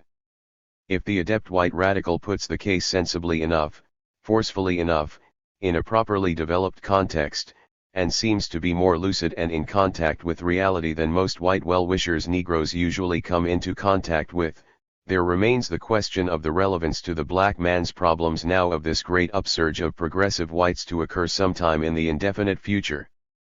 Anyone who succeeds in putting the spotlight on other subtle disparities between the viewpoint of white radicals and Negroes will be doing a great service to the present and future struggle. More questions to probe. What aspects of black nationalism offer any leverage for white radicals and Negro radicals in association with white radical organizations? Which aspects of black nationalism, in its endemic form throughout the Negro population and in its organized forms, lend themselves most readily to being channelized into effective action against the status quo, i.e. against us capitalist power and against us imperialism on a world scale, with assistance of white radicals to the extent that the latter are aware of such possibilities and are capable of meshing their actions and theory with the tremendous appeal and dynamism which nationalism is capable of generating? There is a wide unknown territory here open for probing thought and experimental action. It is no surprise if few or no answers are available, since no one has posed the question seriously. The questions are worth formulating only with respect to revolutionists. Since both revolutionists and militant Negroes, integrationist or nationalist, are objectively and/or subjectively against the status quo, one can speak of a 343 misunderstanding where the two groups do not communicate. For liberals and those mainly interested in modifying US foreign policy to produce improved relations with the Soviet Union, without otherwise disturbing the status quo, their lack of communication with Negroes is based on a deeper divergence of interests. One undeniably attractive point about integrationists is that, if they are not too given to red baiting or fear of radicals, they allow opportunity for radicals to do work, to engage in some form of common action with Negroes. By its very nature, black nationalism shuts out almost all avenues of common activity, discussion, or other opportunities for radicals to do work. To date, there has not been much probing by radical organizations, if any probing at all, in the direction of sending Negro members into nationalist organizations or milieus to do work. This might be due to the alienation of the radicals from the nationalists, more likely to the distaste white radicals, and assimilationist Negroes likely to be recruited into white radical parties, feel for the black nationalist orientation, but it is also due to the political intractability of the nationalist groups, singleness of purpose, no room for dissident minorities, religious structure in the case of the Muslims. The most serious obstacle to such colonization work, however, should any white radical organization be foolish enough to try it, would be the fact that the nationalists would exert a far stronger attraction on the radical Negroes sent in than the latter's parent organization, and the colonizers would be the ones influenced and recruited. Consider the example of Dr. Lonnie Cross, who as Dr. Lonnie X was a key speaker at the 1963 Chicago Convention of the Black Muslims. Integration struggles not encumbered by an insistence on making Negroes over into white Americans of dark skin, and not steeped in the repulsive Gandhian tum the other cheek philosophy, will not interfere with building a bridge to those elements of the Negro population north or south who feel about as integrated legally and formally as they are going to get or care to be, short of some fundamental change in society. Integration in the sense of smashing specific Jim Crow apartheid institutions and broadening educational and job opportunities for Negroes does not constitute an irreconcilable opposite to the nationalist feeling of self-identification as a people not identical to American whites. Negro radicals may attempt, in some areas, to experiment with riding the nationalist bronco themselves, to see if they can tap some of these resources directly, rather than by liaison with an already established nationalist group. One obvious arena for work to be anticipated, sought out, or encouraged is any emergence of left nationalist currents, whether independent of existing. 344.4. Nationalist organizations or gestating within the confines of such organizations. Radicals who are good at spotting the shortcomings and illusions besetting nationalist groups might profitably communicate these criticisms, free of the traditional white clumsiness on the question, to such groups, encouraging their leftward development and contributing to their political development on general matters. If the black Muslims enter firmly onto the road of political action by and for the black man, with participation in local and national elections, the impact would be close to what revolutionists have always hoped for in a labor party, with the difference that the white-dominated unions have for the present nothing to contribute, except fifth-column activity for the benefit of the Democratic Party and the status quo. Massive participation in politics by black nationalists would shift the picture in a direction much more amenable to participation by radicals, in its total impact on the national scene, in its reciprocal effect on the nationalists themselves as they grapple with new and vital problems, and in the sense that radicals are more at home with such situations, generally speaking, although there will certainly be some surprises. The notion of separatism could undergo some interesting modifications as nationalism gains nationwide strength. The black belts are forming, as politically viable black strongholds, not in hinterlands of the Deep South, but right in the hearts of the industrial and urban centers. Washington, O.C. now has a Negro majority with no real home rule, in fact with rule by Dixiecrat congressmen. Philadelphia has a huge Negro minority, and could conceivably come under the local control of a well-organized and power-conscious Negro electorate. A continued process of whites diffusing out into the suburbs and Negroes crowding into ghettos in the center of town, with the ghettos spreading out through the city, is a phenomenon common throughout the country. These situations are made to order for black nationalist political campaigns, and it is only a matter of time before efforts turn in that direction. The political battle between a Negro-controlled metropolis and a hostile white state capital plus suburbs will be a humdinger. Legal defense and physical defense against racist violence and frame-up conspiracies are areas of action in which radicals have experience. Some new twists will be introduced if and when the Muslims carry out their promise, threat, to clean up the ghettos and get rid of white racketeers, criminal elements, and lumpen, and any other activities where they begin to encroach on the prerogatives of the white state power, not to mention some of its juiciest revenues. 345. Nationalist influence spreading in existing labor unions will give radicals a whole new crop of theoretical and tactical problems to play with. The appeal of nationalism to Negro youth down to the teenage level has not been assessed, and no doubt varies widely across the country. The appeal of nationalism, particularly of the black Muslims, to Negro women, the role of women in nationalist organizations, which women are attracted to it and which are not, are another set of unprobed questions. It would be helpful to make a survey of the appeal and strength of nationalist currents across the nation. This article is based on direct experience limited to New York. It would be worthwhile to know the various groups that exist, their strength and attractiveness relative to the black Muslims and relative to assimilationist groups, what activities they engage in or seem to be inclined towards, who they appeal to, what areas seem to be open for common action and discussion. The extent of urban concentration of Negroes and out-diffusion of wheat into the suburbs, and the chances of Negroes electing militant local candidates, backed by a political powerhouse like the Muslims, could potentially are important things to know.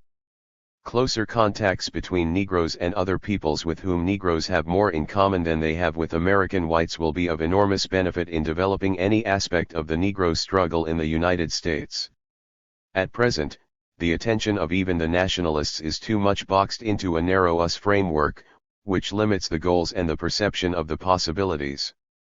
Radicals could be of immense value in this context, promoting, stimulating, and facilitating significant contacts between proletarian Negroes, who would otherwise never get the opportunity, and non-white peoples more or less in the same boat and engaged in struggles against the same us imperialism. Indians throughout the Western Hemisphere, Negroes in Latin American countries and in the West Indies, and Africans have a wealth of experience, ideas, violent feelings, and mutual stimulation to share with American Negroes. Such contacts on a reasonably broad scale might have explosive effects, here and elsewhere. It would be helpful to begin right now in some serious discussion of ways in which us reactionaries might seek to manipulate, head off, or channelize into less harmful, to them, directions any upsurge of nationalism which begins to take on threatening proportions. Difficult as it is to predict the forms which the struggle will take, some long-range predictions about what will definitely not happen can be made. In the long run, integration into the status quo and separation from the status quo are 346-4. Both impractical, impracticable, and even undesirable.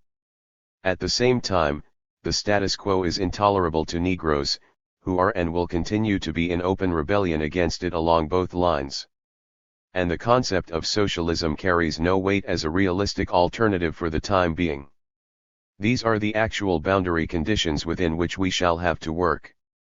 The actual struggles which will take place will constitute syntheses of these apparent extremes, until such time as domestic and international events act to channel the struggle explicitly against capitalism per se, and pry the white workers loose from their TV sets. In the meantime, the Negro people in the US are not going to be sitting still, and the relative weight of integrationist and nationalist aims and methods in the struggle will be decided in the heat of battle. The distance between the black nationalist rejection of what they see as white America and the white radical rejection of what socialists see as bourgeois America is not as great as it used to look. 347. Socialist Workers' Party. 1. Freedom Now, a new stage. Under the banner of Freedom Now, the Negro struggle for equality has entered a new stage. This is comparable in significance to the change that occurred in the 1830s when a wing of the abolitionist movement, previously dominated by schemes for piecemeal purchase and deportation of the slaves, raised the explosive demand for immediate and complete emancipation. The most notable characteristic of this new stage in the Negro struggle is the clear and sharp rejection of gradualism, which is the program, method, and perspective of capitalist liberalism. Freedom Now is an essentially radical and potentially revolutionary demand. It brings its advocates, regardless of their particular views, into growing conflict with the White House and the Southern Democrats, with the labor leaders as well as the liberals, with Negro as well as white exponents of moderation, compromise, and tokenism. The ruling class of this country cannot grant this demand. Neither can it suppress or sidetrack the movement. That is why a consistent struggle to achieve it will stimulate profound changes not only in race relations but also in class and political relations in the United States. Freedom Now sentiment is generated from numerous sources, by urbanization, industrialization, and migration, as a result of which 3/4 of the Negroes live in cities rather than rural areas and 1/2 outside the South, by inspiration from the colonial revolutions against white imperialist domination in Africa, Asia, and Latin America, by the smallness, fewness, and slowness of concessions offered to the demand for equality, by the conviction that the rulers of this country will never grant equality voluntarily or without pressure. 15. 348-4. And that their difficulties in the Cold War make them more vulnerable to pressure, by disappointment in the old-style Negro leaders and the labor bureaucrats. It is spurred by the growth of racial consciousness and solidarity, which flows from common experiences of oppression and is strengthened by historical and contemporary evidence that the Negro must rely on himself first of all if he is to make any progress. This sentiment is bolstered in some circles by a questioning or repudiation of the values of capitalist, white-dominated, society. The results have been a spread of the Negro struggle into every corner of the country, a sizable increase in the number of active fighters, with the most important new reinforcements coming from the student youth, who are not encumbered by the skepticism, routinism, or defeatism of many of their elders and are imparting a new vigor and vibrancy to the struggle, assertions of independence, coupled with heightened self-confidence and growing determination that the Negro will decide his own goals, work out his own tactics and lead his own struggles, more openly expressed feelings of mistrust and suspicion of whites and bitter resentment against paternalism in any form, the raising of new demands and proposals that are unacceptable to most liberals, special consideration or priority for the needs of the Negro to compensate for centuries of oppression and deprivation, adequate and effective Negro representation in all places and at all levels, block voting, etc. This new phase has already witnessed a significant growth of Negro nationalist and separatist sentiment along with the appearance of new national organizations and hundreds of local groups dedicated to equality. This is all part of the ferment, discussion, experimentation, and lively search for ideas, methods, programs and leadership capable of guiding the struggle for equality to victory. The new period, which was definitively ushered in with the Battle of Birmingham in May 1963, has been marked by the following features. 1.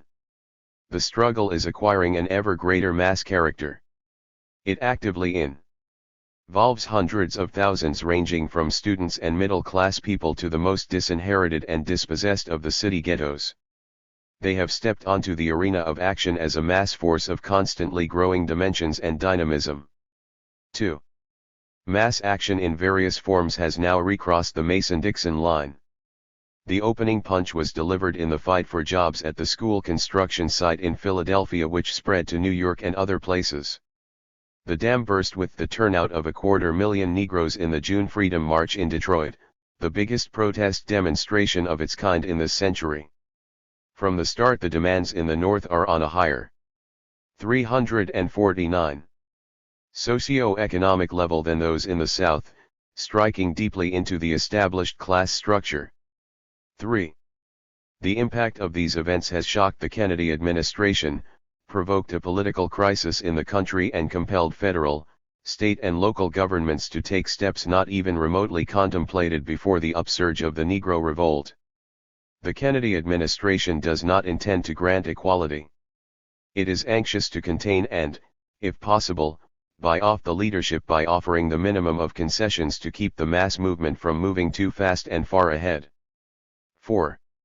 The top Negro leaders feel even more nervous and unsteady. They are being forced to talk, and in some cases even act, more militantly because they fear the power of the revolt, which they did not unloose and cannot control. They also fear that the ruling class upon whom they rely will not grant enough concessions soon enough, and that the mass movement will continue to sweep around them and beyond them, dragging them along as they try to slow it down. The profound insecurity of the official leaders, their lack of control over the masses, the emergence of new forces and potential new and bolder leaders are positive signs of an ascending revolt that is becoming more and more radicalized. 5. In the South at this stage, the civil rights struggle has some special traits distinguishing it from the rest of the country. A. Because of the glaring and intolerable violations of the most elementary democratic rights, Southern freedom fighters are in a position to expose and dramatize the injustices of Jim Crow, constantly embarrass the federal government, and deepen the indignation against segregation not only throughout the United States but throughout the world. B. In parts of the South where Negroes are a majority, such moves as the call for the election of a Negro sheriff in Leflore County, Mississippi, have a highly explosive character because they directly challenge and endanger the white supremacist structure. Voter registration drives in rural areas where uncompromising Negro candidates might become mayors, judges, or sheriffs could upset the whole balance of power there. C. What happens in Mississippi, Alabama, and Georgia has immediate repercussions upon the moods of the movement in the North. Any outrage and outbreak of violence, or any outstanding demonstration and achievement in the South, arouses the Negro communities in the rest of the country. Thus the intensification and extension of the struggle in the South is a sharp goad to the national civil rights. 354. Movement. Conversely, the advances of the Northern struggle, such as the direct actions for jobs, tend to feed back into the South and raise the struggle there to a higher level. 11. The present tendencies. The Freedom Now forces face the task of uniting into an effective movement and equipping themselves with a program, a philosophy, and a perspective. Success in these efforts will depend on correct evaluations of the competing tendencies now in the field, of the intentions of their racist enemies, and of the Negro movement's relations with other sections of the population. The NAACP was for a long time the dominant civil rights organization. But its relative influence has declined and it is today challenged on all sides. Its leadership, middle class and liberal, relies mainly on legal and legislative action and discourages mass action, initiative, and struggle. Afraid of being outflanked and bypassed by more militant organizations, they have attempted to modernize their image, but the NAACP remains the chief protagonist and symbol of gradualism. The Negro masses may appreciate it as a legal defense arm and legislative lobby, but they do not feel welcome in it and most do not belong to it. A pacifist tendency has acquired strength and its leaders prominence since the late 1950s. Its main organizations are the Southern Christian Leadership Conference, headed by Martin Luther King, and the Congress of Racial Equality. Their prestige derives in part from the fact that, unlike the NAACP, they have sanctioned and participated in certain kinds of direct action. But King's pacifism also has the opposite effect of restraining the full unleashing of mass struggle and initiative. He preaches love of the racist enemy and threatens to cancel civil rights struggles whenever the masses display a readiness to defend themselves against racist violence. Although King speaks the rhetoric of freedom now, it is not accidental that the liberals support him as the right kind of Negro leader, while the Kennedy administration feels he can be used to keep the masses from getting out of control. There is an essential difference between pacifism, which preaches no resistance to assaults at all times and at all costs, and a defensive pacifism imposed by an unfavorable relation of forces. The need for organized self-defense against white supremacist gangs and police officials is as yet openly supported only by small groups of Negro militants. The Gondist pacifist leaders are ready to rely upon government military force, while they repudiate in principle the adoption of self-protective measures by Negroes who are menaced with attacks by Jim Crow elements who are shielded by or may even be part of the state apparatus. 351. The Student Nonviolent Coordinating Committee is a tendency distinct from King and Core. It originated in the desire of militant students to strike out on a road different from that of the gradualists. It does not preach a binding commitment to guntheism. For its leaders, nonviolence is rather a tactic than a dogma or principle, and one that does not exclude the right of self-defense. SNCC is a vanguard-type movement whose main emphasis is on direct action as a means of organizing the Southern masses for independent struggle. The Negro American Labor Council was formed to fulfill the indispensable function of leading and coordinating the fight against discrimination in industry and the labor movement.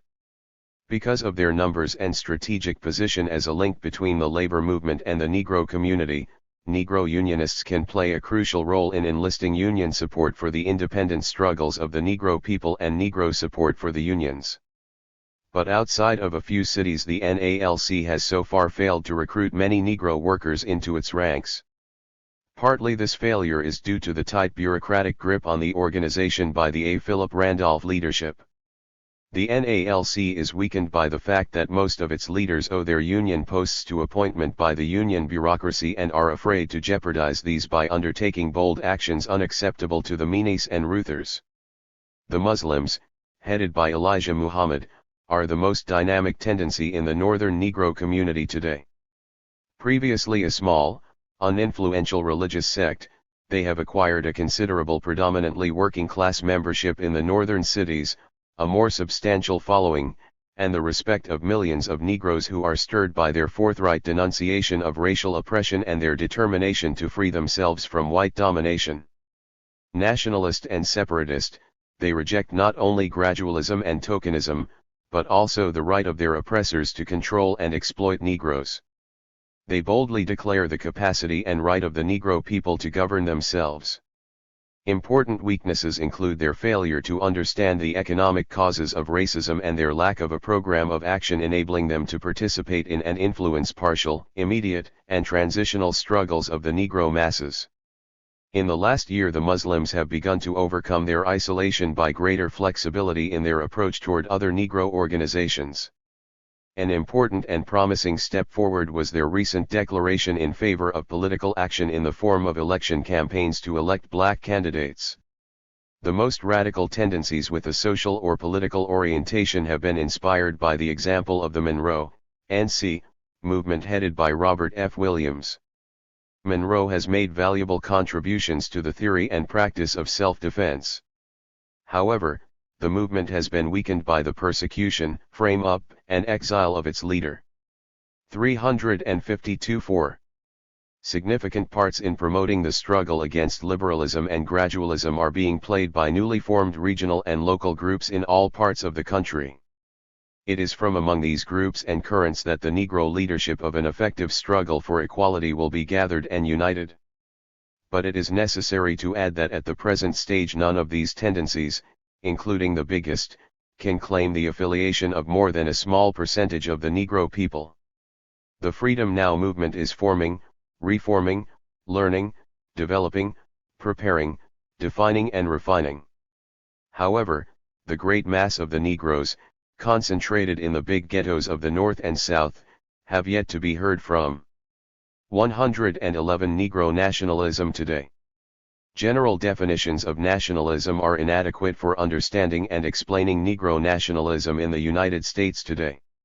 While it has resemblances to the insurgent nationalism in African countries, and to the nationalism of oppressed minorities in the old Russian Tsarist Empire, American Negro nationalism also differs from them in certain important respects.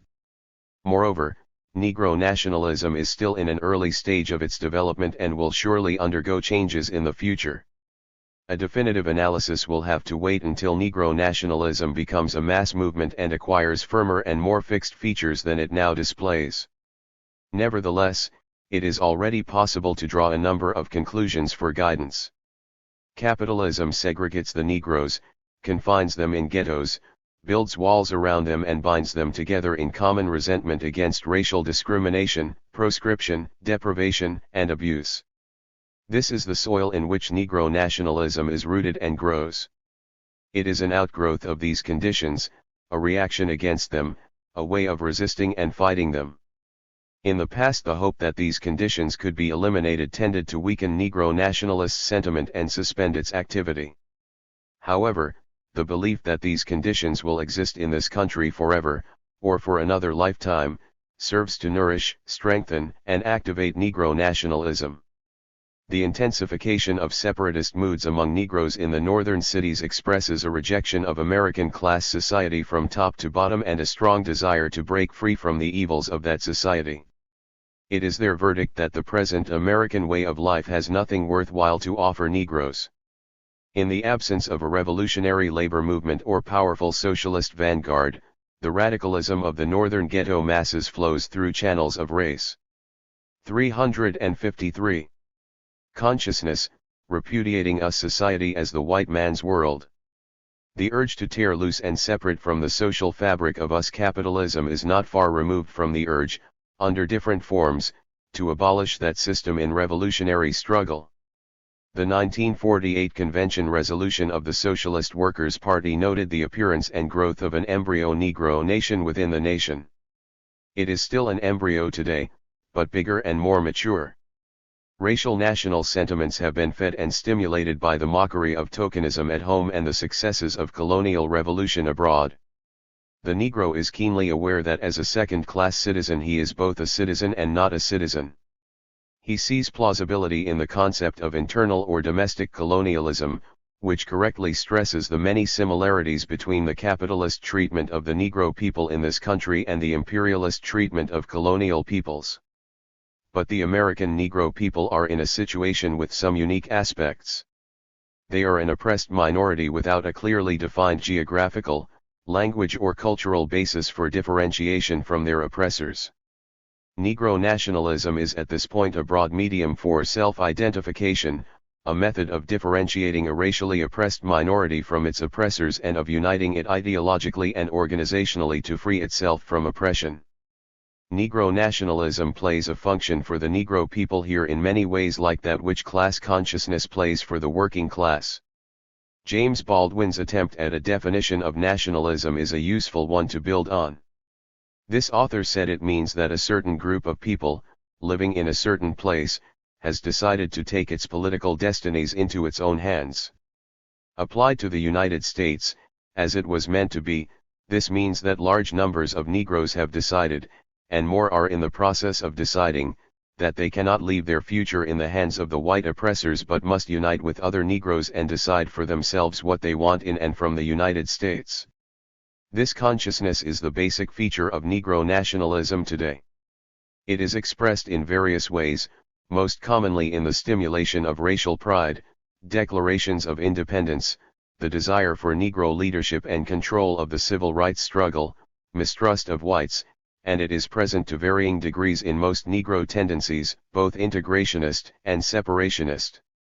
Viewed in this light, Negro nationalism, as it now exists, should not be equated with Negro separatism, the tendency that advocates creation of a separate Negro nation. The two are not the same thing.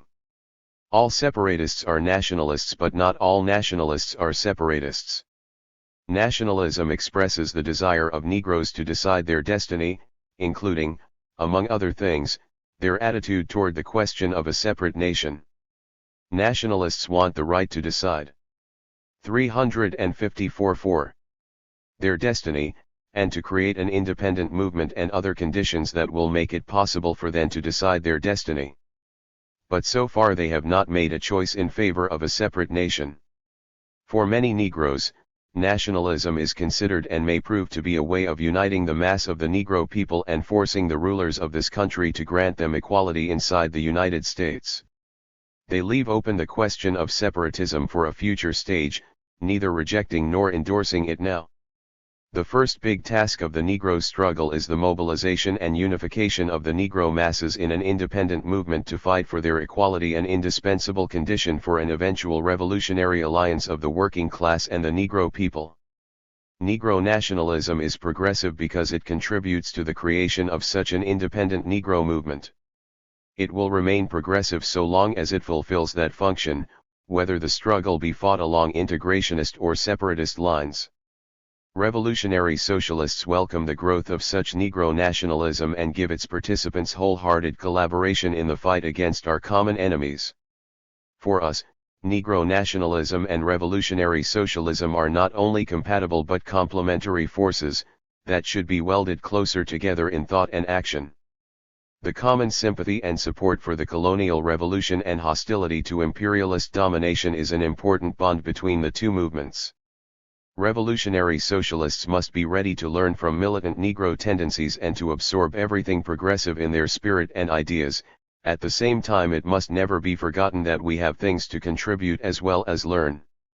The nationalist tendencies still lack a comprehensive and realistic program to solve the problems of the Negro people, and many nationalists have confused conceptions.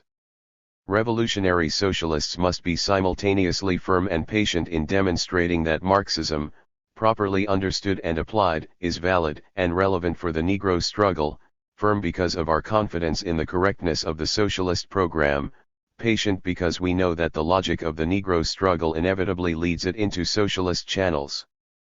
Nationalism itself is an empty vessel which can be filled with vastly different contents. The nationalism of Chiang Kai-shek is the opposite of that of a Chinese communist revolutionist or a Fidel Castro. Militant Negro nationalists can have wrong ideas and petty bourgeois illusions. Negro Marxists have to imbue the nationalist sentiments and struggles of their people with a revolutionary, scientific, anti-capitalist content and direction. They will be greatly aided in this work by the progress of the colonial revolution. The ideas of socialism are being adopted by more and more of the Colorado. 355. Nile peoples striving for national and social liberation in Africa, Asia, and Latin America. This popularity of Marxist and anti-capitalist doctrines, movements, and governments among the non-white races will exert an increasing influence upon the vanguard elements of the Negro struggle here, which will lend strength to the positions of the SWP. Negro socialists must bring forward, as an inspiration and guide for American Negroes, the example of Cuba, where the overthrow of capitalism through the socialist revolution has uprooted discrimination and established genuine equality and fraternity of black and white citizens 90 miles from the southern coastal states. 4. Separatism and a separate nation. The theoretical position of revolutionary socialism on Negro separatism was first worked out at the Socialist Workers' Party convention in 1939. Now, when black Muslim influence has made separatism a live political issue among many people, it needs to be restated, adapted to current conditions and made unmistakably clear. In 1939, we foresaw the possibility that the Negro people, as part of their struggle to end centuries of oppression and exploitation, might someday decide that they want a separate nation, controlled and administrated by themselves. We said that if this happened, it would settle the long theoretical dispute about whether or not Negroes are a national minority as well as a racial minority, and that we, as supporters of the right of self-determination, would support the Negro demand for a separate nation and do everything in our power to help them obtain it. In taking this position, we did not become advocates of a separate nation, as the Communist Party used to be, nor do we advocate it now. What we advocate is the right of the Negro people to decide this question themselves. All we commit ourselves to do is support their fight to achieve whatever they decide they want, whether it be equality through integration or equality through segregation, or both. It appeared to us in 1939 that the mass of the Negro people had not yet expressed themselves on this point, or had not expressed themselves definitely. 9 years later, in the resolution adopted at our 1948 convention, we noted that the growing feeling of racial and national solidarity among the Negro people thus far aims solely at acquiring enough force and momentum to break down the barriers that exclude Negroes from American society, showing few signs of aiming at national separatism. It was clear that the vast majority of the Negroes, 356.4, were integrationist in the sense that they favored abolition of each and every discriminatory and segregationist device and institution in this country. But we did not take that to mean that the Negro masses had reached a conclusive position for or against separatism. We felt both in 1939 and 1948 that the question was still open, that the Negro people might make a different decision about separatism in the future. By 1963 the situation has changed considerably, but not decisively. On the one hand, the Muslims, the strongest advocates of separatism, have made serious organizational gains and growth of their general influence has been even greater. On the other hand, more Negroes than ever before are actively engaged in assaulting the Jim Crow barriers. If such activity makes them integrationists, it is necessary to point out that a profound division of feeling agitates many Negro integrationists. They have mixed feelings of attraction and repulsion in relation to the Muslims. In general, Negro thought and discussion about separatism and related questions is much more intense than 15 or 24 years ago.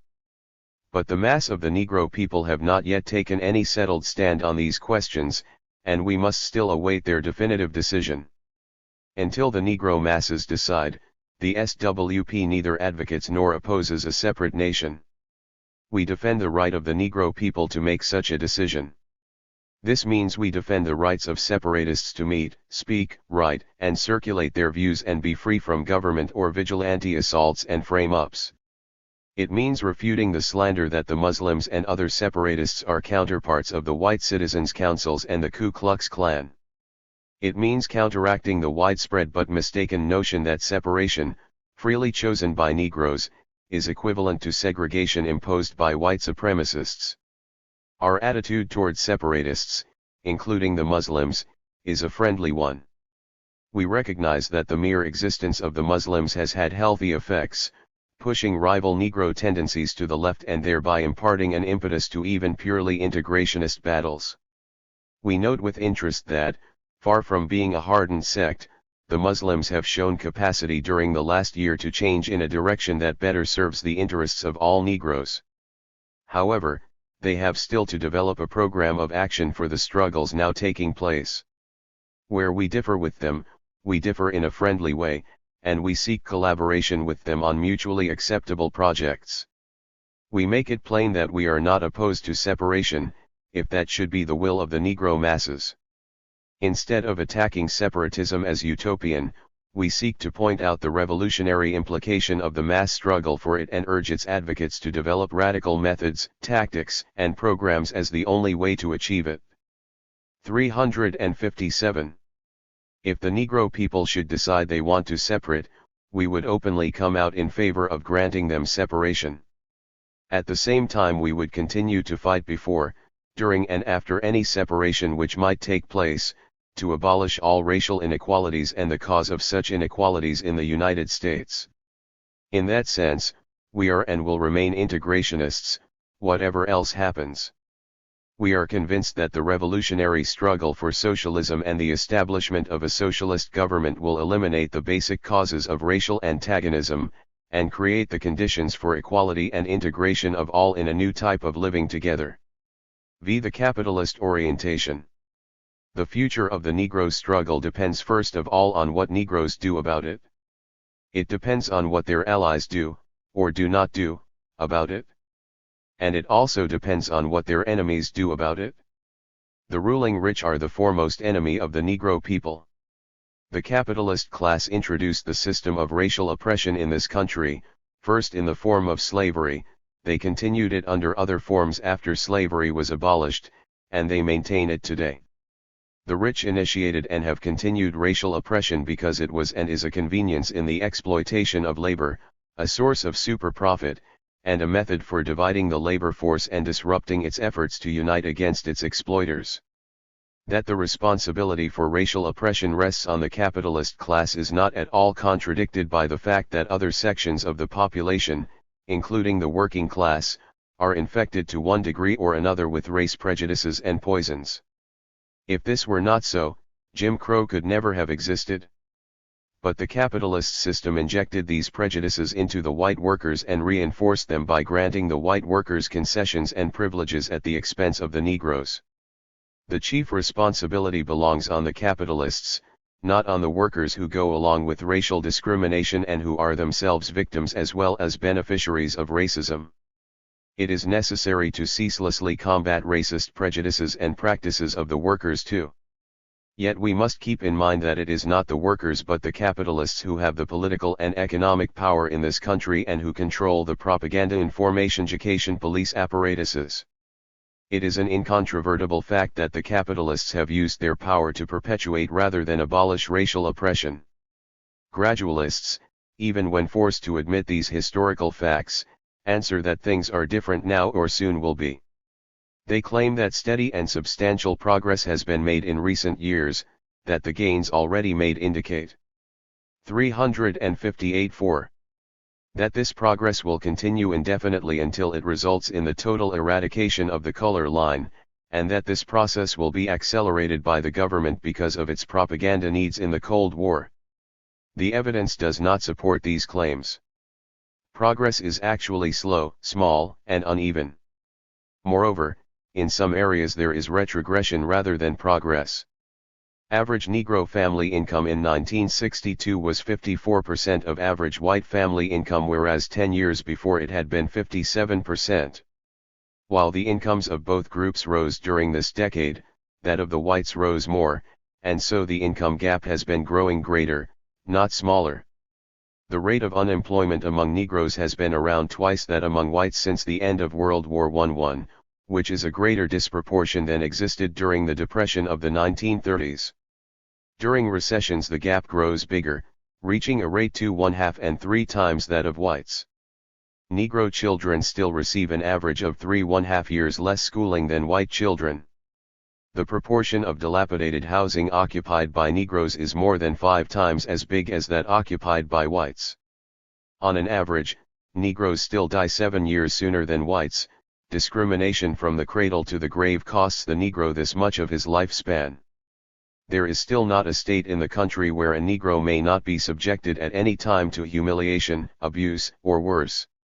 The real trend is exemplified by the school situation in the South since the Supreme Court decision in 1954. Its restricted application is deliberately obscured since schools are classified as desegregated if one or a handful of Negroes is admitted. The fact is that after 9 years less than 8% of Southern Negro children attend the same school as whites. At this rate it will take another century before the Southern school system is open to Negroes. Where small gains have actually been made, their benefits have not been equally distributed. Some Negroes have been able to obtain jobs in areas previously closed to them, professional, clerical, white-collar, and to attain the income and status of the Negro middle class, which is proportionately smaller, more insecure, and less well-paid than the white middle class. At the other pole, conditions of large numbers of Negroes have deteriorated badly because of unemployment and automation. Negro workers are hardest hit by the effects of automation. Overall, the gains of the more fortunate minority of Negroes are more than offset by the increasingly chronic poverty and deprivation imposed on the majority of the Negro people.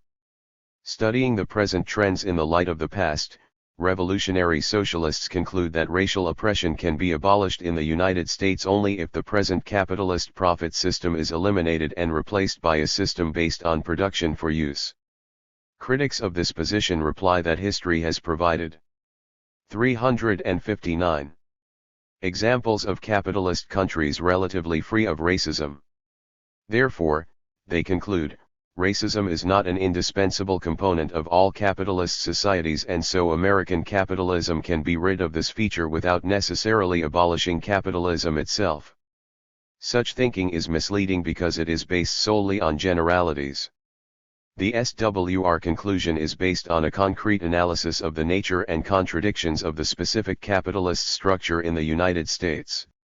This has had a history different from other capitalist countries, out of which specific economic and political relations developed, out of which specific interests, needs and institutions arose and still flourish. This particular capitalism, the American, may be forced to modify some of the features of its race system.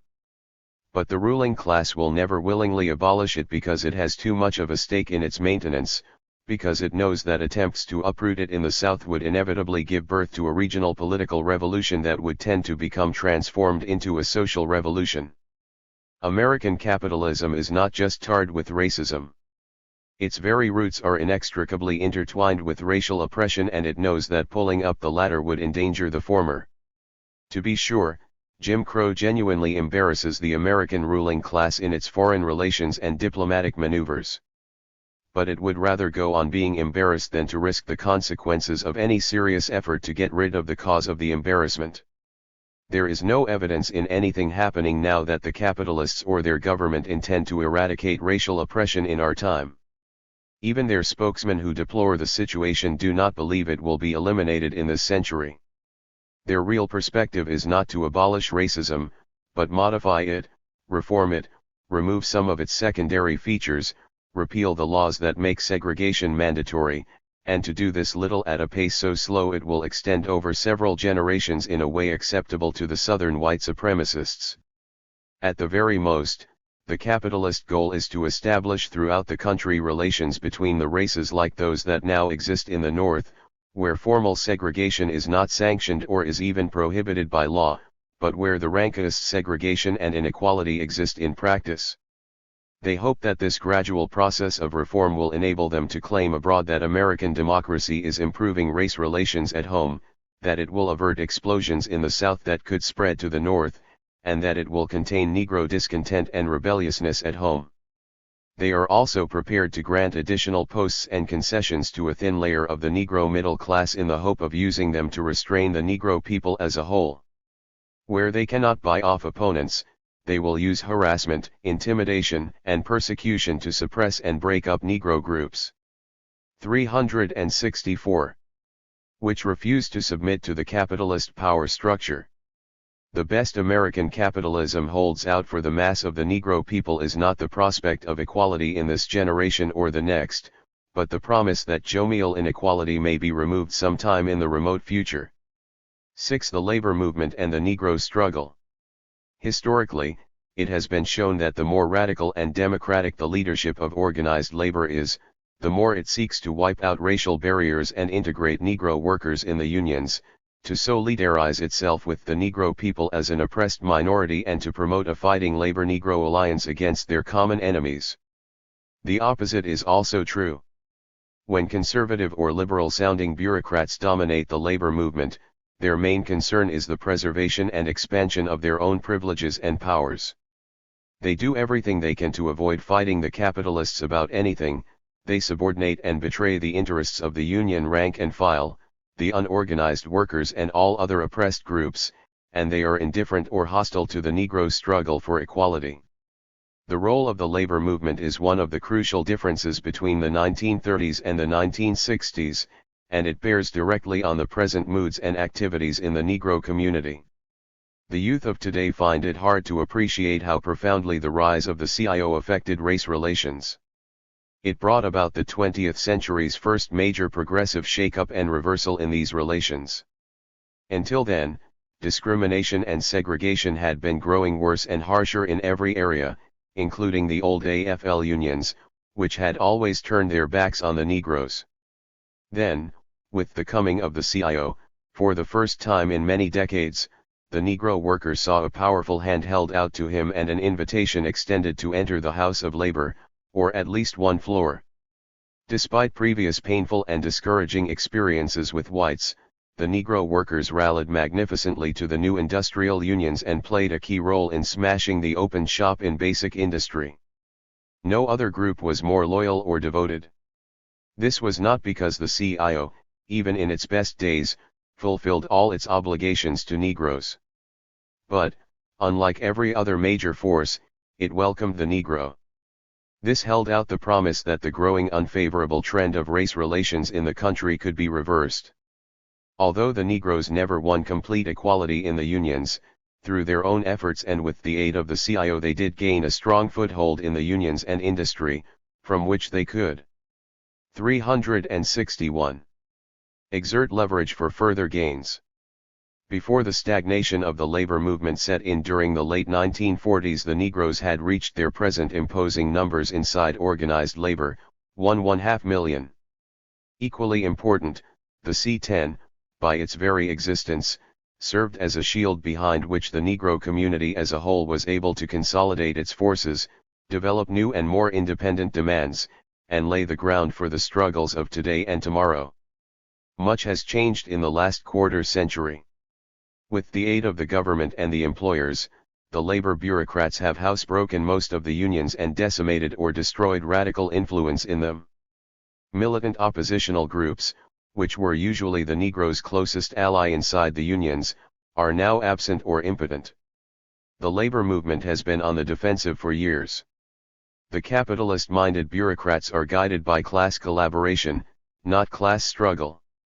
In practice, this means not fighting the employers but seeking deals with them, sometimes to preserve the conditions of the older, more privileged, higher seniority workers and always at the expense of the weaker and most exploited workers, of whom the Negroes and other minorities form a large part. The bureaucrats pledged to eliminate racism when the AFL and CIO merged in 1955. But, as with every other progressive task, they have given only lip service to this pledge. They even blame the rank-and-file union members, rather than themselves, for its non-fulfillment. They simply cannot understand why the Negroes are demanding more from the labor movement than they did when they first joined it in the 1930s. Some labor bureaucrats harbor racial prejudices, and all of them, like their liberal friends, are guilty of paternalism. When the Meanies and Ruthers instruct the Negroes to take it easy and wait, and this doesn't work, they react to the demand for equality with outright hostility or tokenism. Their only real interest in Negroes is collecting their dues and keeping them tied to the Democratic Party. Inside the unions, some Negro members have become discouraged or demoralized and abandoned the fight against the bureaucracy, as some white militants have done. Negroes outside the unions confuse the labor bureaucracy with the labor movement as such. They fail to recognize that millions of white workers have reason to hate the bureaucrats too and will seize the first chance they get to throw the bureaucrats off the backs of all the workers, white and black. Some Negro nationalists are disposed to declare the unions dead and write them off. They disregard the fact that on the surface the labor movement appeared to be even deader in the late 1920s and early 1930s, not long before the upsurge of industrial unionism. Also evident is a tendency to counterpose independent Negro organization to a labor-Negro alliance, as though these two things were in contradiction, and even to reject the desirability and possibility. 362-4. Of a militant labor-Negro alliance. The mobilization and merger of the forces needed to eliminate racism are considerably complicated by these feelings and beliefs, for which the labor bureaucracy must be held primarily responsible. However, the consequences of the default of the union leadership have not all been negative. Awareness that the labor bureaucracy cannot be counted on to defend the Negro workers or the Negro people has strengthened the desire of Negro workers for their own means of defense and advancement inside the labor movement. This is reflected in the formation of the Negro American Labor Council and in the hundreds of formal or informal Negro caucuses or clubs inside local unions. Outside the labor movement, it has been a big factor in stimulating nationalist sentiment and activity, and generally strengthening the feelings of self-reliance and the trend toward independent action and struggle. Unlike capital, labor has been and is capable of playing differing roles in relation to the Negro struggle, depending on which forces are at the head of the unions. Revolutionary socialists recognize that the labor movement, in the grip of its conservative and capitalist-minded bureaucracy, is increasingly remote from the rank and file and is shamefully defaulting on its responsibilities to the Negro people. But the unions don't belong to the bureaucrats, who have usurped the power they hold and betray the ranks they are supposed to represent.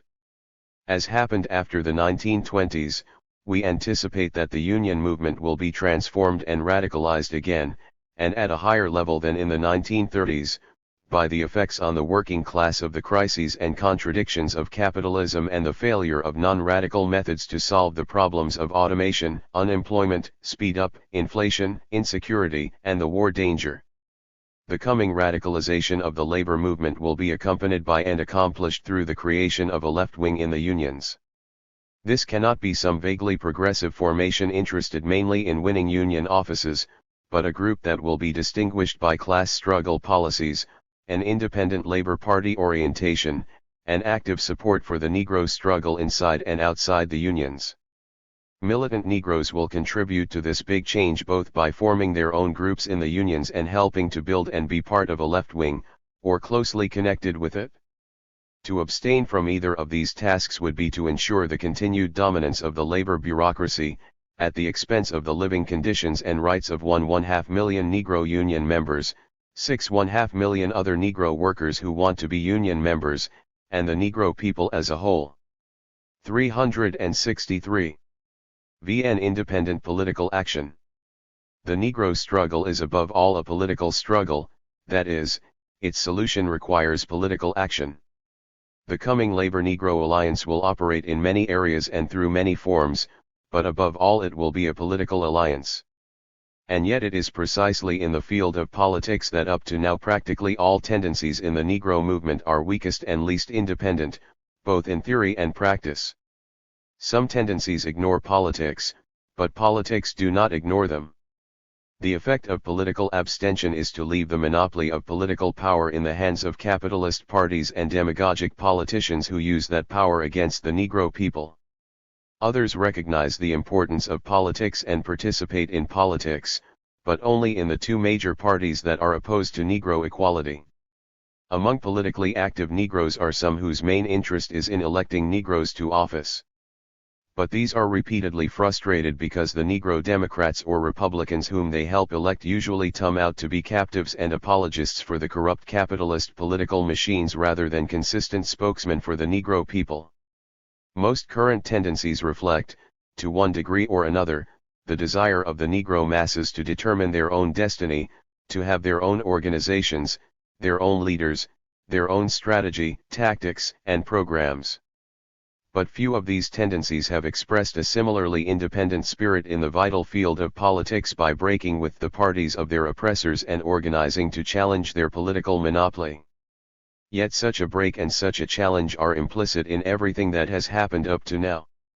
It is contradictory and self-defeating to talk about freedom now while accepting the right of the white supremacists and gradualists to jointly wield the political power of this country.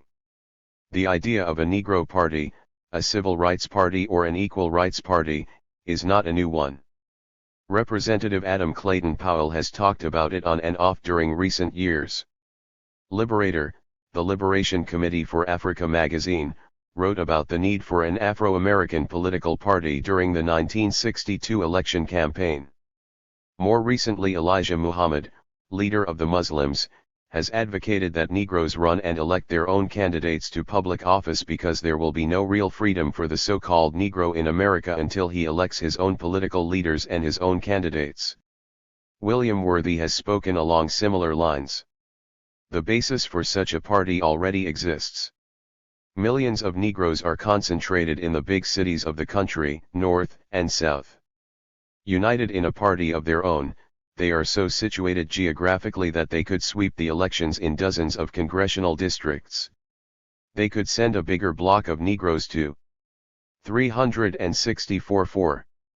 Washington than they did in Reconstruction days and elect a sizable body of state and city legislators who would for the first time be beholden to no one but the Negro community.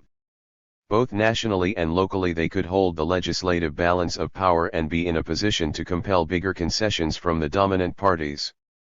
More fundamentally, with a party of their own, Negroes could take a lead in undermining and changing the whole power structure.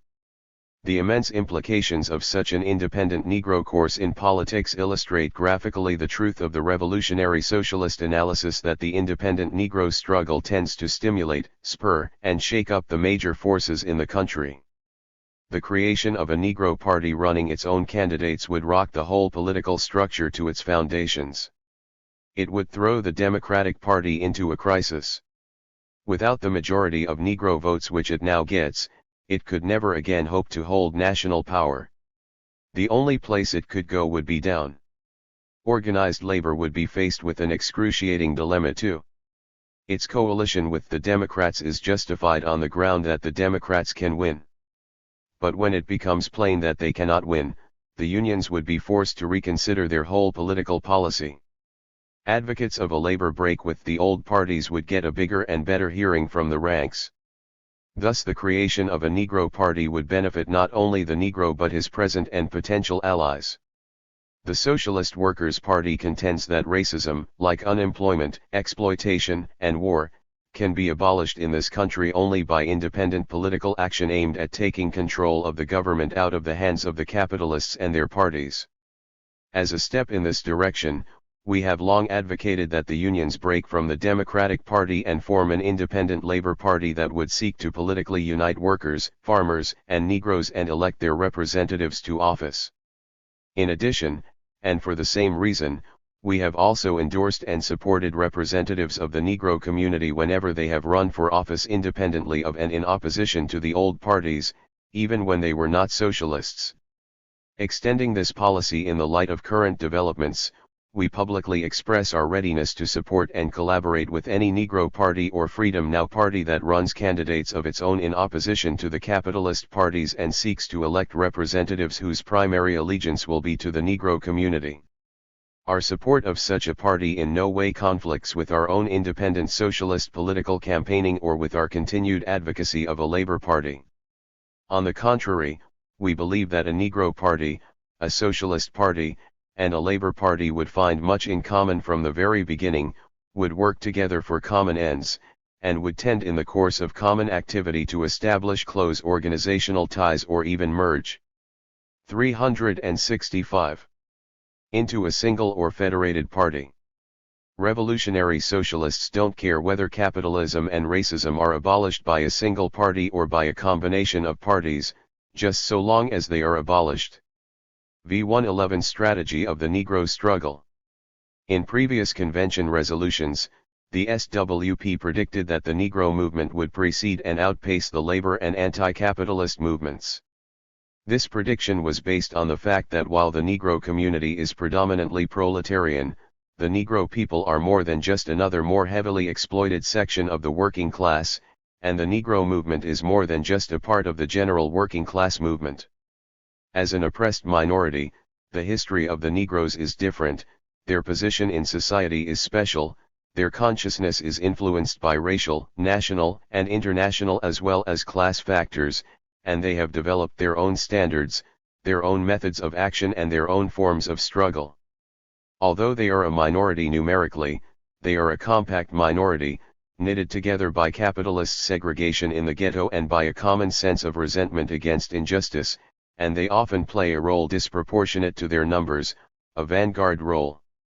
This prediction has been strikingly confirmed by recent events, which sees the Negroes in motion and out front while the labor movement is standing still and lagging behind. Previous SWP resolutions have also analyzed the special factors tending to radicalize the Negro movement. The Negro struggle is the struggle of an oppressed minority for democratic rights, for equality. But because the American capitalist class will not grant equality, it tends to merge with the wider struggle for the abolition of capitalism, for socialism.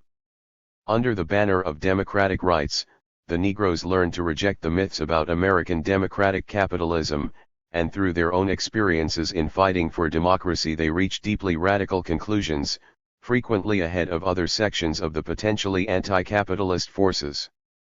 This analysis has also been verified and validated by recent developments which find the Negro movement becoming radicalized, rejecting gradualism and passing beyond liberalism, which is still the dominant ideology of the labor movement. These disparities between the Negroes' growing activity and radicalization and labor's relative inactivity and conservatism have at this stage raised a number of complicated problems. In addition, they have produced some questioning and even rejection in certain nationalist circles about a third aspect of the SWP's traditional analysis of the Negro struggle, expressed in the following pour. 366-4. Spective. While the labor and Negro movements march along their own paths, they do march to a common destination, and the freedom of the Negroes from oppression and of the workers from exploitation can be achieved only through the victory of their common struggle against capitalism. Our differences with such nationalists do not concern the facts. We both agree that a gap has appeared between the Negro movement and the labor movement and that present relations between them are strained or cool. We disagree over the meaning of these facts, their significance for the future, what to do about them. Since the relations between these two movements are the key to the future of this country, and through it of the world, they deserve the most sober appraisal and searching study. The fact that the tempos of development of the two movements are uneven is neither new nor really surprising. Since their origins and histories are different, they have rarely marched in step. At the present time it is not the Negro movement that is laggard or out of step but organized labor. The complications occur, not because Negro radicalization is premature or unwarranted, but because labor radicalization has been retarded and is long overdue. Faced with the disparity of development between the two movements and the frictions generated by it, the liberals do not prod the labor leaders to hurry up, go ahead, initiate a new course. They tell the Negroes to slow down and wait. The union leaders and Negro gradualists offer the same advice. And even some radicals and ex-radicals do the same in effect when they exaggerate the dangers of Negroes going it alone. But the Negro movement will not wait, should not wait, and should push ahead with an expansion of its independent action. To do anything else would set back the Negro cause for many years. We say this without the slightest modification of our fundamental view that the Negroes cannot win their goal of equality in this country without an alliance with the working class. Although Negro independence and radicalization may not produce large-scale common action with organized labor under present circumstances, it will hasten common action eventually. In previous SWP resolutions, we explained that because the Negroes are doubly exploited, their struggles have exceptional effects on the social and political life of this country. Their fight for simple democratic rights tends to upset the status quo. Their special demands introduce unsettling elements into the consciousness of the working class as a whole, disturbing the relations between the classes and inside the classes. Their independent action serves to spur, stimulate, awaken, excite, inspire, divide, unite, and set into motion other, bigger forces. Correctly appraised, the independent course of the Negro movement, and even its essentially nationalist aspects, does not signify a permanent and prin. 367. Stippled repudiation of a labor-Negro alliance. What militant Negroes object to is any alliance based on subordination or gradualism in which the Negroes are merely a junior partner supplying manpower but having little to say about the policies and tempo pursued by the team. What they want is an alliance that will include freedom now as one of its main demands and in which the Negroes will have an equal voice in setting policy. There is no inconsistency, in logic or practice, between organizing or reorganizing the Negro movement along independent lines and achieving alliances with other sections of the population. Many Negroes view doing the first job as an indispensable condition for successfully doing the second. They believe, correctly, in our opinion, that they must first unite, shape and orient their own movement. Only then will they be able to bring about an alliance of equals, where they can be reasonably sure that their demands and needs cannot be neglected or betrayed by their allies. This does not mean that they cannot begin forging links with the most progressive elements in the labor movement even now. But they feel that if any temporary conflict arises between these two tasks, priority should be given to the imperative need of creating an independent Negro movement. The strategy of the Negro struggle in the coming period can be expected, if our analysis of the past and the present is correct, to follow the course of uniting, dividing, and uniting. Numerically, Negroes are today about 1/9 of the population. 1/5 at the time of the American Revolution, 1/7 at the time of the Civil War. For some, this is a reason or pretext for the feeling that there is nothing much Negroes can do until the white majority changes its racial attitudes. Negroes can only follow, not lead. This is just another way of saying that the Negroes must wait. Revolutionary socialists emphatically reject this approach. Our analysis has demonstrated that the Negro has a vanguard role to play, that his independent struggle will set other currents into motion, and that the worst thing he can do is wait. This is one of the telling differences between a revolutionary approach and a liberal approach, however the latter may be dressed up. Being a minority is not a reason for waiting, but a reason for developing a course of action and program that takes this fact into account and finds ways of overcoming it. Throughout American history, militant Negroes have always understood that their progress depends on their own readiness and ability to struggle. The tactics of today's struggle are necessarily different in this country than in countries like South Africa or Angola or Kenya, where black people are the great majority, and where simple majority rule can mean an end to racial oppression. But here, as in Africa, the liberation of the Negro people requires that the Negroes organ 368 eyes themselves independently, and control their own struggle, and not permit it to be subordinated to any other consideration or interest. This means that the Negroes must achieve the maximum unity of their own forces, organizational unity, in a strong and disciplined nationwide movement or congress of organizations, and ideological unity, based on defeating, exposing, and isolating gradualism and other tendencies emanating from their white oppressors. This phase of the process is now beginning. Having united their own forces, the independent Negro movement will then probably undertake the tasks of division and alliance. It will seek ways to split the white majority so that the Negro disadvantage of being a numerical minority can be compensated for by division and conflict on the other side. That has happened at earlier crucial points in American history. When the whites became divided between revolutionists and Tories in the American Revolution, the Negroes allied themselves with the former, and were able to gain emancipation from slavery in many northern states. In the first half of the 19th century, the independent struggles of the Negroes, slave insurrections, mass escapes via the Underground Railway, sabotage, etc., helped to widen the breach between the North and South and prepare the way for the Civil War.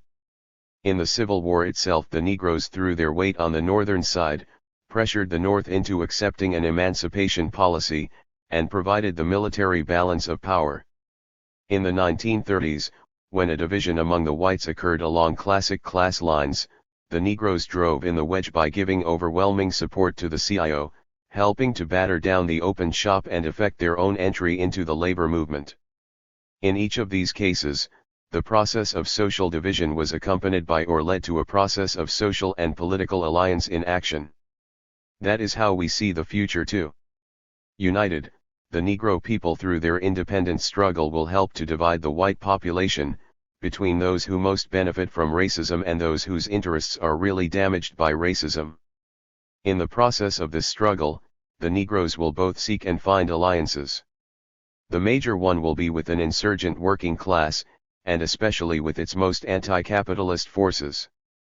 The general alliance between the labor movement and the Negro fighters for liberation can be prepared for and preceded by the cementing of firm working unity between the vanguard of the Negro struggle and the socialist vanguard of the working class represented by the Socialist Workers' Party.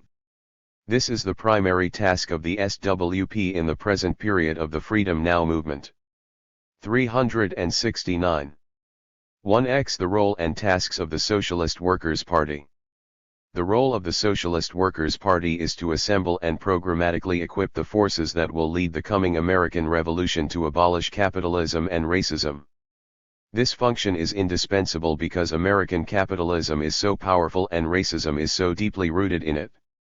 If the SWP did not exist, it would be necessary to form another organization to carry out this function, which no other existing political party, big or small, now aspires to fulfill.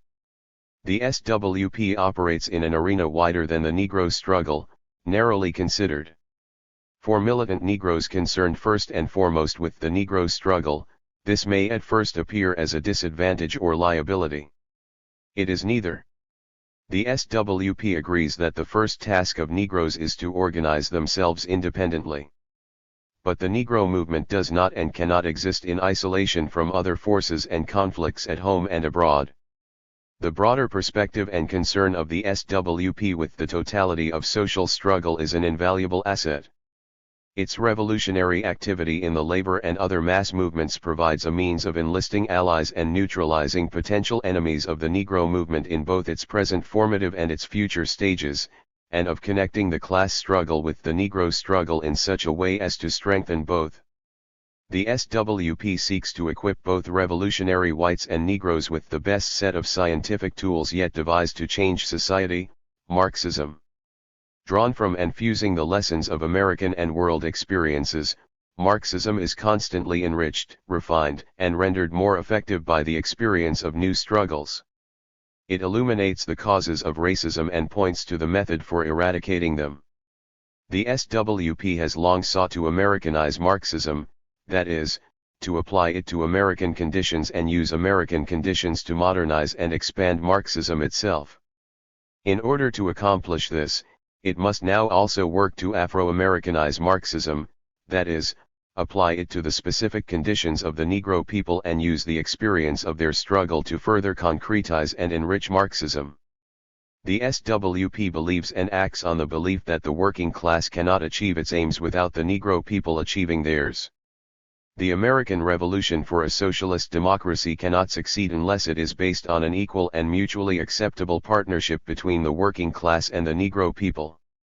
It is this belief, deeply ingrained and expressed in the SWP's program and practice, rather than any written or verbal assurances or pledges, which affords an objective basis for regarding the SWP as different from other organizations most of whose members are white. Its unblemished record in the class struggle and the Negro struggle during hot wars and cold, its uncompromising attitude toward capitalism and all its 374 agencies and ideas, have earned the SWP the right not to be considered as just another party, or even just another radical party. Unlike the Communist Party, the SWP has never called on Negroes to subordinate, suspend or give up their struggle for any other interest or cause, national or international. Unlike the Socialist Party, the SWP has never urged Negroes to support any of the political parties of their oppressors, and its opposition to gradualism in the Negro struggle is matched by its opposition to that same policy in all other fields. Unlike the Socialist Labor Party, the SWP does not belittle, stand aside from and turn its back on the immediate and partial struggles of the Negroes, but views them as a necessary and hopeful link to future, more fundamental struggles and participates in them actively and wholeheartedly. White or black, those who understand the need for a revolutionary socialist party will find a genuine article in the SWP. The present tasks of the SWP in connection with the Negro struggle for liberation are, 1. To better educate the entire membership, give ourselves a deeper and more sensitive understanding of the feelings, aspirations, and needs of the Negro people, become more closely acquainted with their history, their current tendencies and organizations, the obstacles they face, above all, absorb, steep ourselves in the revolutionary character of their struggle, so that it becomes and remains a central feature of our work at all times. In this way we can inoculate ourselves against paternalism and other conscious or unconscious manifestations of the racial pressures that capitalist society brings to bear on everyone, even within the Revolutionary Party dedicated to ending capitalism. 2. To provide, through the party leadership, permanent help, guidance, coordination, encouragement, and expansion of our work in the Negro struggle. 3. To devote more attention, energies, and forces to the Negro struggle. A. While our white members cannot aspire to leadership of Negro organizations, they can play important auxiliary roles there when permitted to join and can help our Negro members when not permitted to join. Their direct participation in the struggle is doubly important in branches where we have few or no Negro members, since this is one way of contacting and recruiting Negro members. White members have the duty to fight against racism wherever they are and can greatly promote the party's work by fulfilling this duty. White members in the unions have the vital tasks of combating inequality on the job and at the hiring gate, supporting battles for Negro representation at all levels of union leadership, helping. 371. To build a left wing unequivocally committed to aiding the Negro struggle, working for labor collaboration with existing Negro movements and wherever possible persuading the unions to initiate such collaboration. B. Just as most workers in the party are expected to work in their unions and most students to work in campus organizations, so most of our Negro members will belong to Negro organizations, which they seek to build along militant lines. They work to unite the Negro community around a Freedom Now program. They join and help to promote independent Negro electoral activities. If members of unions, they help to form Negro groups and a broad left wing in the unions, and whether union members or not they propose collaboration between the labor and Negro movements whenever feasible. Negro Marxists have irreplaceable functions to perform in the struggle of their people. They serve as a two-way channel of communication between the movements of the Negro masses and the conscious struggle for a socialist America. 1. In the Negro community they popularize the ideas and proposals of revolutionary socialism. With the help of Marxist methods, they exercise their rights, as Negroes, to help form the ideology of their race, including its attitudes toward integration and separation. 2. In the SWP they strive to equip themselves for the role of revolutionary leadership in the mass movements and remain alert to see that the party as a whole understands and pays the necessary attention to the problems of the Negro struggle. 4. To expand and strengthen the party's Negro cadre and forces in the Negro organizations and the civil rights movements, by a. Recruiting revolutionary Negroes and helping to train them for leadership in the party and mass movements. b. Bringing more of our present Negro membership into the party leadership at all levels. c. Widening our contacts among individual Negro radicals and collaborating with them closely and fraternally if they decide to form radical or socialist groups of their own. d.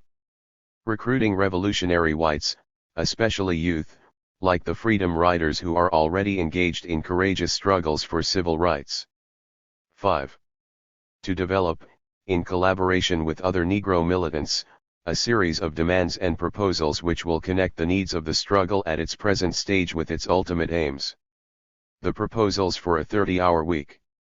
372-4.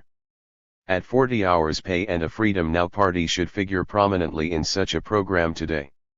6. To expand and improve the party press's treatment of the Negro struggle and expand the circulation of our literature among Negro militants. The seriousness with which we apply ourselves to these tasks will be a test of our capacity as a revolutionary party. 6. Revolutionary Integrationism 16, Excerpts, 1963. Richard Kirk, Richard S. Fraser. Preface. 373. The Black Revolt in the South is objectively on the threshold of still another new stage in its development, a stage of political organization for revolution, organization for a showdown struggle against the police state and for a new democratic political system. Southern Negro militants, young and old, have sustained a courageous struggle for the past 10 years. After the high points of Montgomery, where working-class leaders pushed the ministers into the foreground, and Little Rock, officially led by the NAACP while an armed community waited, the movement tended to recede. Restless over the inaction of the clergy and NAACP, the youth then entered the scene, bringing to life struggles all over the South. Sometimes with small numbers, but with indomitable spirit, they catapulted the morale of the movement and shamed their elders into motion. The movement as a whole operated generally within the confines of reformism, i.e. the attempt to change the racial climate of the South by reform. While the youth, in SNCC, never considered themselves bound to reformism in principle and are politically unprejudiced and open-minded, they have not challenged the theory of reformism. The Robert Williams movement in Monroe did. It synthesized the activism of the youth, the proletarian ranks and behind-the-scenes proletarian leadership of Montgomery, and the mass aggressiveness later displayed so dramatically in Birmingham. Williams was the first to publicly project a radical ideology, a bold and revolutionary strategy, and a proud internationalism. The three streams of the civil rights movement, youth, the church, and the working masses, converged in Birmingham, with the ministers fronting. Birmingham was to be the culminating effort, the key battle, of the 10-year struggle. 16 Kirk 1963. 374-4. Designed to break the back of segregation in the South. The Negroes fought heroically. They shook the country and the world. They emerged with honor and with new strength, but with no concessions obtained. All agreements made by the Birmingham petty bourgeoisie were nullified by the overwhelming pressure of the Southern police state. For the participants, this only confirms what they already know or feel, that there is no possibility of winning freedom now through pressure attempts to reform the totalitarian police state. The preachers placed ultimate faith in the federal government, which has failed in all of its promises, and here failed again. Kennedy's man in Birmingham failed miserably in his arbitration operation, and the brothers Kennedy stood glaringly exposed as fakers. The Reverends, in Tum, lost much prestige in the process. And who gained stature? Robert Williams. A figure like Leroy Jones, a northern intellectual in Birmingham, as a reporter, assured his audiences of street demonstrators that their experience proved the validity of the concepts of Robert Williams. Birmingham represented the failure and exposure of reformism in the South, but it also and simultaneously represented a great leap forward in organization, experience, and awareness. The mood, the pace, the tremendous dynamic of the demonstrations, and reminiscent of great strikes and insurrections, observers and participants reporting back are tremendously stirred by the complex phenomenon they witnessed, an elated but disappointed community soberly evaluating its overwhelming experience. The militant Negroes of the South are now groping for the handle of a new weapon. They know or sense what it is, but they hesitate to articulate it. The essence of it is, 1. There must be a new leadership, radical and bold. 2. It must be prepared to lead a revolution, because the whole police state system must be destroyed. 3. A political struggle, requiring a new political party, is the only vehicle. Being a 1-to-4 minority in the South, however, dims the prospect of Negroes overthrowing the police state alone. Consequently, they will realize that they must so fashion their strategy as to break through the racist wall separating them from the white workers. They must persuade the Southern white workers and poor farmers to see the identity of political interest between white workers and Negroes and the common class interest which crosses the color line. Together, they will forge a merged struggle for democratic rights, for race equality, civil liberties, and the rights of labor. As it develops its revolutionary perspective, the Southern civil rights movement will orient toward an alliance with the revived Northern labor movement. Only Northern labor has the 375 power to paralyze the ability of the government to intervene against the Southern Revolution. And since the Southern Negro movement cannot wait until Northern labor sheds its passivity and bureaucratic leadership, it must proceed to shake up and spur Northern labor into life. Southern Negroes will thus profoundly stimulate the Northern giant into recovering its capacity for struggle. Geographically separated, facing two complementary but different forms of capitalist rule, and responding with diverse tactics and levels of consciousness, the Southern movement and the movement up South and West are still bound together by mutual experience, solidarity, and exploding racial consciousness born of frustration too long endured. Militant currents emerging from the seething ghettos of the North and West, recognizing the blind alley of reformism, ignored by the labor bureaucracy, and suspicious or uncertain of the ability of socialist organizations to understand and/or adapt themselves to the needs of the Negro struggle, have long been grappling with the problem of the nationwide crisis of leadership in the movement. As a consequence of this crisis, they are experimenting with local and regional levers of upsetting the status quo, and are prepared for more massive and radical assaults upon white supremacy as conditions ripen. The vacuum produced by the long hiatus of the reformist leaders found poignant expression in the rise of the black Muslims. As a fiery propaganda sect, they spurred the reformist leaders by unmasking their accommodation to white domination and by agitating the entire country with their pithy truths about race relations in the US. The doctrine of separatism, however, orients this movement away from the physical struggle against racial discrimination into contemptuous abstentionism. They substitute for combat a classical utopian attempt to build up an independent Negro economy in the US. The Muslim movement is a contradiction, articulate and defiant, superstitious and backward. It is a transitional phenomenon which will cease to exert its appeal when a more rational and internally consistent movement develops in the Negro community to fulfill the demand for truth, audacity, a goal, and uncorrupted leadership. From where is such a leadership to come? The Negro movement in the North is extremely complex, and its dynamics invariably produce a multitude of leadership sources. A number of militant, race-conscious, independent and determined 376 IND organizations have already appeared in northern cities, headed by new, younger leaders who are developing swiftly and might well become part of the future national leadership. The impact of the Southern struggle is stirring vast new layers, the broad church section especially. Many older militants and independent radicals are invigorated by events and ready to return to action. A new powerful force among the artists and intellectuals is heralded by the appearance of individuals like Baldwin, Worthy, Hansberry, etc. The Negroes of the North have been ready for a basic social change for decades, and we should expect to find streams of leadership flowing from every walk of life, every institution, every city, every class. Above all, as the revolutionary perspective is increasingly projected, the relatively privileged Negro trade unionists will come boldly forward again. The accelerating black revolt represents the most significant revolutionary development of our time, the most fertile field for the growth and flowering of socialist ideas, the most dynamic spur to the working class as a whole, and the finest source of new radical leadership. The SWP must be oriented to take advantage of the opportunities the situation offers.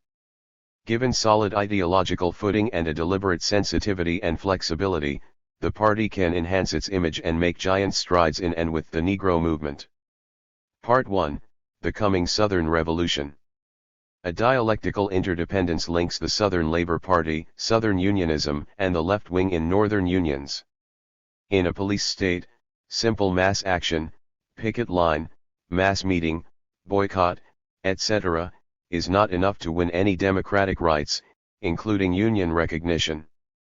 Local tactics must be geared to the real nature of the oppressor, to interracial working class solidarity, and to active assistance by the Northern Negro and labor movements.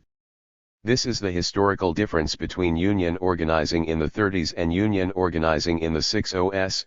The former demanded class struggle in a bourgeois democratic environment.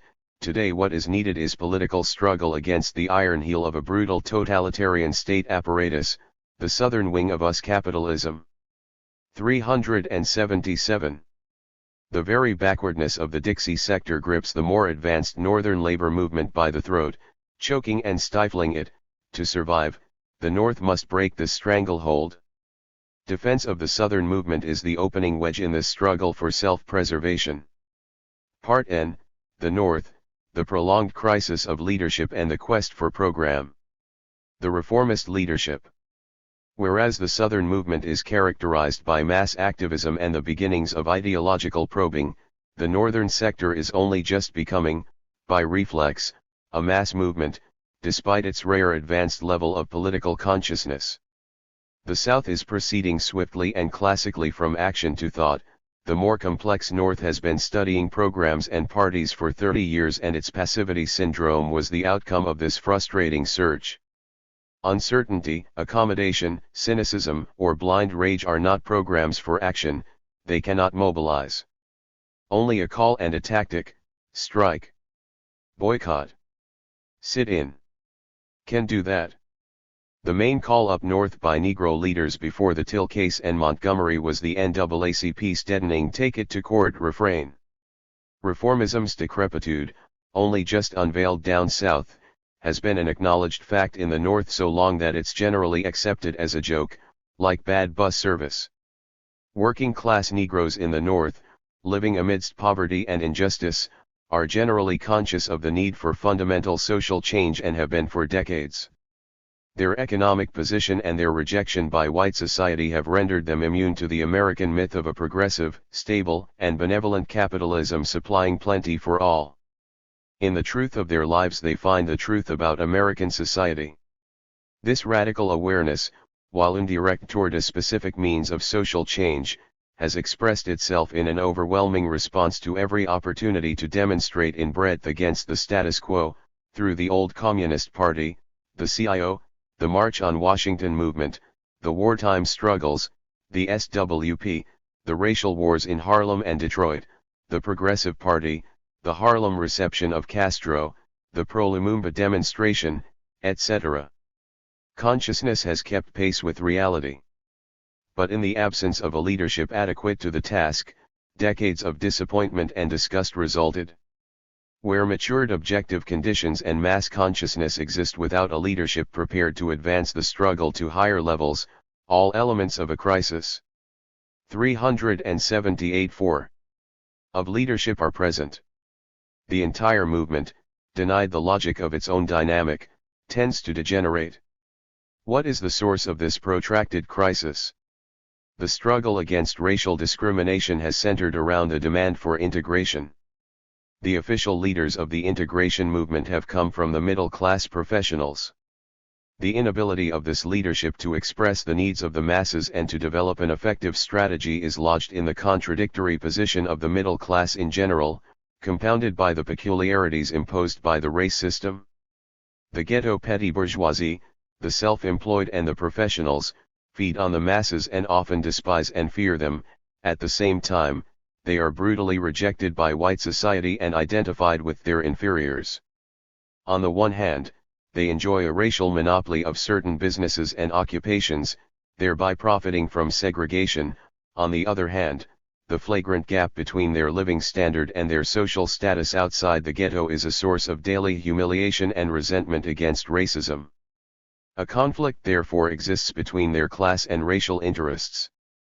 By turn cynical, conciliatory, or enraged, they still exert a basically conservative pressure upon the leaders of the integration movement, intensifying their hostility toward fundamental change and their habit of compromise and tokenism. A less conservative but still restrictive pressure on the leadership stems from a section of the new middle class of professionals and semi-professionals who are the main beneficiaries of integration struggles.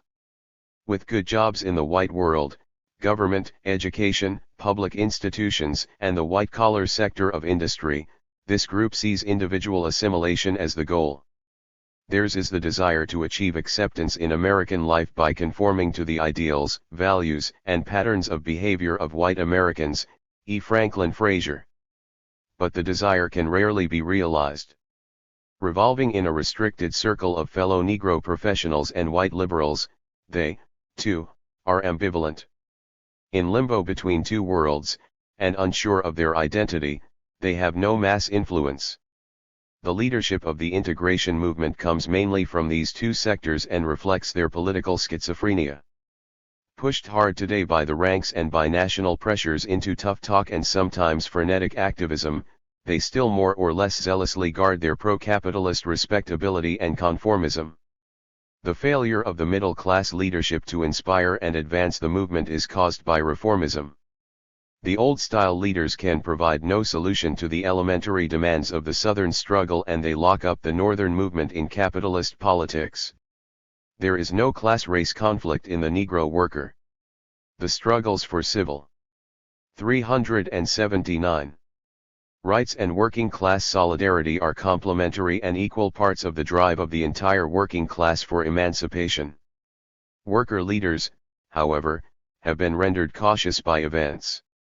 Unions, paralyzed by bureaucracy and government, remain essentially unmoved by civil rights struggles, whether inside or outside the unions. Negro working class loaders within the unions become conservatized and intimidated by the class collaborationist passivity of the unions and by the shakiness of their own privileged jobs and higher incomes, relative to the community norm. At the present moment they provide no alternative leadership to that of the middle class. From the early 30s to 1950, the cream of Negro militants, numbering many thousands, dedicated themselves to leading the Negro movement towards socialism, first through the Communist Party and after 1941, through the SWP. But neither party was able to demonstrate convincingly its capacity to apply Marxism to the Negro struggle. This failure of theory and practice forced Negroes to seek solutions elsewhere or caged them in doctrinaire formulas. No substantial Marxist leadership was built, and the desire of socialist Negroes to lead the Negro movement in a militant anti-capitalist direction was blunted. The contradictory and demoralizing coexistence of a reformist leadership with militant ranks has caused a certain revulsion reflex against the principle of integration. Negroes are increasingly attracted to newly revived doctrines of separatism. But here, too, they are finding a leadership basically reformist and arbitrary, oriented elsewhere than the field of struggle. Is there no alternative to reformist-conformist integration versus a black homeland? This 30-year-old dilemma can only be answered by Marxist analysis. What do logic, history, and sociology provide in the analysis of the integration nationalism-separatism complex? Nationalism. A nation, according to orthodox definition, is a people united by an exclusive geography and a common heritage, language, history, and mode of production, all comprising a distinctive culture. Nationalism had long been attained by the powerful nations of Western Europe when the developing Russian Revolution revealed a new aspect of the national question over 100 small oppressed nations and pre-national.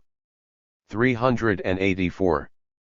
Tribal peoples discovered or rediscovered national aspirations long throttled by Great Russian chauvinism and newly liberated by the economic crisis and the Bolshevik slogan of self-determination. These deep-seated national aspirations became a huge revolutionary centrifugal force, aiding in the destruction of the Tsarist Empire and the capitalist regime which followed, making it possible for the Russian proletariat to win and hold the power.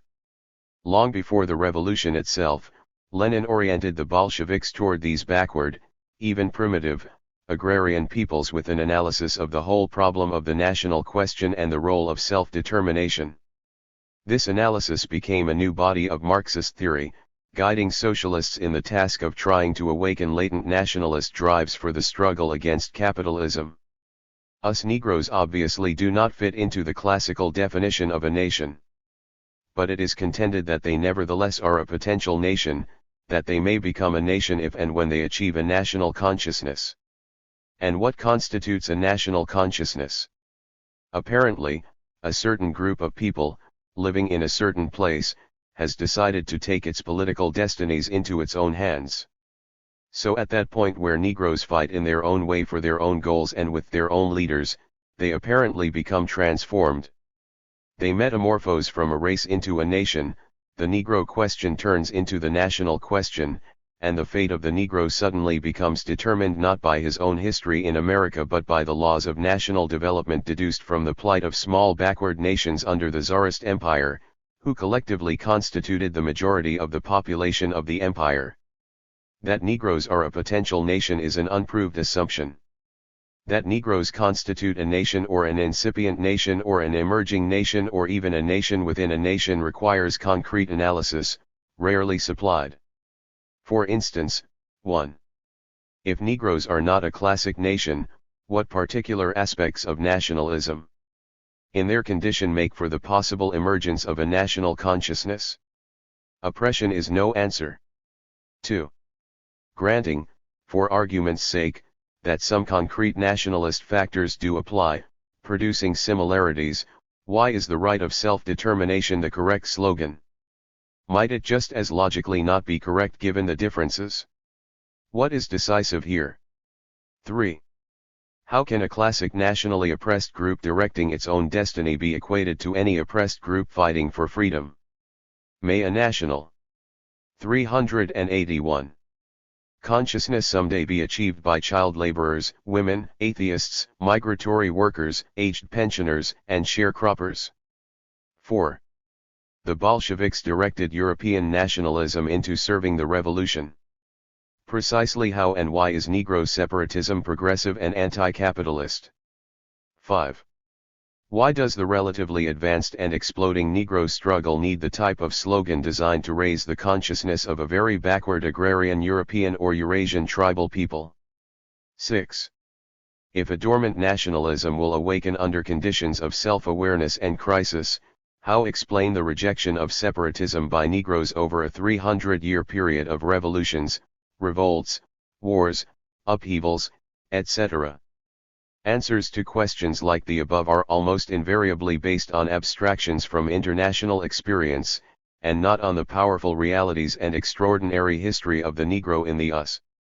Marxists tend to minimize the voluminous works of Negro scholars who investigated and dissected the Negro question, but their opinions are weighty and must be considered. Race and segregation. These Negro scholars, O.C. Cox, E.F. Frazier, James W. Johnson, Alan Locke, etc., consistently maintain that the Negro question is a unique race question, that the kind of oppression suffered by Negroes in the US is unique in history, that never before on earth has a group been persecuted purely because of skin color, i.e. race. What is race? It is not a valid biological category. It is a social relation. It arose out of capitalist necessity to justify the slave trade and human chattel slavery to a Western world simultaneously discovering the inalienable rights of man and social justice. Thus the fictions of race superiority, inferiority, and the non-human nature of Negroes were invented. In the southern United States, with its unlimited expanse of virgin land, slavery took firm root. Initiated by mercantile capitalists, the southern slave system became more powerful than they, producing an independent ruling class which eventually ruled the US itself. The pervasive economic and political power of the slave owners disfigured American society from the outset by imposing upon the entire nation the ideology of white supremacy, the hypocrisy and irrationality of race and race relations, and a tolerance of the horrors of chattel slavery.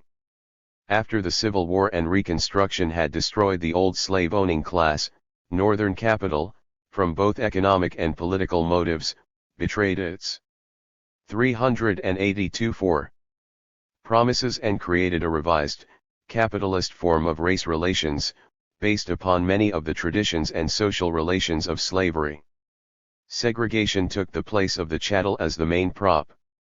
An analysis of this tortuous history reveals that race, i.e. race relations, is a peculiar and independent category of social relations. Race stands in relation to historically necessary social categories, class, nationality, caste, as irrational. Social relations deriving from class, nation, etc. may be unjust, oppressive, reactionary. Still, these categories have a material foundation in modes of production and play progressive roles during certain historical periods. The class struggle is the motive force of history. Race exploitation, on the other hand, has no necessary relation to any mode of production. A system of exploitation and discrimination, revolving around the axis of skin color, arbitrary and perverted, it serves no progressive function whatsoever. It has caused all of American society to become organized around race relations, and, therefore, around prejudice. The race consciousness of white workers supersedes even their class consciousness, dulling their minds, doubling the obstacles for Negroes, preventing the organization of the proletariat as a class.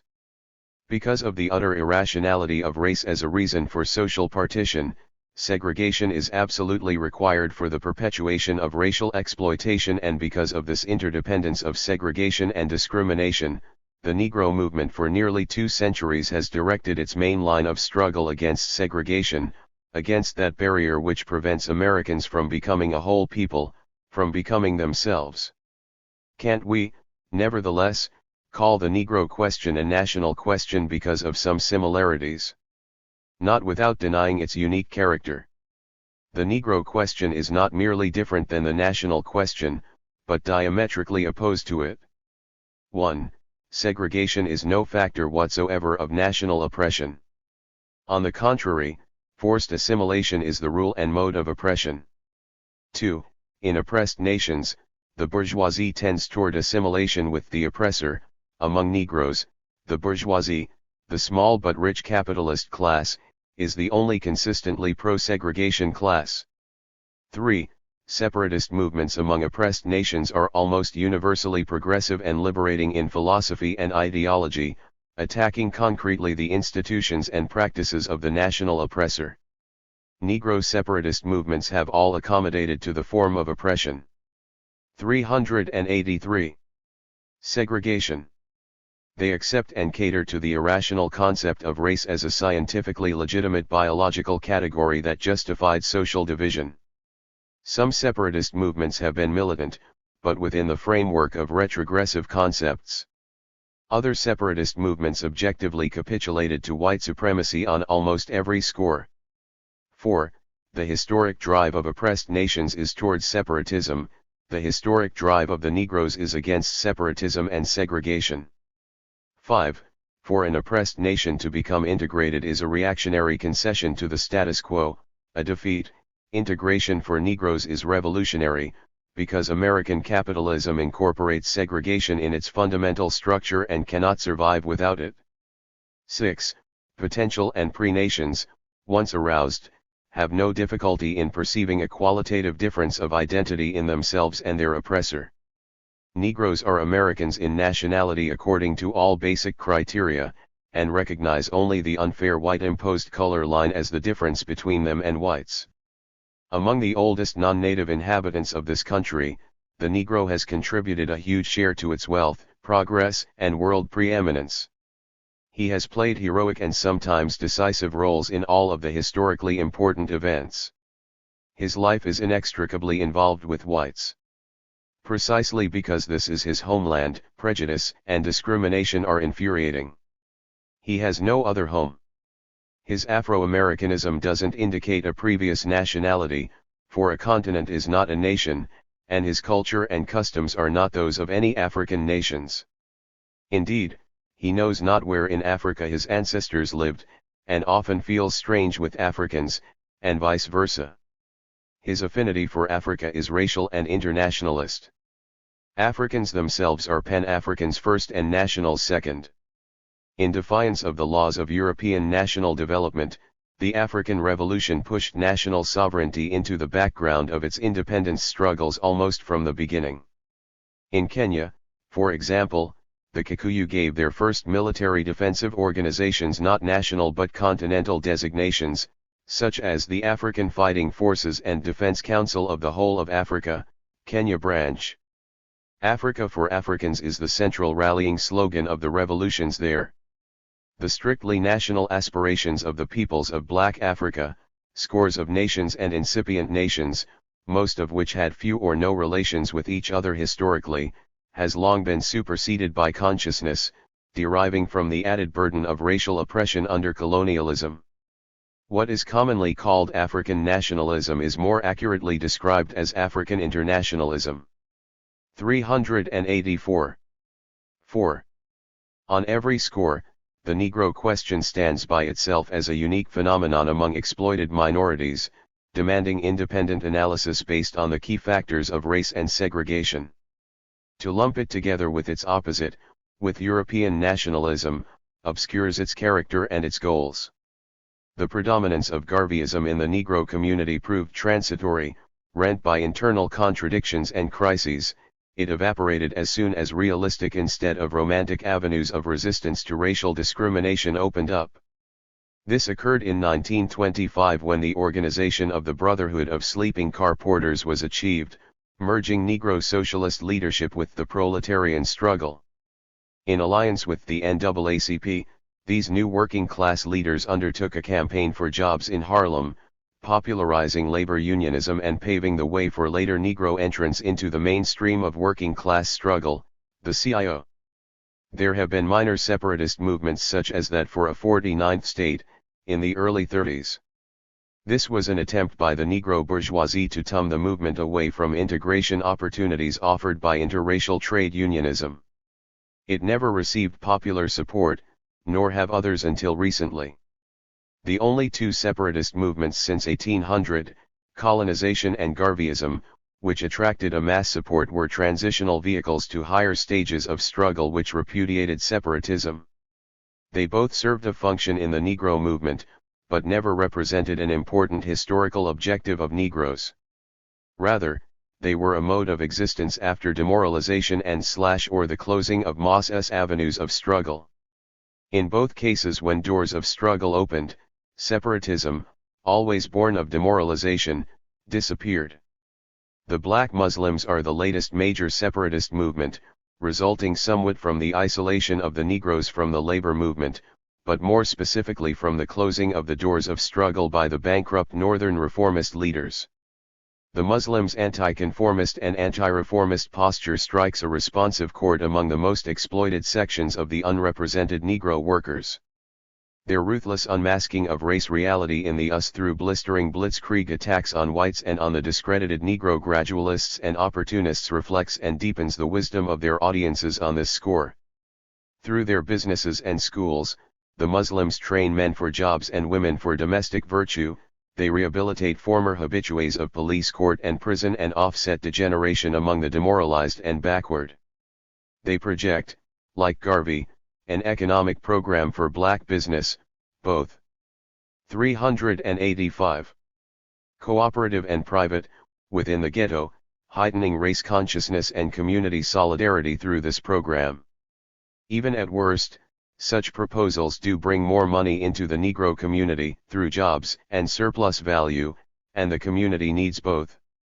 But, like all previous separatists, the Muslims are ambiguous. They embody retrogressive as well as progressive ideas, utopian as well as rational objectives. Their organization is militaristic and autocratic. Their schools preach a doctrine of defensive racism, absolute male supremacy, anti-Semitism, descent from Allah, and cosmic vengeance. Their call for an independent state opens no channel for struggle against oppression. Their concept of black business as a cure-all is utopianism in classical form. Many analysts have noted the pathetic aspect of the Muslims, their wild reach for a glamorous identity. This is a byproduct of the post-World War II trend among some Negro intellectuals to disdain the study of Negro history and culture, equating it with the segregationists' glorification of Uncle Tom. Negro leaders, subsequently, not only had no program but no historical race identity and race tradition to offer. The Muslims had both. An old program, but a new God and a new invented identity, which imparted to some of the poorest Negroes a new sense of security and solidarity. So once again, in the absence of a realistic and inspiring program of action, mysticism, razzle-dazzle, and speak bitterness became the mode of existence for sections of the most oppressed. Much more serious, however, is their sectarian abstention from struggle, as graphically revealed in Birmingham. Amid the greatest mass actions in the Modem South, they scoffed from the sidelines. After the demonstrations subsided and the results were in, they did a brisk business in memberships on the following basis: they wrote off the tremendous mass experience, from which such rich lessons are being learned, as a dismal defeat proving the folly of struggle. Incapable of fundamentally advancing the struggle, they actually retard it in their own way, no less than the Wilkinses and Kings. Black nationalism of white radicals and the question of self-determination. Until the complete Stalinization of the Comintern, the radical movement in the US was vaguely integrationist. But Garvey's mass support in the 1920s was very impressive. Stalin sent a Comintern representative to the 1929 Jamaica Convention of the Garvey Move. 386-4. Meant to debate the question: should Negroes join the Comintern? instead of Garvey's organization. Garvey won. That same year ushered in the third period of international Stalinism, characterized by an anti-reality adventuristic program which took form on the Negro question in the imperative slogan of self-determination for the Black Belt. Not only was the now obvious independent and special nature of the struggle equated to nationalism, but separation was proclaimed as the only revolutionary course. White communists promptly undertook a search for some historical foundation to this theory, seeking to discover national peculiarities of the Negroes and trying dutifully to uncover separatist trends which would verify the prognosis of Negroes constituting an incipient nation needing only to have their consciousness and will to struggle awakened in order to discover that what they really wanted all along was a separate territory, independent government, and racial exclusiveness. The research yielded meager results.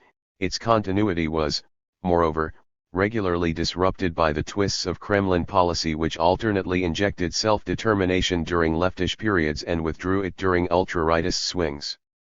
Communist militants thereafter came to identify self-determination with real Leninism and with Foster, while integration was associated with social democratic reformism and Earl Browder.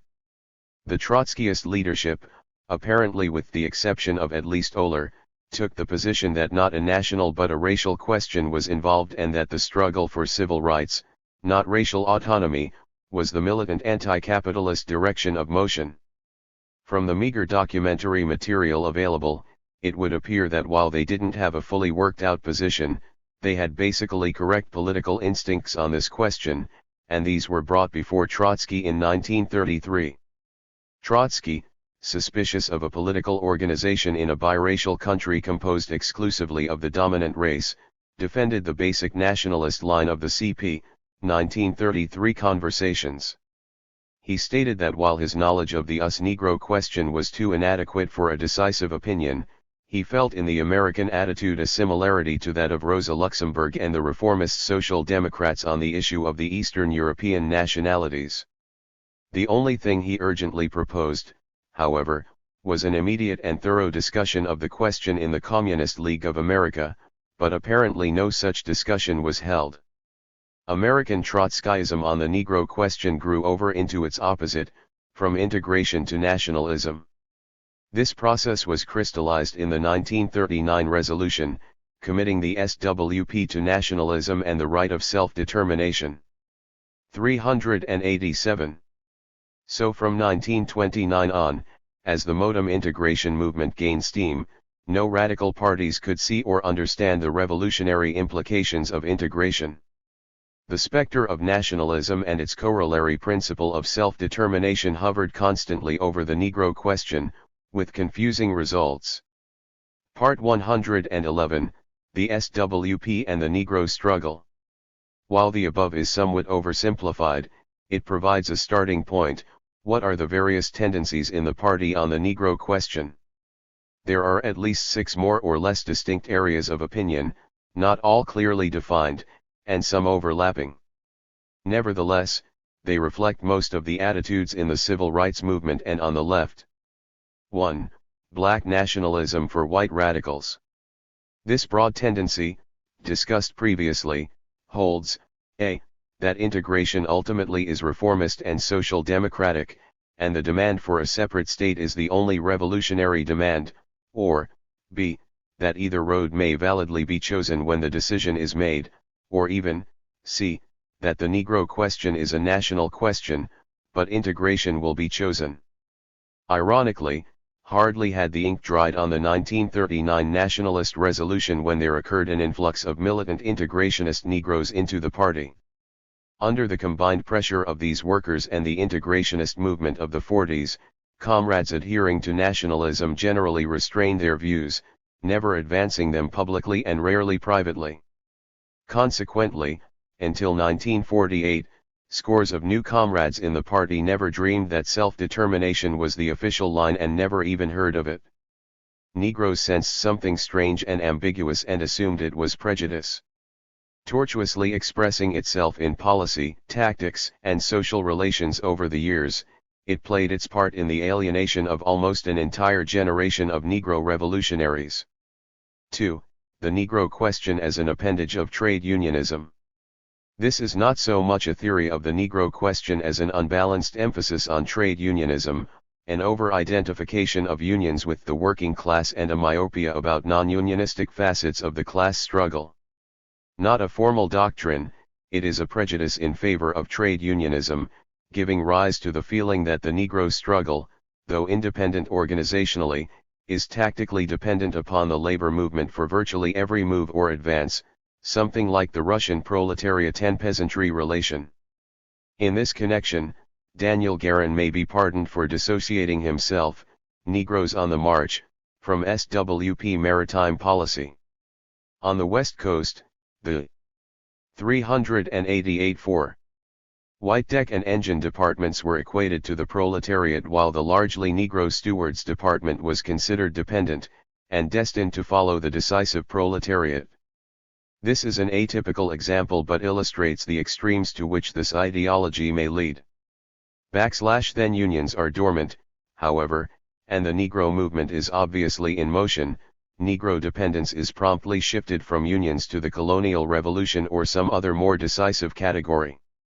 Another characteristic of this tendency is its assumption that the Negro movement is similar enough to the labor movement for the general laws of trade union development to apply. For example, from the early 40s until quite recently, a fetishism of the NAACP existed around the idea that the NAACP was the ordained organization of Negro struggle, and to organize anything outside it would approximate the dual unionism of the CP's ultra-left period. Because of this arbitrary subordination of the Negro movement to a trade union principle, our Negro cadre was imprisoned in this orientation for years, unable even to probe the possibilities of independent, militant, and working-class Negro organization. Many Negro comrades finally contrived their escape from this policy and from the party as well. All party unionists are not of this opinion, and non-trade unionists may hold it. There are no rules in this tendency about what other theories its adherents may subscribe to. Some believe in integration, others adhere to extreme nationalism, etc. Both nationalism and trade union primacy entail the danger of reinforcing the prejudices of white workers, the former by indicating a probable and endorsable segregated socialism, the latter by ascribing a dependent and subordinate role to the Negro struggle. 3. Economic determinism. The vanishing idea that the needs of production, skilled labor, etc., require the capitalist class to do something drastic about the South. 4. The activists. These include most of the Negroes in the party. They feel detached or skeptical about the theoretical discussion the party has been discussing for years, and nothing has changed very much. They are anxious for the party to collectively devise a means of intervening more effectively than has been the case, and they expect the party leadership to take the lead in achieving this. They are generally dissatisfied with party grasp of and performance in the Negro movement, considering it inadequate, while they play their role in the transmission link operation, informing the party of developing moods and groupings. They feel that no reciprocal levers for effective intervention are given them in exchange. 389. Outside the party they must cope daily with the hostile white world.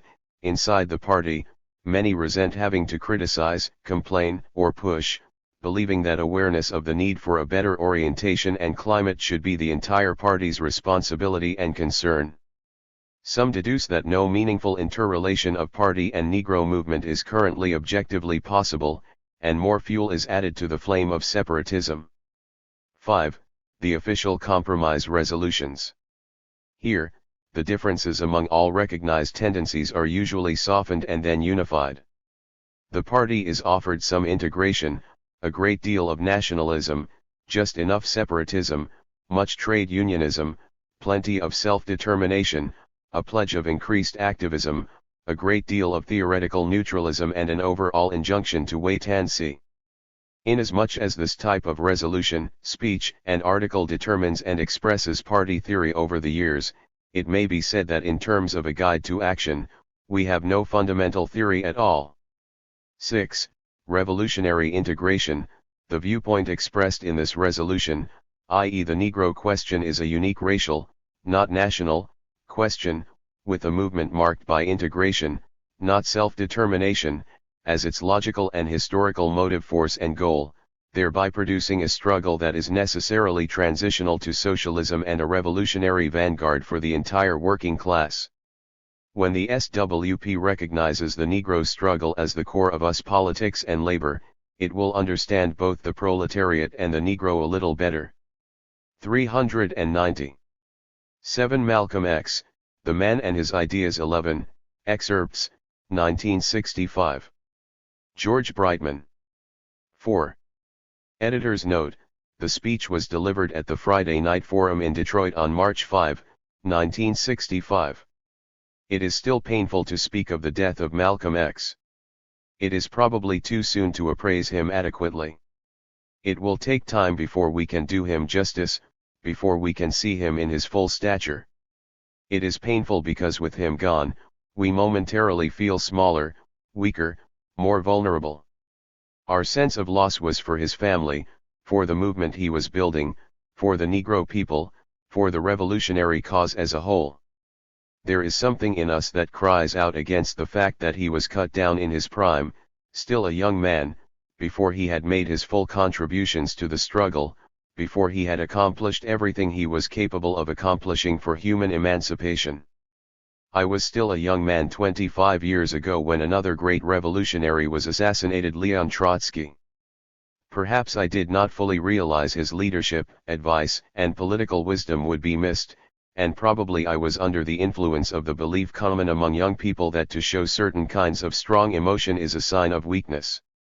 Anyhow, I did not cry when Trotsky was killed, and I could not help crying when Malcolm was killed. It was not because I considered Malcolm the greater of the two men. One reason for the difference was the realization that Malcolm, at the age of 39, was still in the process of reaching his full height, still in the process of working out his program, still in the early stage of building a new movement, whereas Trotsky, at the age of 59, had already reached full maturity, had already worked out his main ideas and his program, and left behind him the solid foundations of a movement that could not be destroyed by war, by persecution from both the Allied and Axis powers, or by Cold War reaction and witch hunts. 17 Brightman 1965a. 391. But while it is painful to speak of Malcolm, and not yet possible to see him in full perspective, we are able even now to begin to make an appraisal of his ideas, and of how he came to the ideas that constitute his heritage. When we do this, we must try to put emotion aside, or to bring it under control. That is what Malcolm urged when he spoke here in Detroit 3 weeks ago, that we learn to think clearly about the struggle and the ways the power structure seeks to curb and sidetrack the struggle, that we think clearly and rely on reason and learn how to see through trickery. Malcolm Little's mother was born as the result of her mother's rape by a white man in the West Indies. When Malcolm was 4, the house where he and his family lived was burned down by Ku Kluxers. When he was 6, his father met a violent death, and he and his family always believed he had been lynched. The family was broken up. Young Malcolm lived in state institutions and boarding home. He got high marks in the grade school in Mason, Michigan. Then, at the age of 15, he became a dropout. He went to live with his sister in Boston, and went to work at the kinds of jobs available to Negro youth: shoeshine boy, soda jerk, hotel busboy, member of a dining car crew on trains traveling to New York, restaurant waiter in Harlem. There he drifted into the degrading life of the underworld: gambling, drugs, hustling, burglary. You can find it all described in his autobiography, which will be published soon, up to and including his arrest for burglary, conviction, and sentencing to 10 years in prison. That was in 1946, when he was not quite 21 years old, the age of many of you in this audience. Law of the jungle. What were his ideas then? That life is a jungle, where the fiercest survive, by fleecing the weak and defenseless, where each man looks out for number one, which can only be done by accepting the jungle code. The main thing you got to remember is that everything in the world is a hustle, he was told by the friend who helped him get his first job. Although his father had been an admirer of Marcus Garvey, feelings of race pride did not exist in the young man in the zoot suit. He tried to straighten his hair in emulation of white men who, as he later said, had taught him what he knew and instilled in him the values of racist white society. I think you can find thousands of youngsters in today's ghetto like the 21-year-old Malcolm Little in 1946. Prison is hell. Prison is also a place where you can think, where some important decisions have been made. Eugene V. Debs, after who this meeting hall is. 392-4. Named, was converted to socialism while he was in prison in 1895. Prison is where Malcolm underwent a conversion that literally transformed his whole life. By letters and visits from members of his family, he was introduced to the Nation of Islam, headed by Elijah Muhammad. This American religious sect, popularly known as the Black Muslims, worships Allah as God, and practices some ritual of the Orthodox Muslim religion, with certain variations of its own, especially in the sphere of race. It teaches that original man, when the world was a paradise, was black, and that the white man is a degenerate and inferior offshoot, destined to rule the world for 6,000 years and then be destroyed. The 6,000-year period is now ending, and black people can save themselves from the coming catastrophe only by withdrawing, by separating from the white man and following Muhammad, the messenger of Allah. From a scientific standpoint, black Muslim mythology is no more and no less fantastic or bizarre than other religions. But the black Muslims are a movement as well as a religious group, providing a kind of haven and hope and salvation for outcasts, encouragement at self-reform, brotherhood and solidarity against a cruel and oppressive world. I am not going to go into detail about the black Muslims, you can find plenty about it in writing. The point is that Malcolm experienced a genuine religious conversion in prison, believing that Elijah Muhammad was a holy man, and that the Nation of Islam provided a path of salvation not only for him, but for his people. While in prison, this dropout after the 8th grade began to educate himself and learn how to speak and debate, so that he could participate more effectively in the movement after he got out. Not know how else to proceed, he started with a dictionary, copying all words in a table beginning with a that might be helpful. He was astonished to find so many words, filling a tablet with them alone. He went through to Z, and then he writes, "For the first time I could pick up a book and actually understand what the book was saying." The story speaks volumes about the quality of education in Michigan, and in the US. From then until he left prison, he spent all the time he could in the prison library, picking up some more books. Within a few years he was to become the most respected debater in the country, taking on one and all, politicians, college professors, journalists, anyone, black or white, bold enough to meet him. There are tremendous reservoirs of talent and even genius locked up in the black ghettos and white slums, among the masses, which can be set free and put to work when they acquire hope and purpose. 393. Organizing ability. After 6 years in prison, when Malcolm was 27, he won parole by getting a job with his oldest brother, Wilfred, as a furniture salesman in the Detroit ghetto. That was the spring of 1952. Later that year he traveled to Chicago to hear Elijah Muhammad, and he met him. He was accepted into the movement and given the name of Malcolm X. He volunteered his organizing services in Detroit, and did so well he was made assistant minister of the Detroit Mosque after the membership had tripled. At the end of 1953 he went to Chicago to live with Muhammad and be trained by him for some 9 months. Muhammad sent him to Philadelphia, which had no mosque. In less than 3 months a mosque had been formed. He was obviously a man of unusual talent, energy, and devotion. Muhammad picked him to head the movement in New York, and he went back to Harlem in 1954, before he was 30 years old.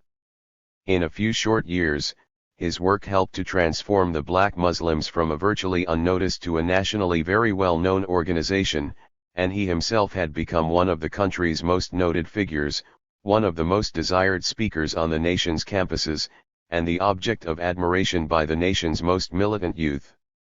Before proceeding chronologically, I want to say a few words about Malcolm as a public speaker.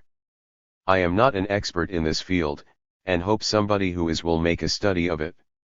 There is certainly plenty of material, thanks to the fact that many of his talks were taped and are readily available. His speaking style was unique, plain, direct like an arrow, devoid of flowery trimming. He used metaphors and figures of speech that were lean and simple, rooted in the ordinary daily experience of his audience. He knew what the masses think and how they feel, their strengths and weaknesses. He reached right into their minds and hearts without wasting a word, and he never tried to flatter them. Despite an extraordinary ability to move and arouse his listeners, his main appeal was to reason, not to emotion. This is true even about speeches in which he was presenting ideas that he abandoned in the last year, such as the last great speech he made as a black Muslim, his speech to the Grassroots Conference in Detroit in November 1963. It is one of his best speeches, although I repeat it does not reflect his thinking at the end, and is worth listening and re-listening to, because of the qualities I have been trying to pinpoint. And because his main appeal was to reason, he was the very opposite of a demagogue, the very opposite of what the kept press called him. It was also a style very different from Elijah Muhammad's. I don't mean only that Malcolm commanded the weapons of wit and humor, which are alien to 394-4. Muhammad. Muhammad's appeal was to faith, authority, divine authority, to the hereafter. Malcolm's appeal was to reason, to logic. It dealt with the real and the present, even when he was expounding Muhammad's line. To be able to listen to Muhammad for any length of time, you had to be a believer, convinced in advance, while Malcolm seemed to achieve his greatest success with non-Muslims. These few remarks about Malcolm as a speaker are admitted inadequate. I make them only in the hope of interesting someone more qualified than I to study and write about it. I only wanted to convey the idea that there rarely has been a man in America better able to communicate ideas to the most oppressed people, and that this was not just a matter of technique, which can be learned and applied in any situation by almost anybody, but that it was a rare case of a man in closest communion with the oppressed, able to speak to them because he spoke for them, because he identified himself with them, an authentic expression of their yearning for freedom, a true product of their growth in the same way that Lenin was a product of the Russian people. Split with Muhammad. We come now to the second period of Malcolm's life, 1963, and the split with Muhammad, which was consummated in March 1964. The year 1963 was a year of stirring and movement in the Negro struggle, with hundreds and thousands in the streets, the year when the struggle moved from the south to the northern ghettos, where the black Muslims were strongest. It was not yet a revolution, but a prelude to revolutionary struggles. This was a situation that sharpened a dilemma and then produced a crisis in the black Muslims. By their militant stance they had helped push other Negro organizations to the left. This was their positive contribution. But they were on the sidelines of the struggle, not participants. They talked in angry tones but did nothing when non-Muslim Negroes were under attack. They were separated not only from whites but from Negro militants. Among the members, younger and less conservative than in the pre-Malcolm period, signs could be detected of a desire to get into the battle, to pass from propaganda to action. Muhammad tried to allay the ferment. One example was his call, at the organization's national convention in February 1963, for independent black political action. But he soon pulled back from this and other moves that might have drawn the black Muslims out of their abstentionism. When the Freedom Now Party was started 6 months later, he refused to endorse it or let the members join. 395. The occasion for the split was a remark made by Malcolm after Kennedy's death in November 1963, followed by Muhammad's silencing of Malcolm, with a virtual suspension that was humiliating. But this was only the occasion, not the cause. The basic factor behind the split was the growth of militancy and mass action in the Negro community, and the different ways in which the two main tendencies in the black Muslims wanted to respond to the masses knocking on the doors of their mosques. there is an instructive relation between the way Malcolm came into the black Muslims and the way he left. He turned to them from a state of isolation, not only the physical isolation of prison, but an alienation from society generally and from his own people as well. His years in the black Muslims had been good for the organization, and they were good for him. He had traveled all over the country as Muhammad's chief troubleshooter, and he knew the ghetto nationally as no one else did. His vision had broadened, his interests had widened. He entered the black Muslims because he was alone and lost, and he left, you could say, because now he was in closest touch with the Negro people, attuned to their needs and wants more than the black Muslims were or wanted him to be, because he was becoming the spokesman of a growing multitude looking for a new road, because he had found a new role, or because a new role had been thrust upon him, which his whole life's experience told him he had to accept, however difficult it would be. It could not have been an easy decision. Consider the circumstances: 38 years old, a wife and several dependent children, a secure post, relatively well paid, home provided, car provided, expenses, great prestige, a position in an organization second in authority to a man in his late 60s who was not in good health. Some men in his place would have taken the easy way: keep quiet, do as you are told, stay out of the line of fire, mend your fences, and wait. That's the American way in business, in government, church, fraternal, and labor circles. Essence of the change. But Malcolm X was not that kind of man. He had been disturbed to see that Muhammad and some of his ministers were, like other preachers of Puritanism, not living in accord with the strict puritanical code they prescribed for rank-and-file black Muslims. He tried to overlook things like this. His eyes were mainly turned to the outside world of the broad Negro struggle.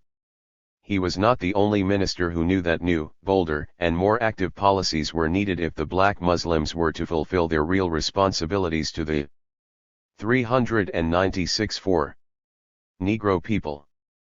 But the other ministers who recognized the need for change, they played it safe. They weren't Malcolm X. Malcolm had what can be called a second rebirth early in 1964 when he decided his place was with the Negro masses more than with Muhammad's organization. As a black Muslim leader, he had rejected corrupt American society. Now he passed from merely rejecting it, a negative, passive position, to rebelling against it and organizing to change it, a positive, active position. That was the essence of the change. Some ultra-leftists in the Negro community did not understand this and talked condescendingly about Malcolm becoming weak or soft. But the American ruling class and its spokesmen understood what was happening, and they were more hostile to him after the split than before. And they had greater reason to hate and fear him after he set out to build a new movement. That is why, as George Novak puts it, he was crucified by the paid press long before he was martyred by the assassin's bullets. We have heard the expression, the new Malcolm X. It is appropriate in some ways, misleading in others. Some of his ideas did change starting last March, but others did not. Let us at least mention those that did not change before examining those that did. That Negroes can get their freedom only by fighting for it, that the government is a racist government and is not going to grant freedom, that gradualism, the program of the liberalism, white and black, is not the road to equality, that Uncle Toms must be exposed and opposed, that Negroes must rely on themselves and control their own struggle, that Negroes must determine their own strategy and tactics, that Negroes must select their own leaders. These are ideas that Malcolm believed in before he left the black Muslims and that he still believed the day he died.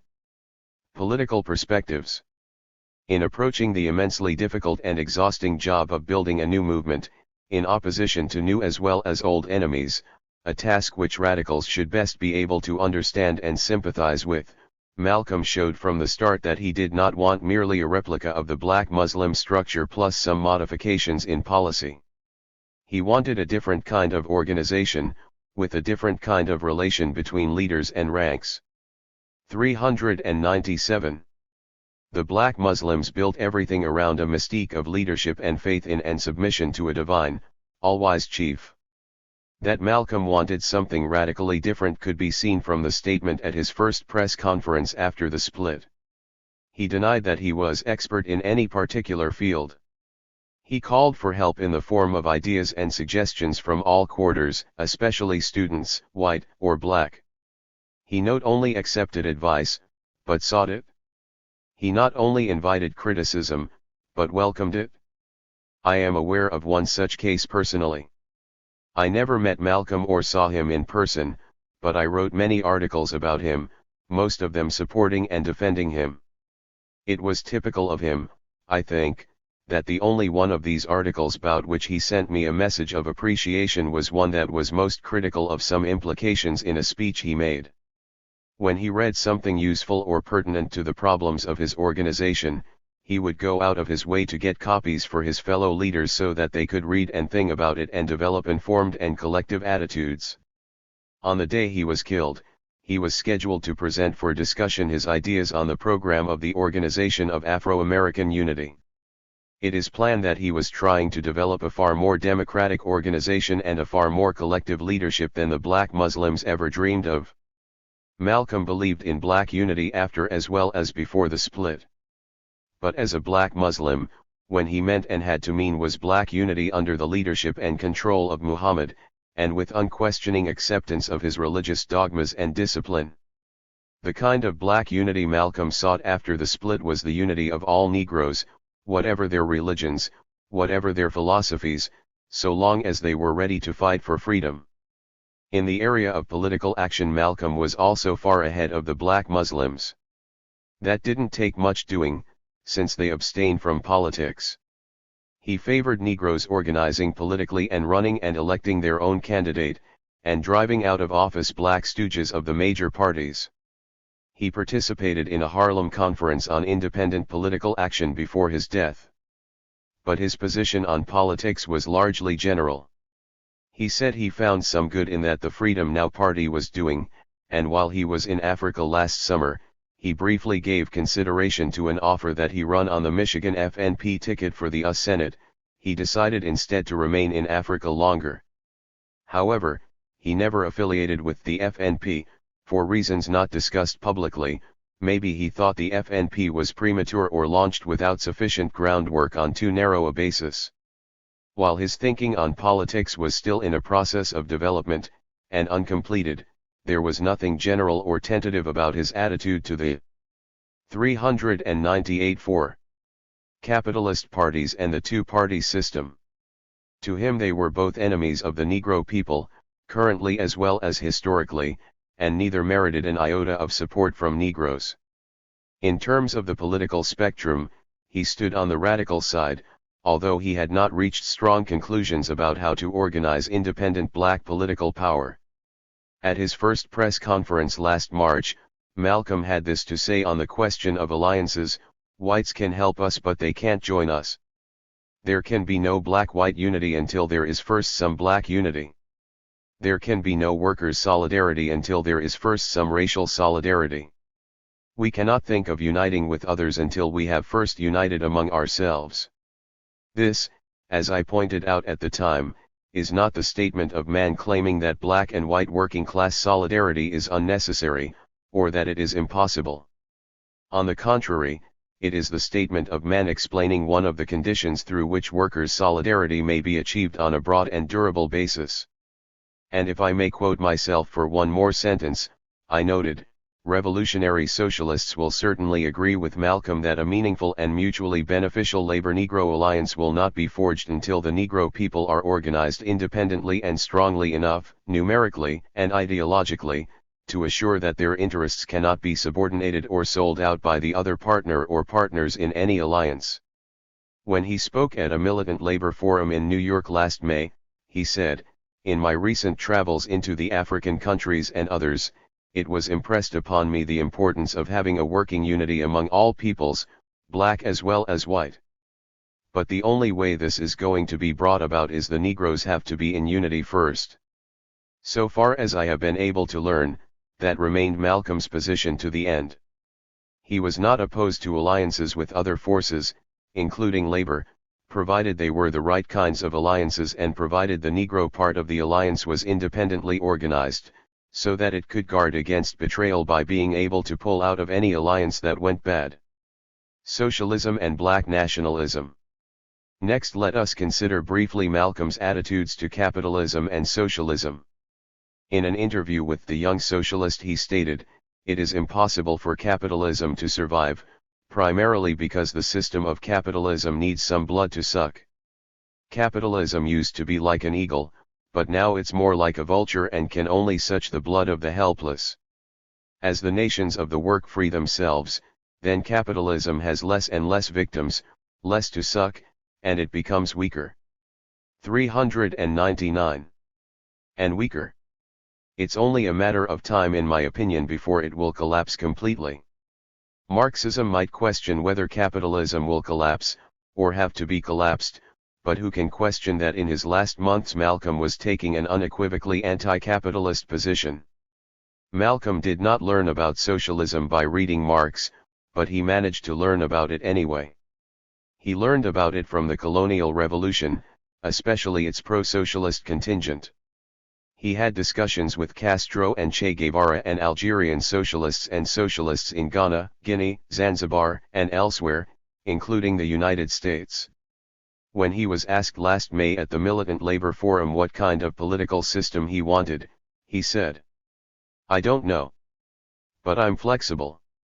As was stated earlier, all of the countries that are emerging today from under the shackles of colonialism are turning towards socialism. I don't think it's an accident. Most of the countries that were colonial powers were capitalist countries, and the last bulwark of capitalism today is America, and it's impossible for a white person today to believe in capitalism and not believe in racism. You can't have capitalism without racism. And if you find a person without racism and you happen to get that person into conversation and they have a philosophy that makes you sure they don't have this racism in their outlook, usually they're socialists or their political philosophy is socialism. Let us now conclude this discussion of Malcolm's ideas during this last year of his life by examining his positions on black nationalism and separatism.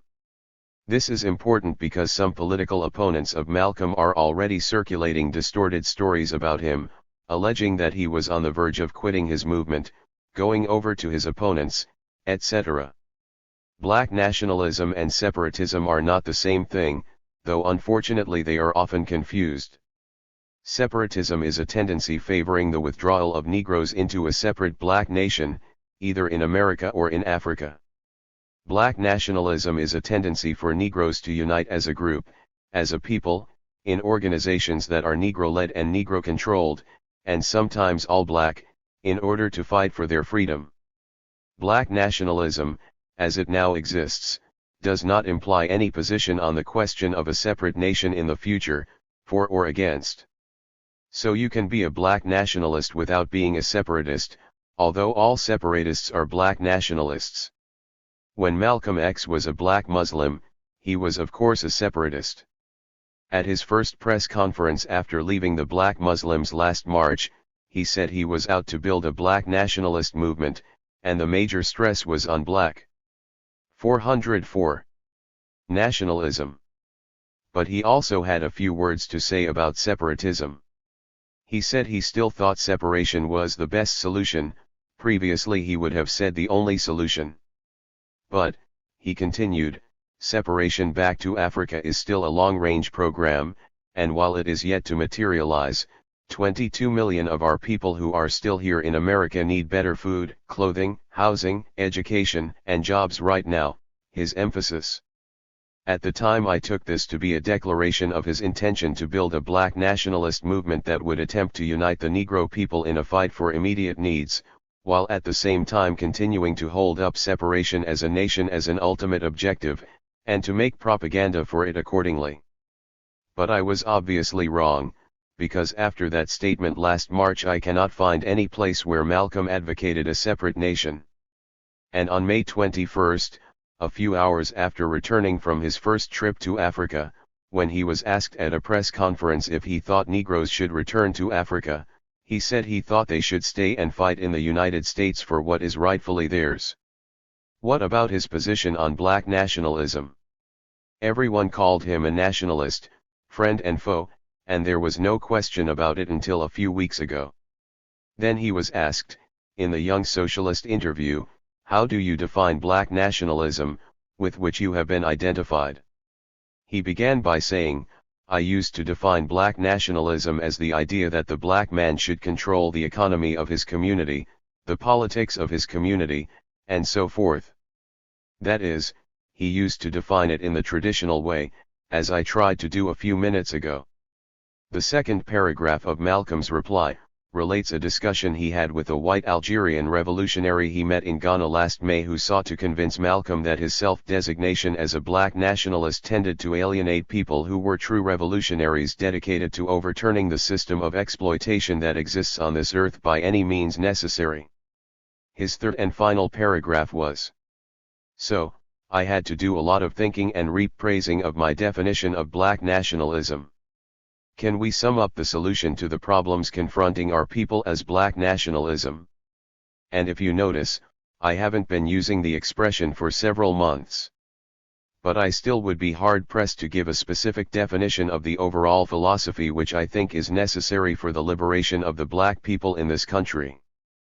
Please notice, he was reappraising his definition of black nationalism and wondering if it can be summed up as the solution. He had stopped using the term. 401. But he had not yet been able to find another definition for the philosophy necessary for black liberation. Now let me offer what I think is the explanation for all this. Malcolm had been a black nationalist, it was a starting point for all his thinking, the source of his strength and dynamism. And he remained a black nationalist to his last hour, however uncertain he was about what to call himself or the program he was trying to formulate. It would be a bad mistake to mix up what he was with what he thought might be a better name for what he was. The most urgent need of the Negro people is still the mobilization and unification of the Negro masses into an independent movement to fight for their freedom. Black nationalism is still highly progressive because it contributes to that process and to the creation of that kind of movement. But black nationalism is a means, not an end. It is a means, but not the only means. It is probably an indispensable means toward the solution, but it is not the whole solution. It helps to build an independent movement, but it does not necessarily provide the program that will lead such a movement to victory. As he discussed with people in Africa, in the Near East, at the United Nations, and in the United States, as he studied and thought and learned, he began to become a black nationalist plus. Plus what?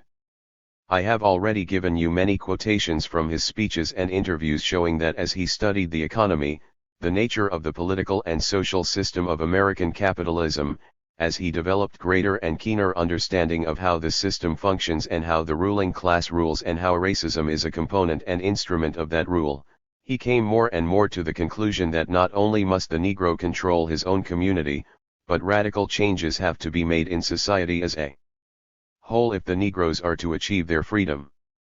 Black nationalism, yes.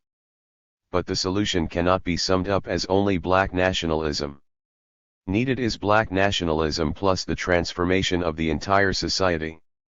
Whatever difficulty Malcolm might have had in finding the right name, what he was becoming was black nationalist plus revolutionist. Malcolm's uncertainty about the right name arises from the fact that he was doing something new. He was on the road to a synthesis of black nationalism and socialism that would be fitting for the scene and acceptable to the masses in the black ghetto. He did not complete the synthesis before he was murdered. But the stunning blow to the struggle does not destroy the struggle. Malcolm will not easily be replaced. But he will be replaced. The capitalist system breeds not only racism but rebels against racism, especially among the youth. Malcolm cannot be replaced overnight, but meanwhile we all can and should. 402-4. Strive harder, work harder, fight harder, unite more closely to try to fill the gap left by this man we loved, and give help and encouragement to those destined to replace him. 5. Divergences and consolidations. Paul L. Blanc. After the 1953 exit of the substantial group around Bert Cochran, a significant leadership shift was effected within the SWP. James P. Cannon formally stepped down from leadership of the SWP, retiring, or semi-retiring, from the party center in New York to Los Angeles. The two central leaders were now Farrell Dobbs and Tom Carey, although Murray Weiss and Myra Tanner Weiss, with particularly close ties with Cannon, also had significant influence. While this had potential for the generation of dissension and divergence, such things came most dramatically from other quarters. In the 1950s, a significant oppositional current developed in the Socialist Workers' Party, led by Sam Ballin, generally known by his party name, Sam Marcy, and Vincent Copeland in the Buffalo branch of the SWP.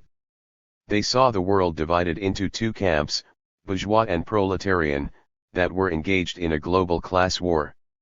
The Soviet Union and other countries ruled by Communist Party dictatorships were seen as dominant elements in the proletarian camp, and despite increasingly diluted Trotskyist criticisms, this global class war tendency gave full public support to these dictatorships, including in situations in which popular uprisings within their own countries challenged them.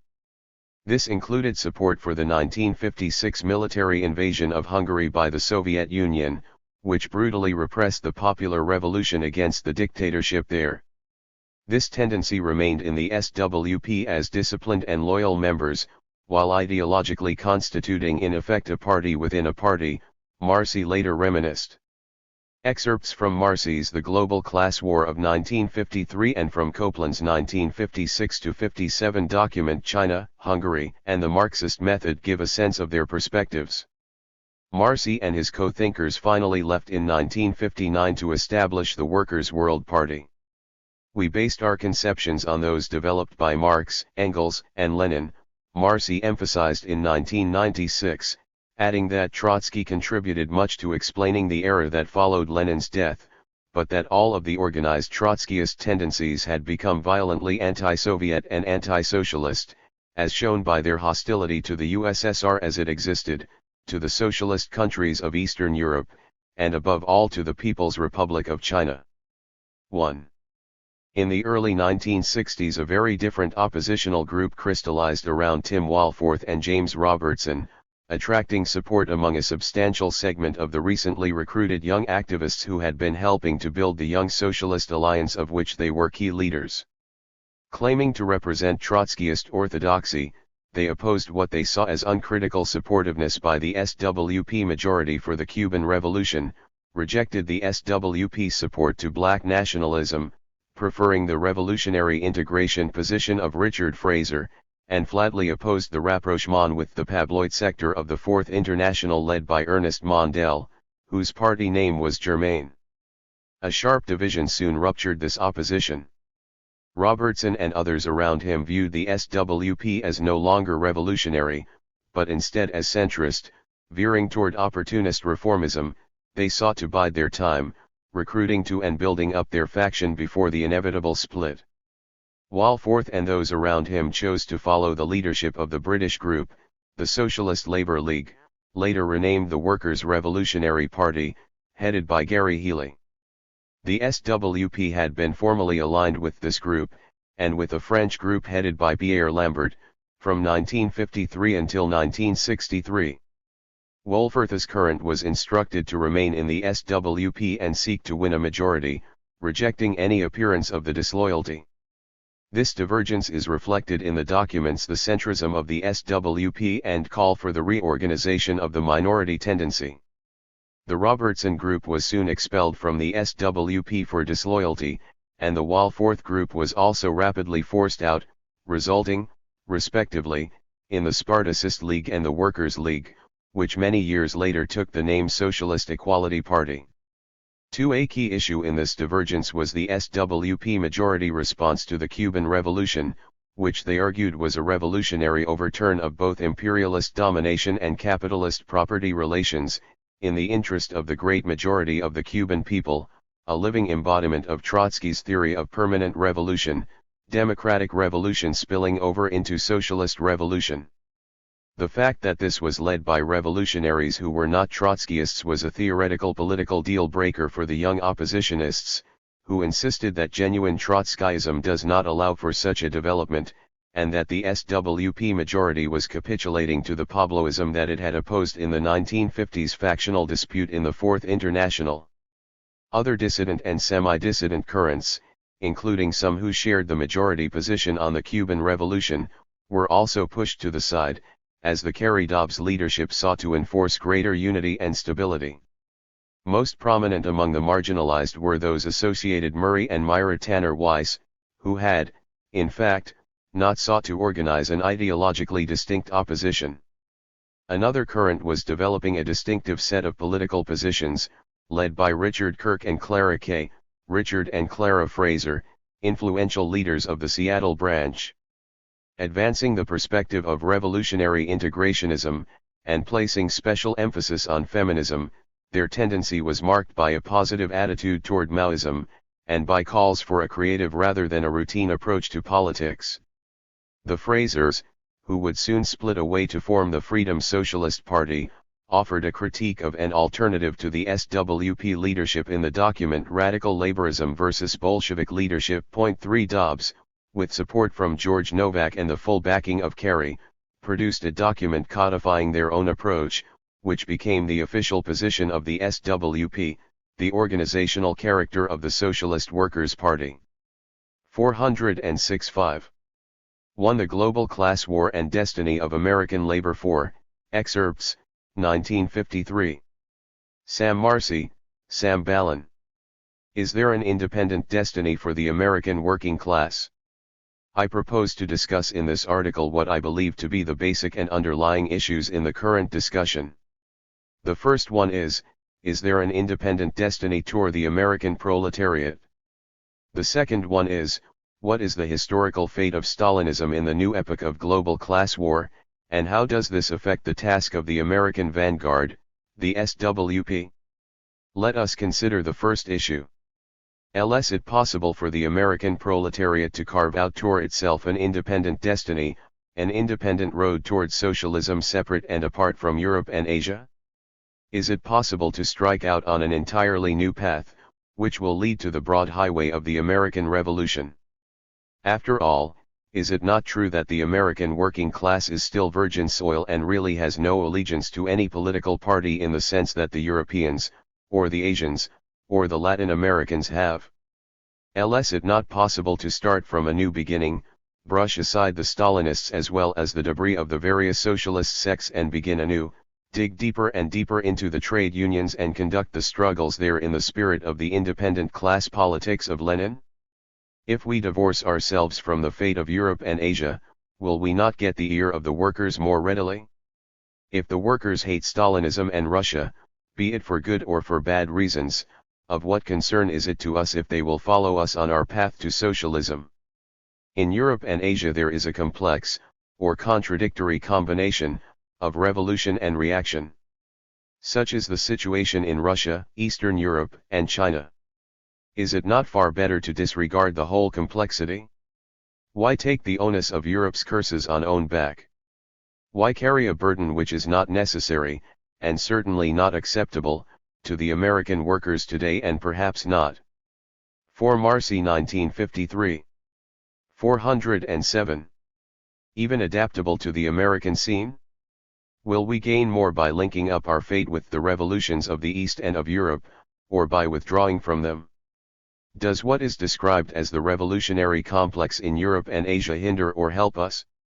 Is the revolutionary reality of Europe and Asia a magnet through which we can draw the most advanced elements into our party, or is this revolutionary reality not overshadowed and outweighed by the dark specter of Stalinism? Will we gain more by drawing upon the revolutionary reality in Europe and Asia, or will we lose more as a result of the terrific obstacles which Stalinism puts in our way as a bar to the American worker? I have raised this series of questions in a particularly sharp manner because I think it has a close relevance to the present discussion. I have raised these questions because I have felt for a long time that sooner or later the process of uneven development in the revolutionization of the world proletariat would place these questions on the agenda in the American Party. This would happen because of the tardiness in the radicalization of the American working class and the fact that the revolutionary center of gravity is still in the East. The revolutionary center of gravity has been moving with giant strides, but thus far, further and further east, so that by now it has fully in its grip not only the continent of Asia, but Africa and the Middle East. The tidal wave of world revolution abroad is in sharp contrast to the reactionary trend that has dominated this country for several years now. That is why the above series of questions must be put on the agenda and fully examined. Let us begin with the most elementary question. Is the American proletariat an independent social entity? Obviously the answer is no. But let us pursue it a little further with the aid of a quotation from Lenin. The link in the chain. Lenin wrote, "The whole of political life is an endless chain composed of an infinite number of links. The whole art of the politician consists in finding and taking firm hold of the link that it is most difficult to take from you, the most important at the given moment and the one which best guarantees to you the possession of the whole chain." Lenin's reference to the link and the chain offers an almost perfect analogy of the relationship between the American proletariat and the worldwide proletariat. The American proletariat is the link, the world proletariat is the chain. The American proletariat is historically the most important and decisive link for the fate of the whole chain. But and this is of the greatest importance, the link is indissolubly connected and intertwined with the whole chain. Separate the link from the chain and neither the link nor the chain exists. If the American proletariat were a social entity not connected with the chain, then we could. 408.5. Consider the question of an independent destiny. But the American proletariat is an inseparable and completely interdependent link, not merely of the world proletariat, but of an entire global class camp. Unless we view the American working class in this light, we cannot see it in proper historical perspective, nor can we analyze the course of its ultimate destiny. In order to fully answer the questions posed, it is absolutely necessary to consider the New World setting. I have introduced in the above paragraph the conception of the global class camp, the camp of which the American working class is an indispensable and key part, whose fate, let me repeat, is completely tied up with it. The conception of our class camp is different today from any other period in the history of the working class. There was a period in the history of the working class when its camp was confined almost exclusively to the exploited proletariat.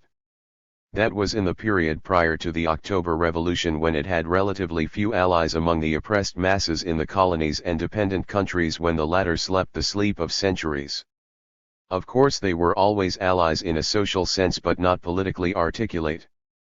In the epoch that saw the rise of the victorious revolution in the USSR headed by Lenin and Trotsky, the Soviet Union was at the head of the camp of the exploited, which already included millions of awakened colonial masses. In the epoch of Stalinist degeneration and the consequent isolation of the Soviet Union, the isolated workers' state introduced a monstrous distortion, mutilation, and atomization within the camp of the world proletariat. In the present epoch our class camp is not only constituted differently because it is a new historical period, but because it has a number of characteristics which distinguish it from the previous epoch. In what manner is our class camp different than in the previous epoch? In the first place, the camp of the proletariat today, unlike the previous epoch, has the bulk of the oppressed peoples in the colonies and dependent countries within its camp as allies. The mass of peasants, semi- and non-proletarian elements of the backward countries, which in previous epochs were the reserve of imperialist reaction, can now be regarded not merely in a social but in a political sense as well, as having been attracted to and daily becoming more and more part and parcel of the camp of the proletariat. The revolutionary ferment all over the colonial world is testimony to this fact. Our class camp is numerically much larger, much more politically conscious than in all previous epochs. The second characteristic of our class camp is that it has state allies, states. 409. Where the working class, if not in a political sense, then certainly in a social and historical sense, hold ruling power. The third characteristic of our camp, as differentiated from the Stalinist epoch proper, is that the deformity and mutilation introduced by the Stalinist leadership at the head of this camp is now on the threshold of its exit from the historical scene, whether this be a matter of months, or a few years is not of great moment. What is of great moment is that the conditions for its existence are slipping from under its feet. The fourth characteristic of our class camp is that the new state allies, China and Eastern Europe, by their very existence, have so thoroughly undermined the foundations of the imperialist structure that it can virtually be said that the world relationship of forces has been definitely and irretrievably turned in favor of our camp.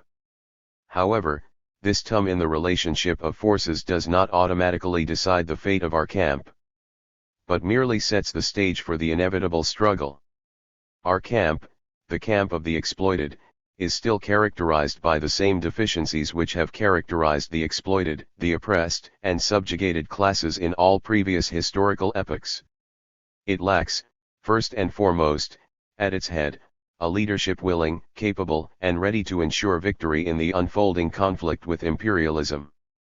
As in all previous historical epochs, the exploited classes are still blinded by the class enemy's poisonous ideology of sectionalism and narrow-mindedness, the purveyors of which are the labor lieutenants of capitalism and the Stalinist bureaucracy. Our camp needs unity, but in large part is characterized instead by totalitarianism. It needs revolutionary internationalism, but instead is consistently being injected with the chauvinism of imperialism or the no less virulent chauvinism of the Moscow oligarchy.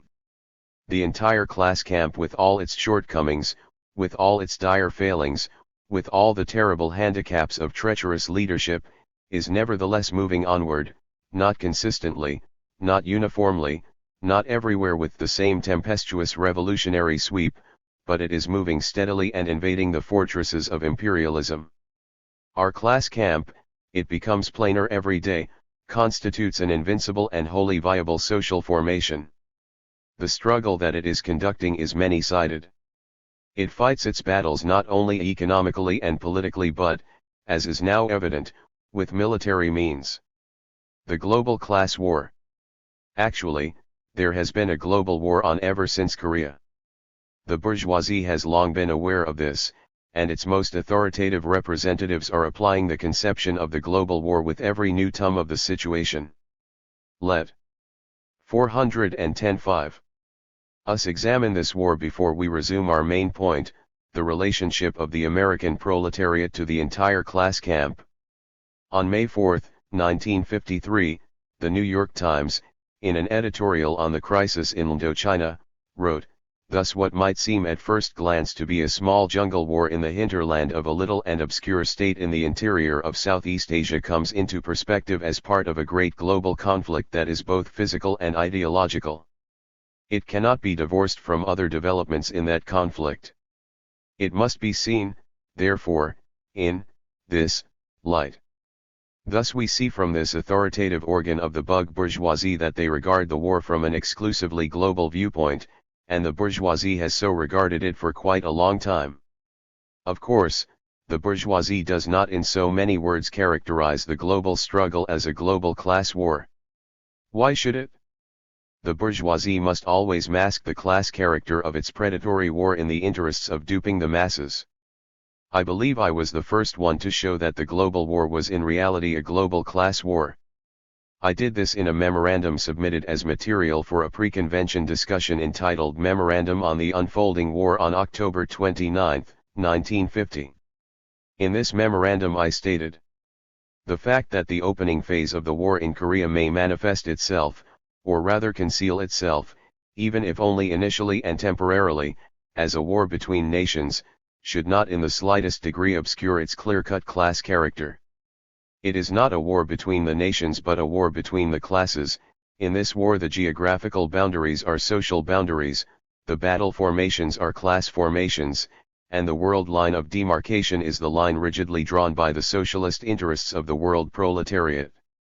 Every worker must know his place as well as his duty." We must now come back to the elementary generalization made earlier to the effect that the American proletariat is not an independent social entity but, on the contrary, an unbreakable link in the class chain. It must share its fate and its destiny, and since its role is enormous and decisive within the camp, all the heavier are its responsibilities to the camp. The road to peace. Now let us see how far the line of our party has been in accord with the concept 10N of the emergence of two irreconcilable class camps in global conflict for hegemony over society. Let us examine Comrade Cannon's pamphlet, The Road. 411. To Peace according to Lenin and according to Stalin. Comrade Cannon's pamphlet was not written in some bygone era of peaceful development. It was published in 195 in the midst of the era of the global class war. The author's point of departure is not the existing world of social relationships. True enough, there is a passage where Comrade Cannon makes allusion to the class struggle of the workers merging with the colonial revolutions in common struggle against imperialism, but he does not indicate that this concrete world we are living in is torn by two irreconcilable class camps whose struggle has already broken out in military warfare, where the casualties are already counted in the millions, where the fighting is on opposite sides of the class barricades. But Comrade Cannon's pamphlet, as the subtitle indicates, is according to Lenin and according to Stalin. It is the road to peace according to Lenin that we are interested in. The road to peace, as Lenin taught us, is through ruthless and implacable class war. The war in Korea is a class war. It has to be waged in that manner. Nowhere in his pamphlet does Comrade Cannon ever characterize the war as a class war. One has to infer it or guess it. Nor does he view it as part of a general class war. Comrade Cannon points out that according to Lenin, war in the epoch of imperialism is inevitable. That is true, and it is also good criticism of the perfidious Stalinist theory of coexistence. But it is not sufficient criticism of Stalin's road to peace to say that coexistence is a delusion, and that war is inevitable. It must also be shown that we, the Leninists, are for the road to peace in this concrete global class war through the vigorous, unrelenting, and energetic prosecution of the war. Our road to peace is fighting the war to a finish through the combined efforts of the exploited and oppressed in our camp. This also is not shown in Comrade Cannon's pamphlet. The American proletariat is not depicted as an inseparable detachment of one army in one class camp whose aim is overall victory over the class enemy. Furthermore, Comrade Cannon does not deal with Korea as a case of the class war. He does not see the battlefield in Korea as a picket line or one of a series of world picket lines demarcating the socialist interests of the global class struggle. In effect, he does not deal with the war from a thoroughly revolutionary internationalist point of view.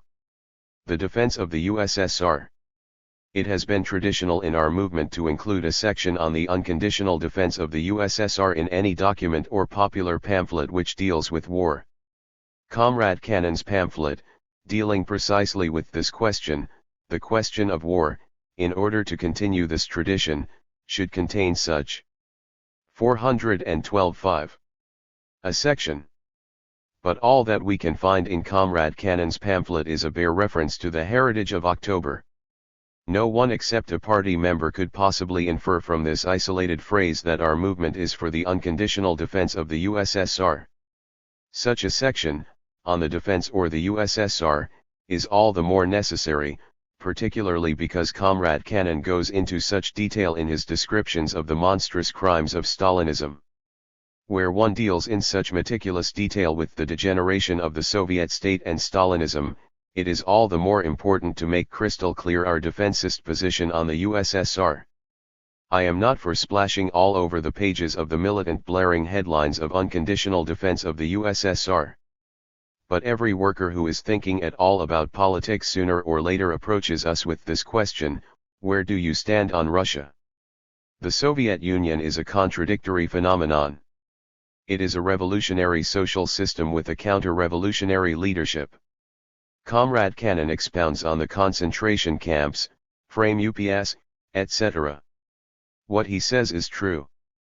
But this truth alone is insufficient. There was a time when we were practically the only group in the labor movement consistently explaining this truth from the revolutionary point of view.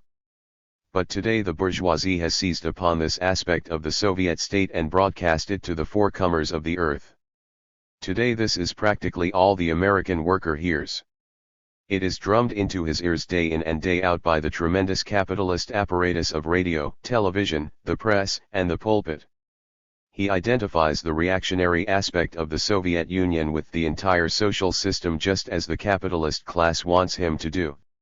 Hence it is all the more obligatory to emphasize the other side of the Soviet Union, its class character, its new social system. It is necessary to explain that it is a living, viable workers' state, an historic gain of the working class, a conquest to be defended. To China, Hungary, and the Marxist Method 5, Excerpt, 1956. V. Gray, Vincent Copeland. Our position. 413. We condemn the first Soviet military intervention against the unarmed demonstration on October 23. But recognizing that the consequent nationwide uprising was swiftly turned into a restorationist movement, we should support the second entry of the Red Army and its overthrow of the Nagy regime. We should call for an independent Soviet Hungary allied to and equal to the Soviet Union. This is integral to our call for the political revolution to regenerate the Soviet state under the banner of world revolution. The overthrow of the bureaucracy presupposes the preservation of state property and planned economy. Trotsky, in defense of Marxism. The overthrow of the Hungarian bureaucracy must presuppose the preservation of state property and planned economy in both Hungary and the Soviet Union. We should strongly reiterate our defense of the Soviet Union against imperialism, and our subordination of the task of overthrowing the bureaucracy to this defense. We should arm the advanced workers ideologically for the coming great conflict, which Hungary may have brought closer. In the long run, the bureaucracy cannot successfully defend the Soviet Union itself, not to mention Hungary. Only genuine proletarian revolutionists can do so. The great lesson of the half-blind Hungarian counter-revolution is the necessity for the Marxist Party. The Chinese Revolution proved that there could be the possibility, after 24 years of armed struggle, of one class defeating another class without a Marxist leadership. Hungary has proved that the substitution of the bureaucratic leadership by a revolutionary leadership within the same class cannot be accomplished without the Marxist Party. The bourgeoisie says the Hungarian Revolution will not have been in vain. By this they mean that genuine communism has had a historic setback. It is. 5 Gray 1957, p. 25. 414-5. Hard to deny that this is so. But if the proletarian vanguard learns all the lessons of Hungary and learns them thoroughly, it will prepare itself to lead the whole class in the next inevitable leap forward. This leap will come earlier and extend farther than the bourgeoisie now imagine on the basis of their estimate of Hungary. But our estimate is more profound than theirs. In the deeper sense, the Hungarian uprising, counter-revolutionary though it proved to be, is a training ground for proletarian revolutionaries. It will be studied and debated for a long time. Its lessons will be deeply pondered and well learned. The more clearly the proletarian vanguard assimilates the lessons of Hungary and the reasons for it, the more surely it will not have been in vain. Tim Woeforth. 415. To me the central question which we have been discussing in one form or another is the role of the working class in the revolutionary process. It is our contention, our feelings that there is a tendency on the part of the majority in its international resolution, in its approach toward Cuba, in its current political committee draft, to see other forces substituting for the role of the working class. I mention here the working class and not the party. I think we were a little off previously in emphasizing simply the party. It is not, our dispute is not simply over the necessity of the party anymore but more basically over the necessity of the class in the conscious form, whether or not that takes the precise form of the party.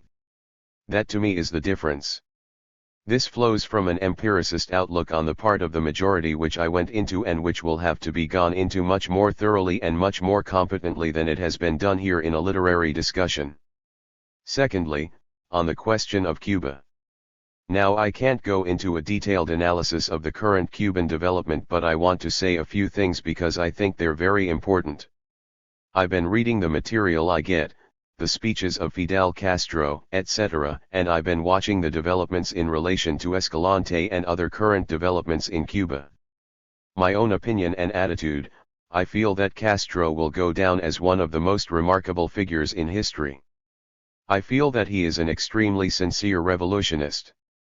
I feel he fulfills every criterion established in the international resolution for a revolutionist. I feel that if the Cuban Revolution had to depend on any one individual, it would be difficult to find a better one for it to depend on.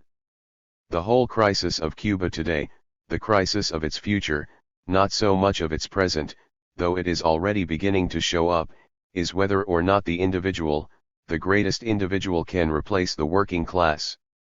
That is the crisis. 6 Wolfarth 1962. 416-5. I was attacked by Joe 6 months, a year ago, at the last plenum for just talking about disaster, disaster, disaster, danger, danger, danger. That was because I raised the threat of Stalinism. I mentioned that there was a danger of Stalinism in Cuba. This danger exists, and it still exists. And the danger of Stalinism isn't the danger of an individual. We know what it is.